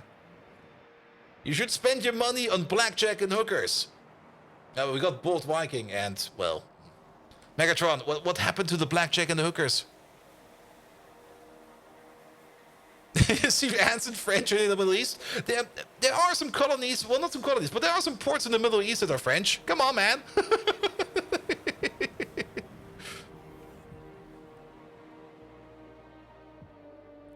Can you sub and you get blackjack and hookers? Maybe. Let's see what Megatron says for that. Ah, the blackjack and the hookers, you lunk-headed potato bug.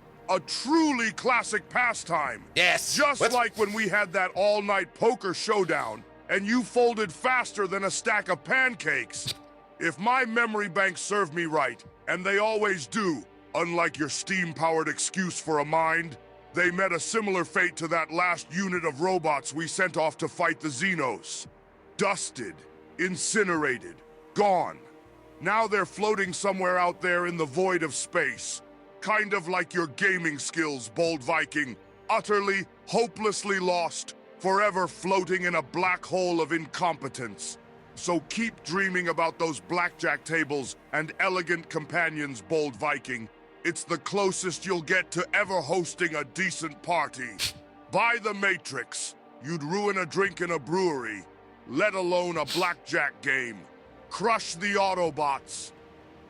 Did he forget the hookers, or are the hookers also in space? What happened to the hookers? All right. Yeah, we still got a certain lack of water. It's now back to a certain lack of bedding. Okay, this maybe we were good over here. I don't think that a lot of stuff is broken over here. But yeah, the amount of water we need over here, or the amount of barrels we need, it's only 5 barrels. Well, actually, it's 1 barrel per second. Every barrel is 50. Yeah, we do need more water over here. Ah. Well, there's a problem. So is water better on this side now? Yeah, okay. Barrels seem to have been fixing themselves, and water seems to be fine as well. But now it is a story about beddings.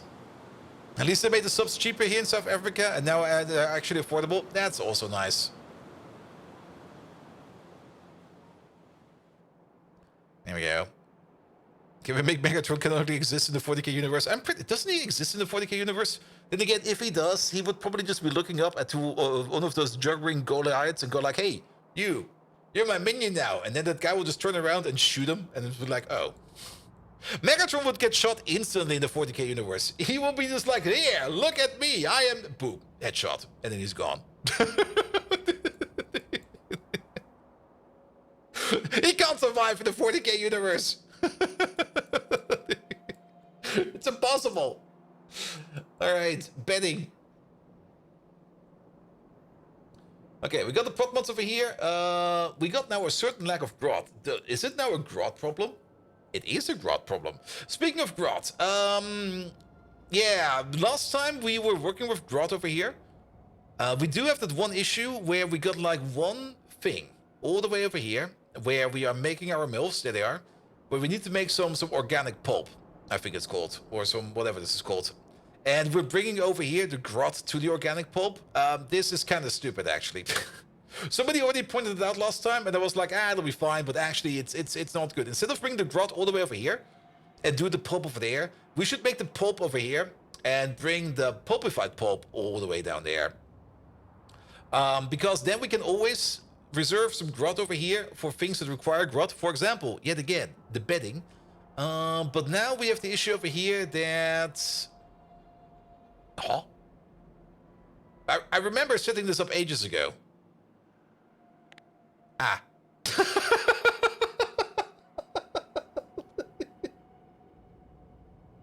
Well, there's a problem.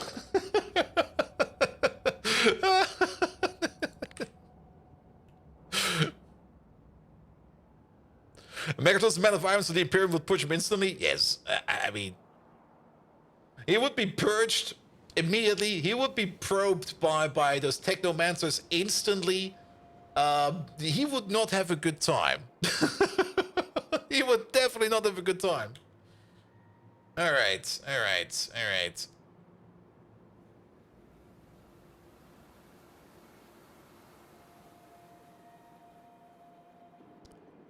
Let's get that Grot production up and running again. Did we already do Grot Mark II, or is that still open? Grot. We can all the way go up to Grot Mark III. Oh. We might want to set it up, because we do need more Grot. We also got a better Grot recipe. For that, we need pesticide. We've also not done pesticide yet. Pesticide does open up quite a bit of... I thought it was not a recipe. Quite a bit of better recipes. For the chance recipe to Grot Mark II, we don't need anything special. That's easy. And for the make recipe for Grot Mark II, we don't need anything special. That's easy. I'm pretty sure we've already done this, because that seems like such a simple recipe that I don't really think I've not done this. Then again, I might be surprised. I mean, I've done less stupid shit more often than, well, you know. Alright, where are they again? Grot. And then for the Grot Mark III, we will need the Grot Mark II. We need some great alien samples, which is not too hard to do. And then for the build recipe, for that we then do need pesticides. So we can't do Grot Mark III yet. We can definitely do Grot Mark II. And I can already see we're not doing Grot Mark II yet. So let's set up both. Let's fix Grot over here, because this is a fix I did, I think, like yesterday. I did this quite some time ago, because I kind of noticed that we're needing way more limestone over here, and we just do not have any limestone available. So there you go. Things will be brought over there. And then for the Grot update cycle, we're probably going to do that. We could maybe even dedicate the last machine of one of these for that. Because what do we need for the Grot Mark II? Grot. There you go.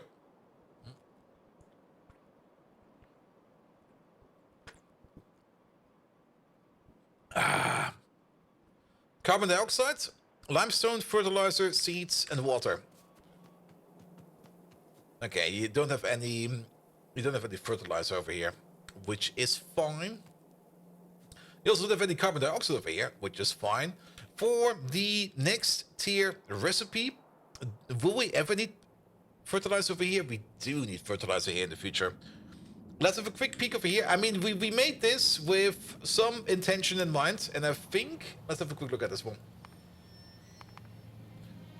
Let's have a quick look at the best Grot recipe that is available. Craft. Which, of course, is... there. I should maybe look where I'm clicking. It's happening. I kind of have the feeling that this mouse has a drift to it sometimes, which is kind of weird. Is there a better one on that? No, that's the best one. There we go. That's gonna be... how many inputs? Okay, 3 liquid inputs. Ash, coarse fraction, limestone, soil, biomass, pesticide, fertilizer, growth, urea, Grot seeds. That's 11 inputs, but I'm pretty sure we've already said or deduced that the pesticides will be sharing, and maybe the Grot seeds and the growth factor will be sharing. Though the Grot seeds over here have their own belt. How many inputs do we have? 1, 2, 3, 4, 5, 6, 7, 8, 9. And this over here is 11, right? 1, 2, 3, 4, 5, 6, 7, 8, 9, 10, 11. So one of these over here needs to share in the future. Alright.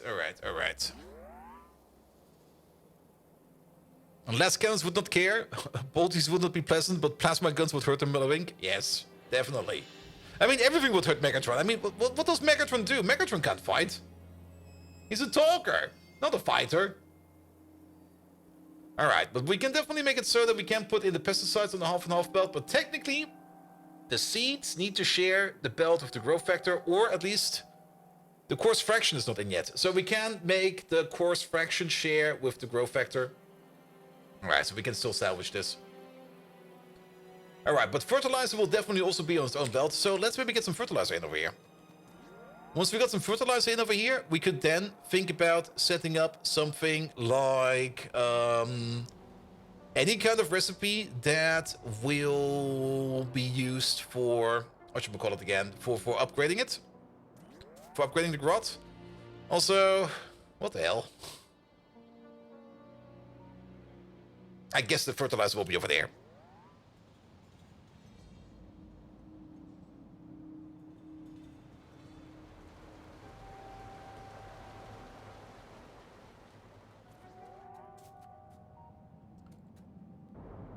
There we go.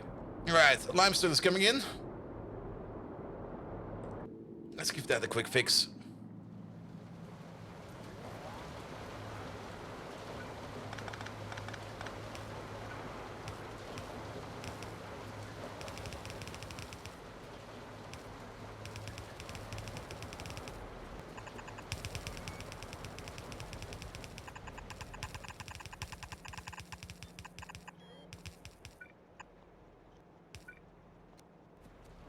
There we go. This over here, I think, makes enough limestone for this whole place over here. Even the best recipe over here only requires like 5 limestone every 30 seconds. We don't really need a lot of limestone. And these over here, these are making a little bit more than 30 limestone per second.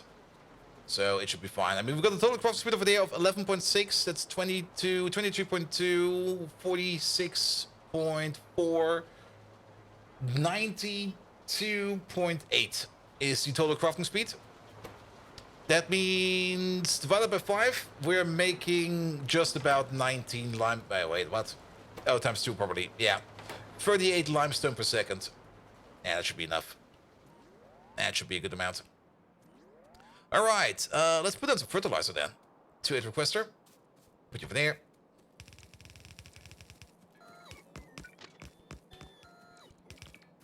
There we go. You over there.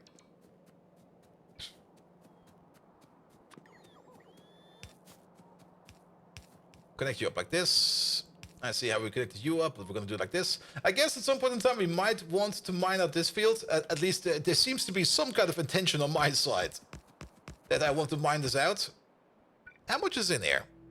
13 million. Well, maybe. Missing a train signal in the middle station? No, it's over there. There you go. And these are blue, blue, blue, yellow, yellow. These are fine. Well, it's not at the spot we usually place them, because usually we place them over here. Yeah, let's just move you around real quick. There we go. Same for these. These are also not really in the place where we usually have them.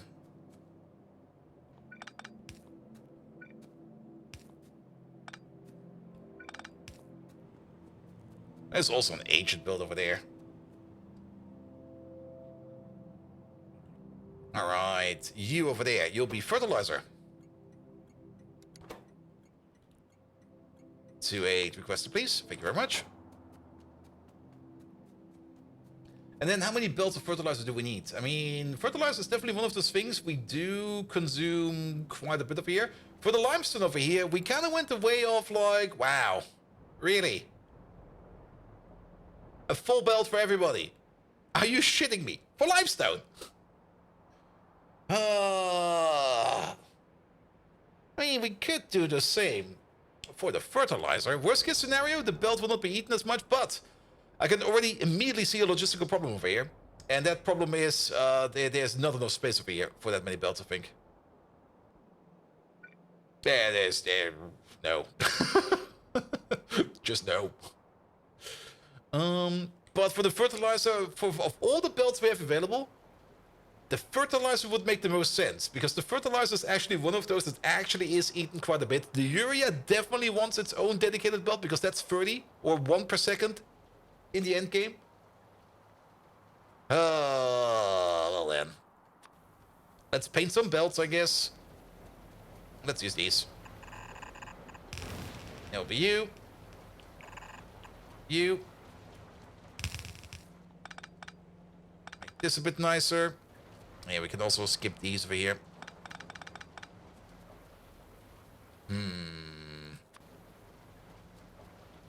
I'm still kind of thinking of 4 belts max, and then we just share a bit, half and half. I mean, worst case scenario, we add more belts later on. That's definitely something we can do.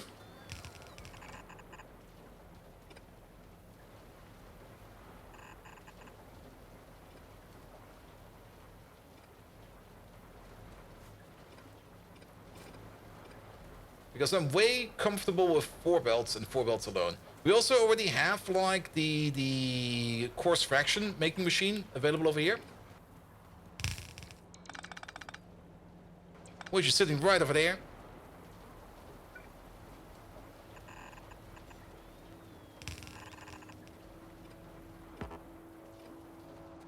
Here we go. Over there.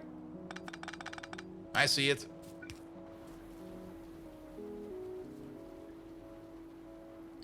All right. Back to the front.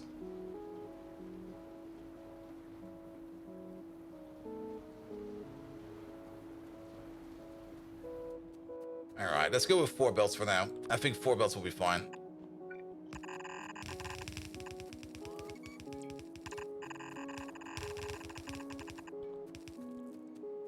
Here it is.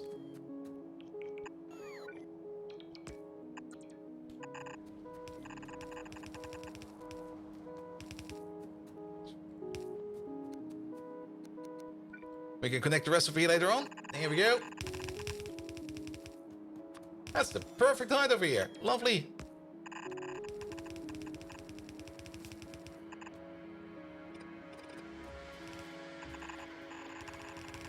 Here we go.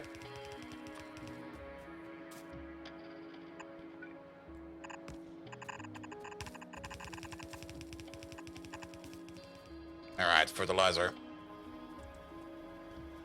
We don't need it yet, because we can't do the next recipe yet, but if we're only going to bring in fertilizer for the upgrade recipe, we might as well already hook it up.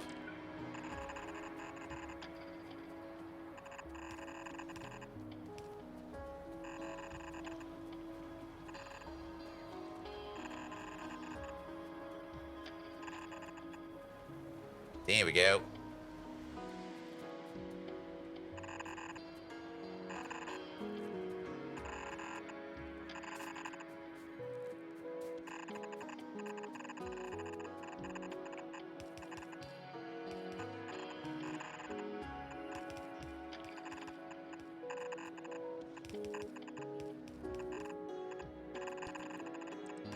And voila!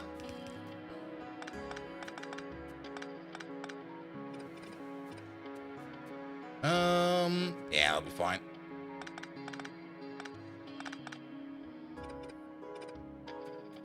Good. Fertilizer's arrived. Excellent. We still need the belt for it and everything, but it'll be fine. Alright, we got some fertilizer over here, and then we can take this corner, for example, over here. Splice off some of the fertilizer. What else do we need? Grot Mark II. That's grit. Grot. Grot Mark II. Fertilizer, limestone, grots themselves, grot seeds, carbon dioxide, and water. Yeah, that is just going to be something over here. And I guess we do that in one of these. So we're going to place one of these over there real quick. We're going to need some grot seeds. Here we go. We're going to need some actual grot. Yeah, let's place them over there.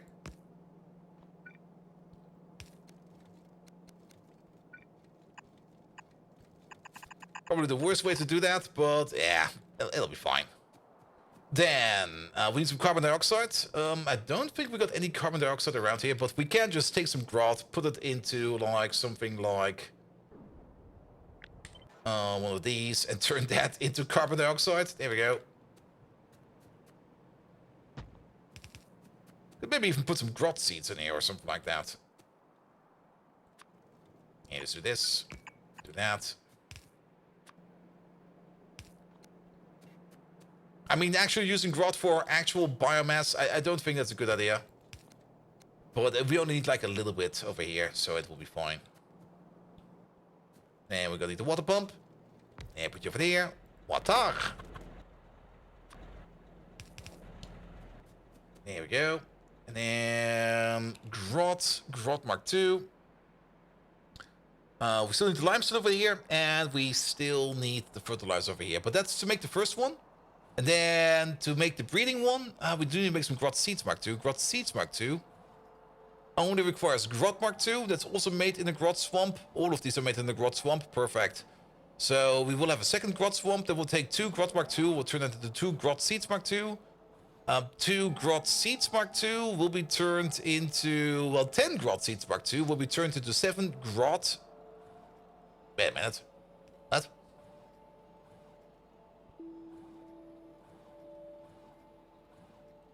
Excuse me?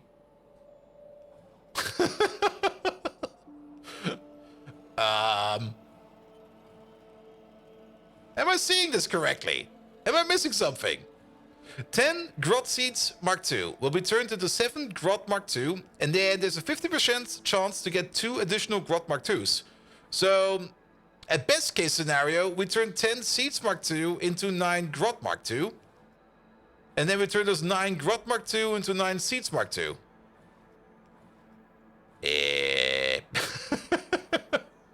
That's not positive. Oh, wait. Ah. There we go. Now it's positive. Why does this exist then?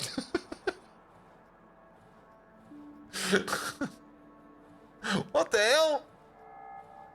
So we basically need to take our... Oh. It's a Grot Seeds Pod Mark II. I see. Yeah, I looked at the wrong thing. So yeah, we make a Grot Seed Pot Mark II. So 2 Grots Mark II will turn into 2 Grot Seed Pots Mark II. 2 Grot Seed Pots Mark II will be turned into 4 Grot Seeds Mark II. And now it's positive. Just need some sulfuric acid. Alright. Which means we need the centrifuge. There should be one right over there. So, you over there, you make the chance recipe. This is going to be the starter. Once we got enough of the starter, we're gonna lob it into... Yeah, we have to go to the seeds. So the first step is gonna be put those into the Grot Seed Pot machine. Alright, so we're gonna take you. That's gonna be the first step. Put you to there. Then from over there. No, that's wrong. Wait. Is it?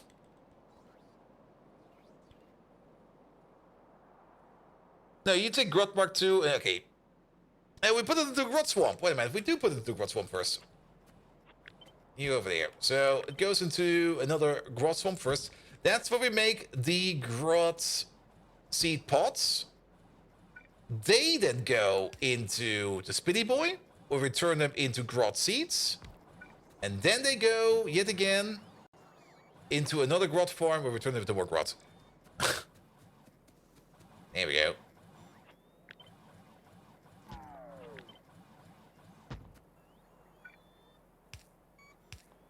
And then it spins.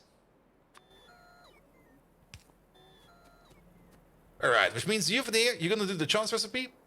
Which, this one.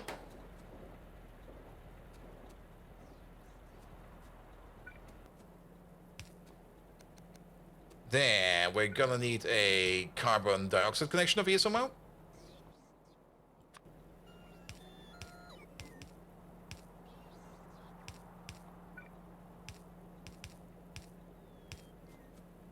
So the Grot goes into the Grot, which goes into the Grot. Yeah, sometimes it can be a bit confusing. It's not as confusing as with the Cotton Gut Pups and the Cotton Gut Pup Studs and the Cotton Gut Pup Stud. That was fucking confusing when we had this issue over here. But that's also more or less solved now. Speaking of, I'm gonna send you off manually. You're going over there. No, I don't want you to go over there. I want you to go over here.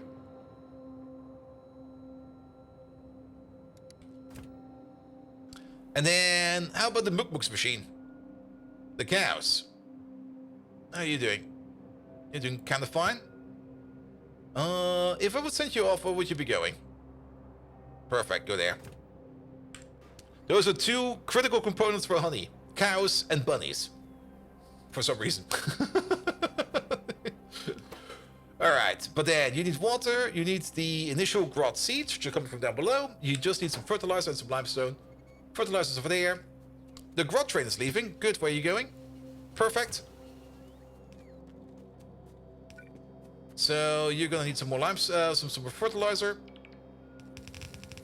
There we go. Go around. Make your way into the corner. Here we go. In you go. That will be the fertilizer, and then the limestone. We're just gonna splice off a little bit of the limestone over here. Because for some reason oh wait, that's not limestone. That is that's the limestone.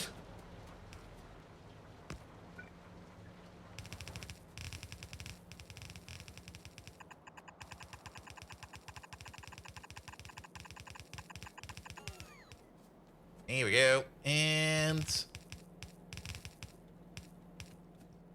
there we go. Off we go. Perfect. So you got everything you need now, with the exception of the grot, but that is because of a lack of build. Same over there. Here we go. Good. And then carbon dioxide. Yeah, we can turn grot into biomass. It's not a lot we turn it into. Actually, we can see over here, right? Yeah, it's every grot turns into 5 compost. That's fine. We just need to make a little bit over here to turn it into carbon dioxide, just to keep this machine over here running, and then we're gonna be fine. Good. However, we do need at least a little bit of a setup over here. You over there, you're gonna be making the grot seed pots. You over there, you're gonna be turning the grot seed pots into grot seeds. And you over there, you're gonna be making grot Mark II out of grot seeds. Alright. That's the spin it to win it recipe. We are gonna have a passive provider right over there. You over there. Grot. That's the wrong way to type grot. That's gonna be grot Mark II. There we go. That's mostly going to there. Everything else goes into there. We can copy paste this over. We can turn this into a whitelist, that into a blacklist. And the only other thing is going to be grot, so it'll be fine. We do need to give you limestone, fertilizer, urea, and the seeds Mark II, as well as some carbon dioxide as well. Good. I mean, we got some extra carbon dioxide. Oh, oh, this is actually really good. Look at this. It just fits. Here we go. You need some sulfuric acid. I'm pretty sure we got some sulfuric acid around here somewhere. We're just going to pipeline it in. You need nothing. That's great. It's a little bit silly then that you just don't need anything and you just sit around and do something. Sure. Seems like a silly step. Alright, and then we're going to need some fertilizer. In you go. We're gonna need some of that water, which is over here. There we go. This way, that way, that way. You don't even need water. I mean, for a swamp plant, not okay, never mind. The more I bitch about this, the more likely it will be changed. So let's not bitch about it. And then you need some limestone and some urea.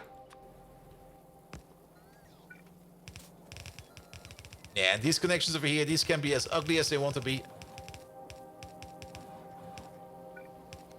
Just bring it in there, and we good.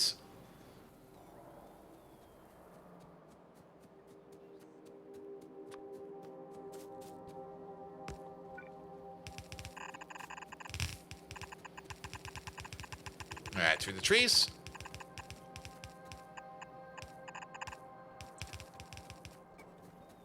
Here we go. Here we go.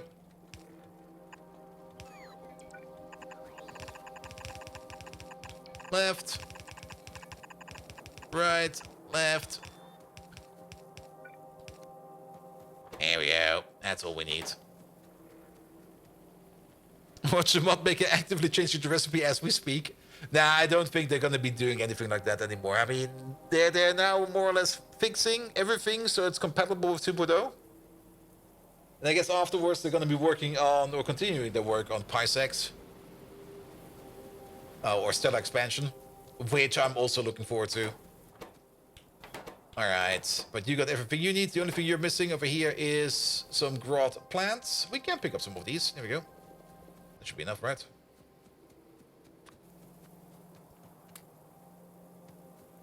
There we go. You're good to go.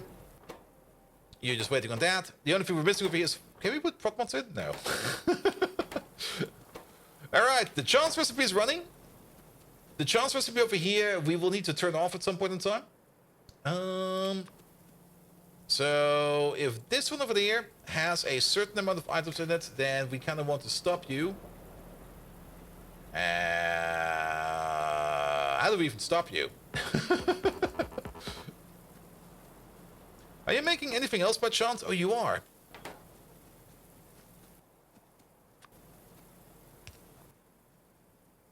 There we go.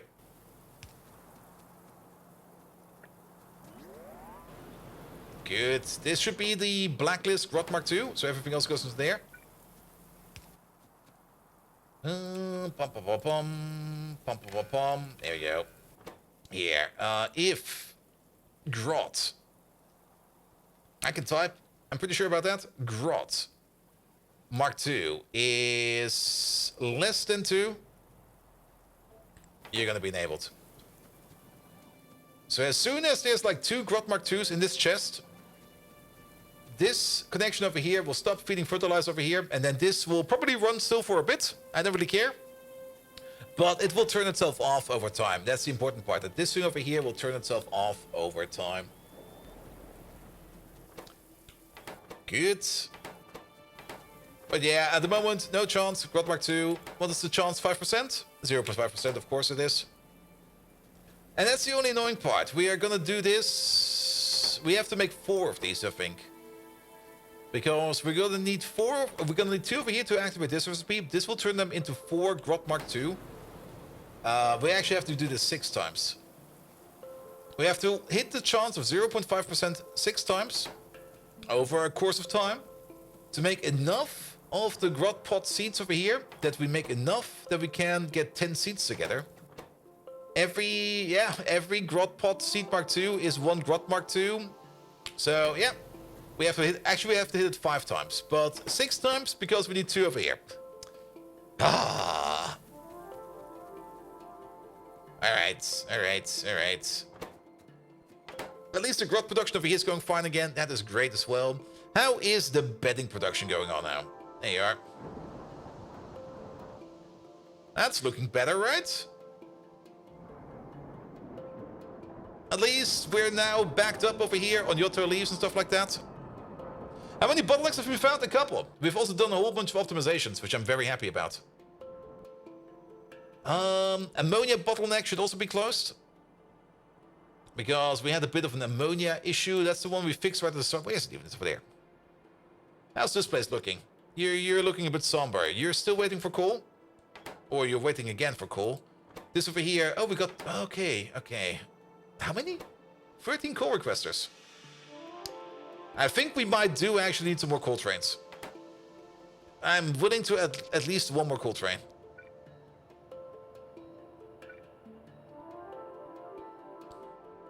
At least 1.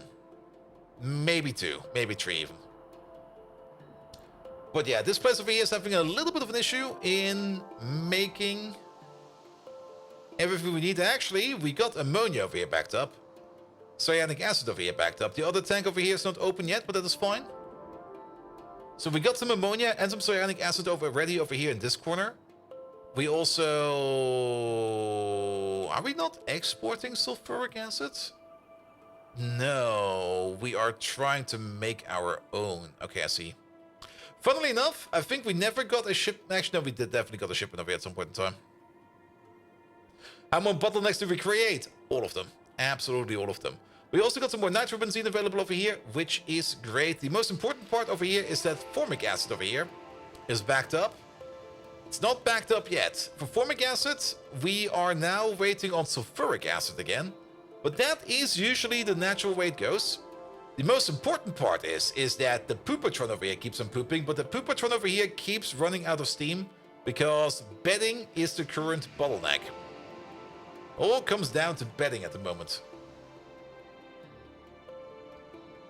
At the moment we look again after we've taken a look and we're like, yeah, this is fine. It's already broken, but I think this... ooh. Yeah, that's an issue. Actually, there we go. Just these. There's some ancient belt over there.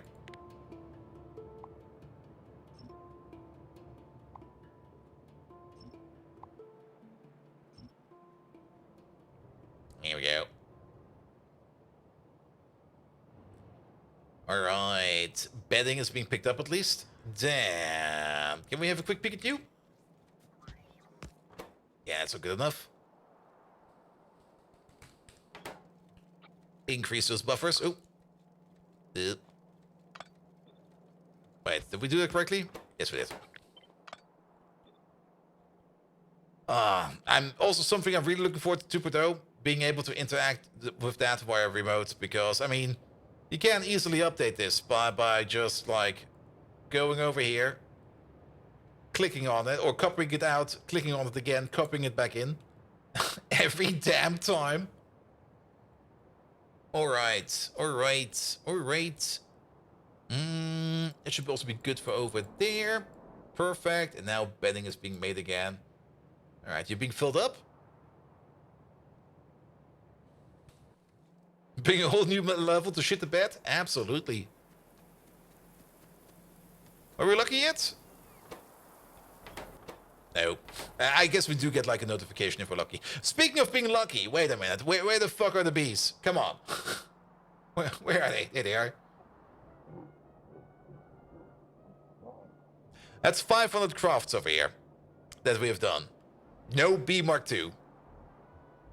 Come on, bees. Get the fuck on. I mean, I do know that we only need one of them. We only need one Mark II bee to set up the Mark II bee production, which is a little bit more complicated, else I would have already built it over here in place. Is it 0.2 for the bees? Really?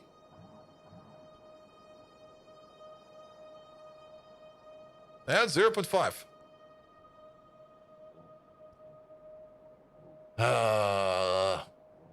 And then once we got them, we need to... Once we got one Arquette Mark II, we combine them up with an Ulrich and some filled combs into an Arquette Nest Mark II and some empty combs.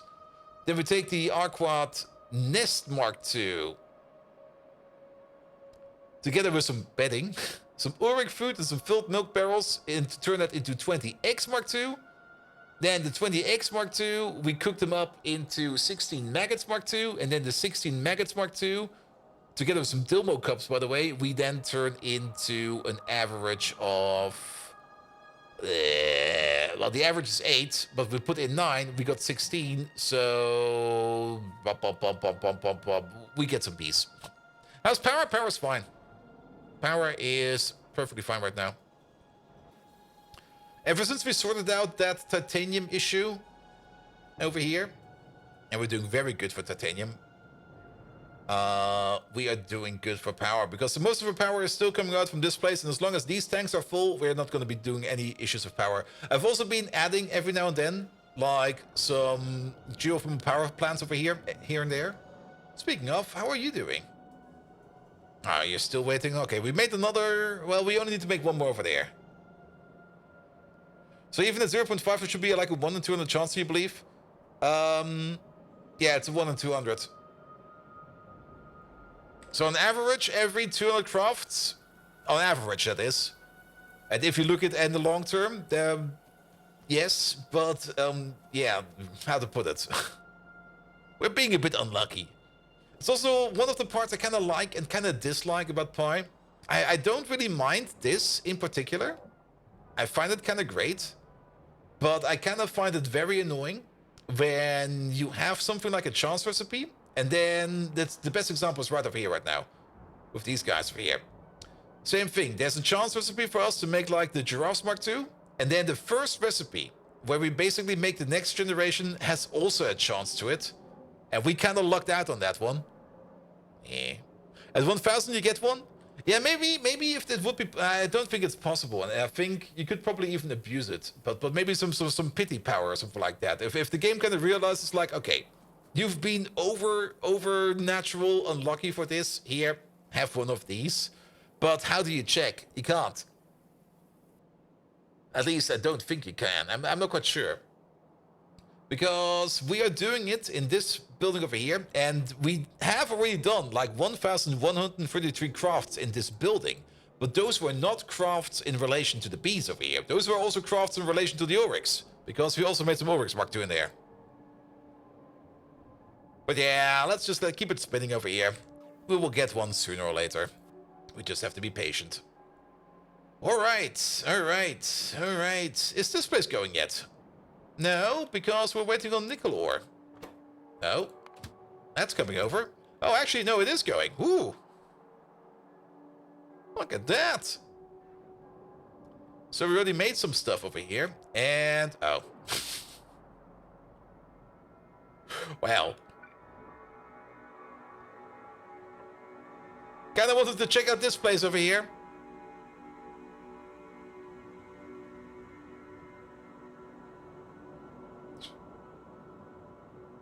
But it's good to see that this over here is definitely working. Let's have a look at the production charts then. Cobalt extract. That went everywhere. Cobalt extract, like over the last 1 hour. Yeah, what is this? Is that copper wire? That is copper wire. What the fuck happened over there? Cobalt extract. Yeah, we used to always make this at an average, like a super average of like, what is this? 282 per minute? Now with the new machine, we are making more, but it's not really running super duper well yet. Like sometimes we make like a peak and then we kind of crap out almost instantly. And I think the reason for that is quite simple actually. Yeah. We just need to order in some ores. Here we go. There we go. 1, 2, 3. Alright, but you can creep again. Start turning that into our lovely ore mixture. There we go. There, you're almost running at 1-to-1 clock speed. With a little bit more prod power over here, it will be even better. And then out comes the cobalt extract. Great.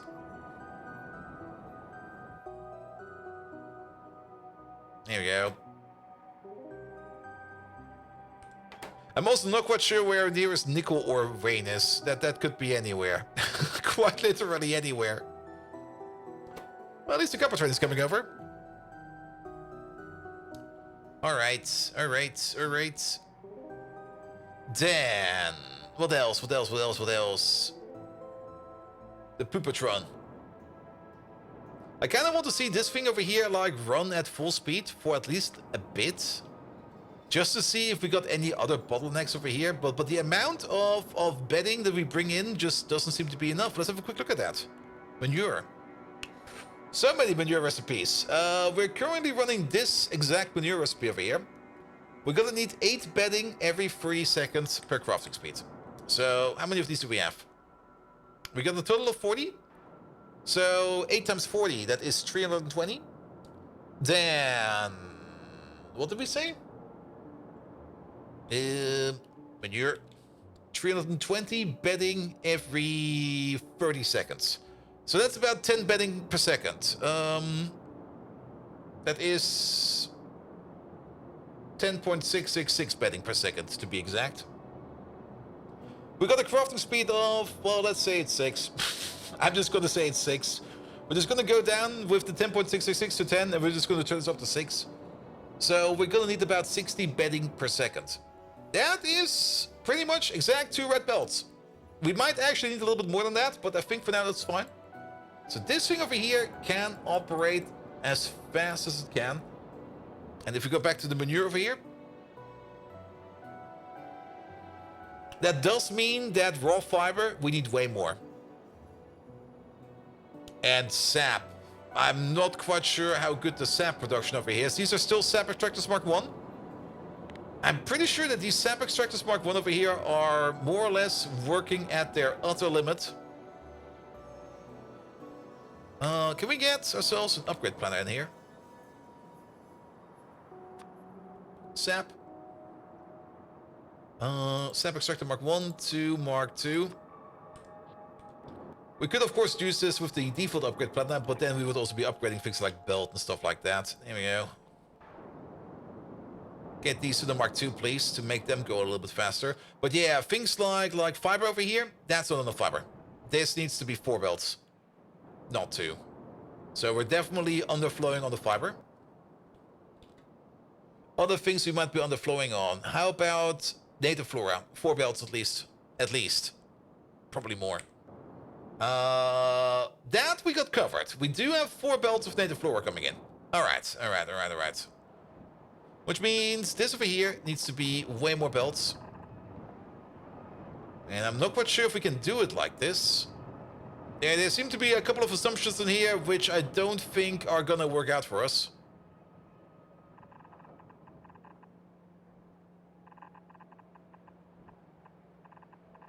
Yeah, I'm just gonna make something very, very ugly over here.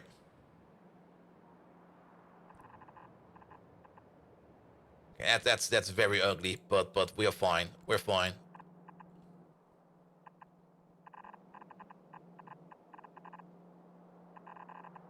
Here we go. It just needs to work. That's the important part. It just needs to work. And we can immediately see where these want to go into. For example, you. Right over there. That's too far. You need to be over there.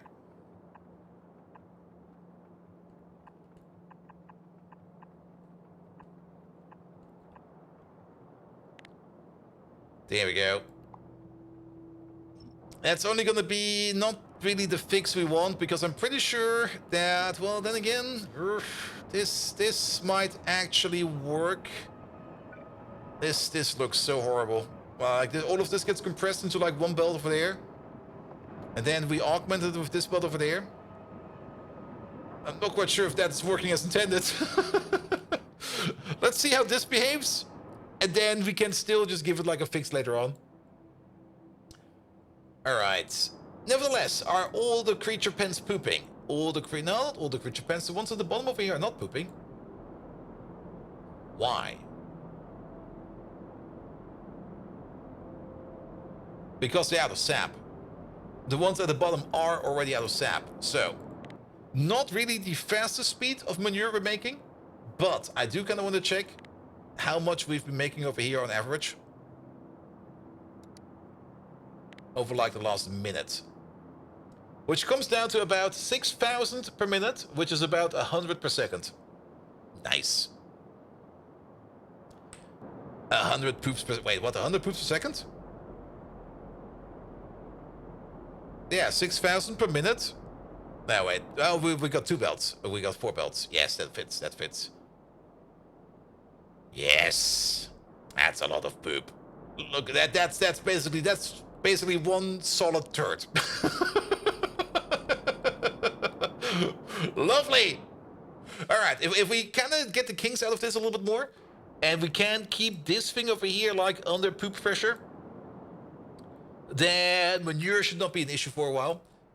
Main thing we do want to help out with all this manure over here is definitely our... Where is that thingamajig? There. Our foggy plantation, because the foggy plantation requires absolute shit tons, quite literally. And if this one over here keeps producing, then we're gonna be fine. Speaking of the foggies, we haven't looked at the foggies in a while. Do we have a better recipe for the foggies as well? There's a turd replacement recipe, but we don't really care about that. We are currently running... We're already running the best recipe we have available. There is, however, an upgrade recipe available. A chance recipe available. We do need now a casino codex for that, so that's a bit of a bummer. But getting all these foggies over here, actually, I mean, if you kind of look at it, does it really need to be any faster? Because these belts, these are full. These are I kind of like how this train is just sneaking across over here. These belts are absolutely full of foggies. And it's not like we're backing up over here. Well, we're backing up not really much over here. Doesn't matter. The only thing I do know is that we got Chimerian Hydra over there. Megatron. We got Chimerian Hydra raiding over here. I hope I pronounced it correctly this time, and I hope you don't get like another ear fit about it. Doesn't matter. Could you give Chimerian Hydra a proper shout out? Praise him as much as you can. Tell us exactly what he's wearing under his mask. And do tell us what he had for lunch today, because it's important, because we're in charge of lunch tomorrow. And I've got planned basically a steak and a hot dog. But I'm not quite sure if that's correct. There we go. You close to your Minecraft before you close your Factorio. Chimerian Hydra, hello there. How are you doing? Welcome, welcome, welcome. We're kind of running around in our base today and just optimizing stuff and making stuff improve a bit. And we're doing good. I still hope that we can get the Schnapps distillery over here going. And actually, now that the honey machine over here is going again and these bees over here are working again, we should be getting some Schnapps over here. Then again, there's nothing going on over there.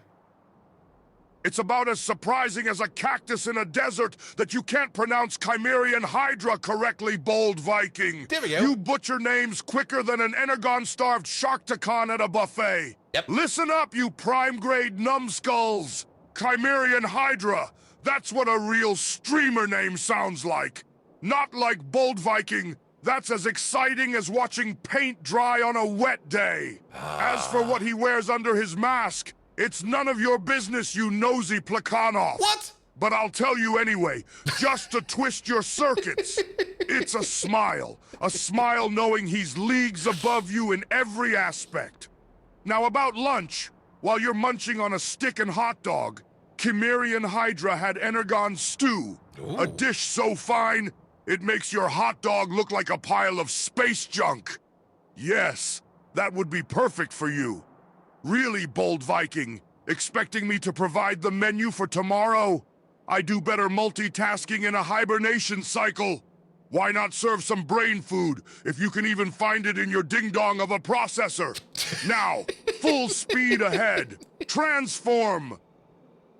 In your ding-dong of a processor. Oh, amazing.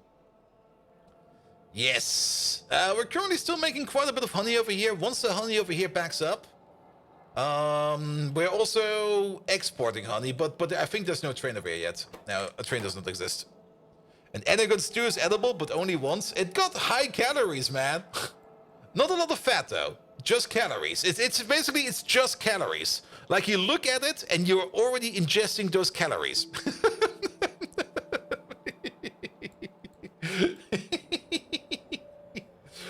Alright, alright. And how does get Megatron keep getting more based every time you see him? It's only gonna get worse for me. I'm working on some updates. I also got like an uncensored GPT model available to me. It's just gonna get worse, man. It's gonna get worse. It's I have to be careful to not accidentally turn him into an actual racist.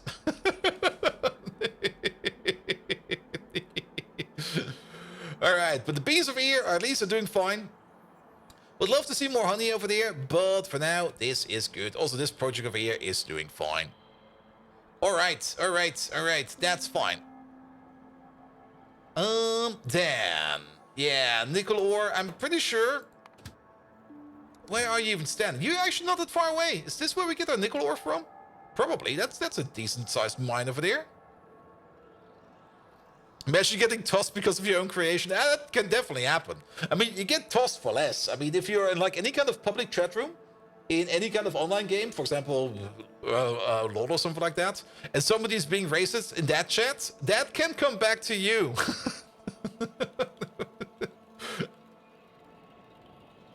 But yeah, those, if that happens, I'll just take some days off and go like, oh no. The humanity. There we go. There we go.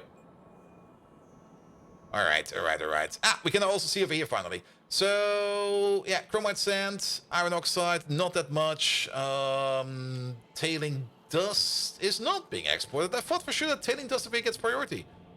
It seems it does not, but you know what? I'm fine with that. Good. And then the acid gas over there. Okay, we do seem to be able to push it into there, so we're also good over here. Overall, we're very, very good in this corner right now. I love it. Then, that outpost over there is probably still going fine. Yeah, it's going mighty fine.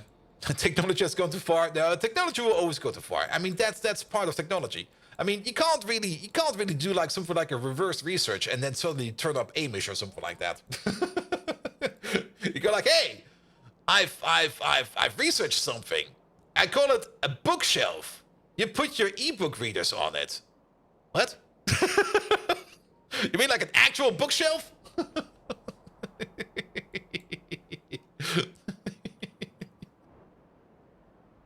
At some point in time, you will get the turnaround where people go like, here, I've invented something new. You go like, no, no, no. That existed years ago. You dingus. The only thing I'm a little bit concerned about over here is the coal. Oh, wait a minute. I remember something. We prepared the train for that. Copy. Paste. Off you go. How many coal providers do we actually have? That's not what I want to click on. It's like a tech bro who invents a tent and calls it a sleeping pod. How many coal providers do we have? Oh, we do got 4. And a lot of them are open. I think we can actually add some more coal trains. I'm willing to stack at least 1 more coal train to it. Maybe even 2. I mean, keep in mind, you should technically not run more trains than you have the minimum of either providers or requesters, because else they could get stuck. But since stuff on our side is always in transit, I think it will be fine. It's not an ebook shelf, it costs around 10 times as much. I know, it's called the iStand. Yes. For just, what was it? What did they sell it for? Like $1,000? Wasn't it really $1,000 that thing?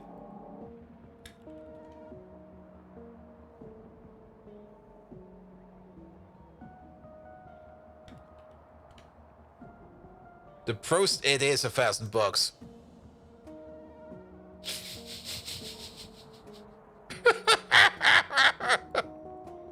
Actually, it's 1,100 now. The iMac Pro Stand, 1,100 buckaroos.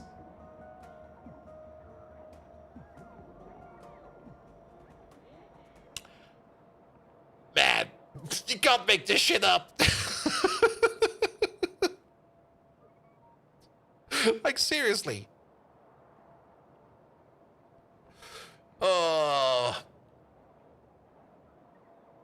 The ebook shelf would just be there to place all your Nest PCs on. Ooh. You mean like you could put all your your Nest PCs, like you could put them in a rack. With Apple Intelligence that does not work in the EU. Yeah.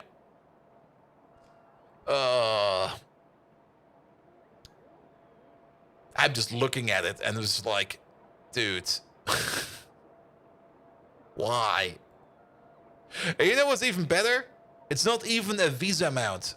It's like some kind of custom mount. So you can't even use it for anything else. It's just going to be like, here, have this thing. It only works with that. And if we ever decide to change it, you're fucked.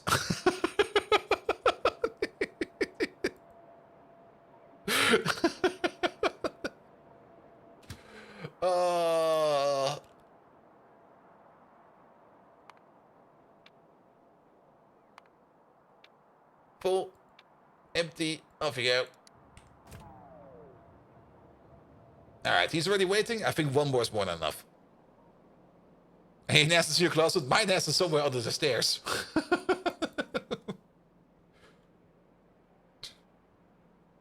Alright. I do know that it is technically holiday season.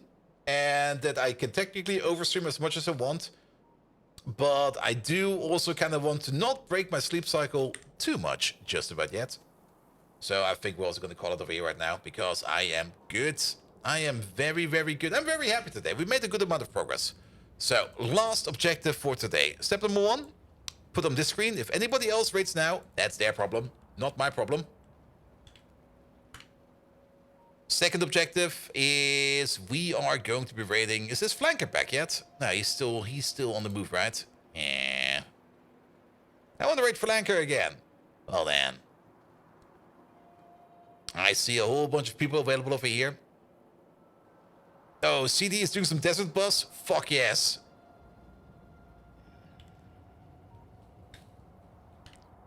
We're gonna raid CD. CD is playing desert bus. If you don't know what desert bus is, I challenge you to sit there until she reaches the destination, because Desert Bus is a game that you play for 8 hours. It's an 8-hour driving game. It's very, very complicated. You have to do a whole bunch of meticulous settings to keep the bus going. It's gonna be oof. You only want to play Ready or Not Again? I do want to play Ready or Not Again. Definitely with Flanker. It's been a while. And playing solo is always a bit boring. Nevertheless, thank you so much for today. I'll be back tomorrow with more Greg Tech New Horizons, where we are going to be, well, we're going to be doing something over there. I guess we are going to be working on... I'm not quite sure what we're going to be working on tomorrow. Maybe just getting like more parts together and stuff like that. Maybe some ore processing. Maybe some more rare ore processing and stuff like that. We will see. We will see. And you have to do 3 trips? Really? Nice. Nevertheless, thank you so much for that.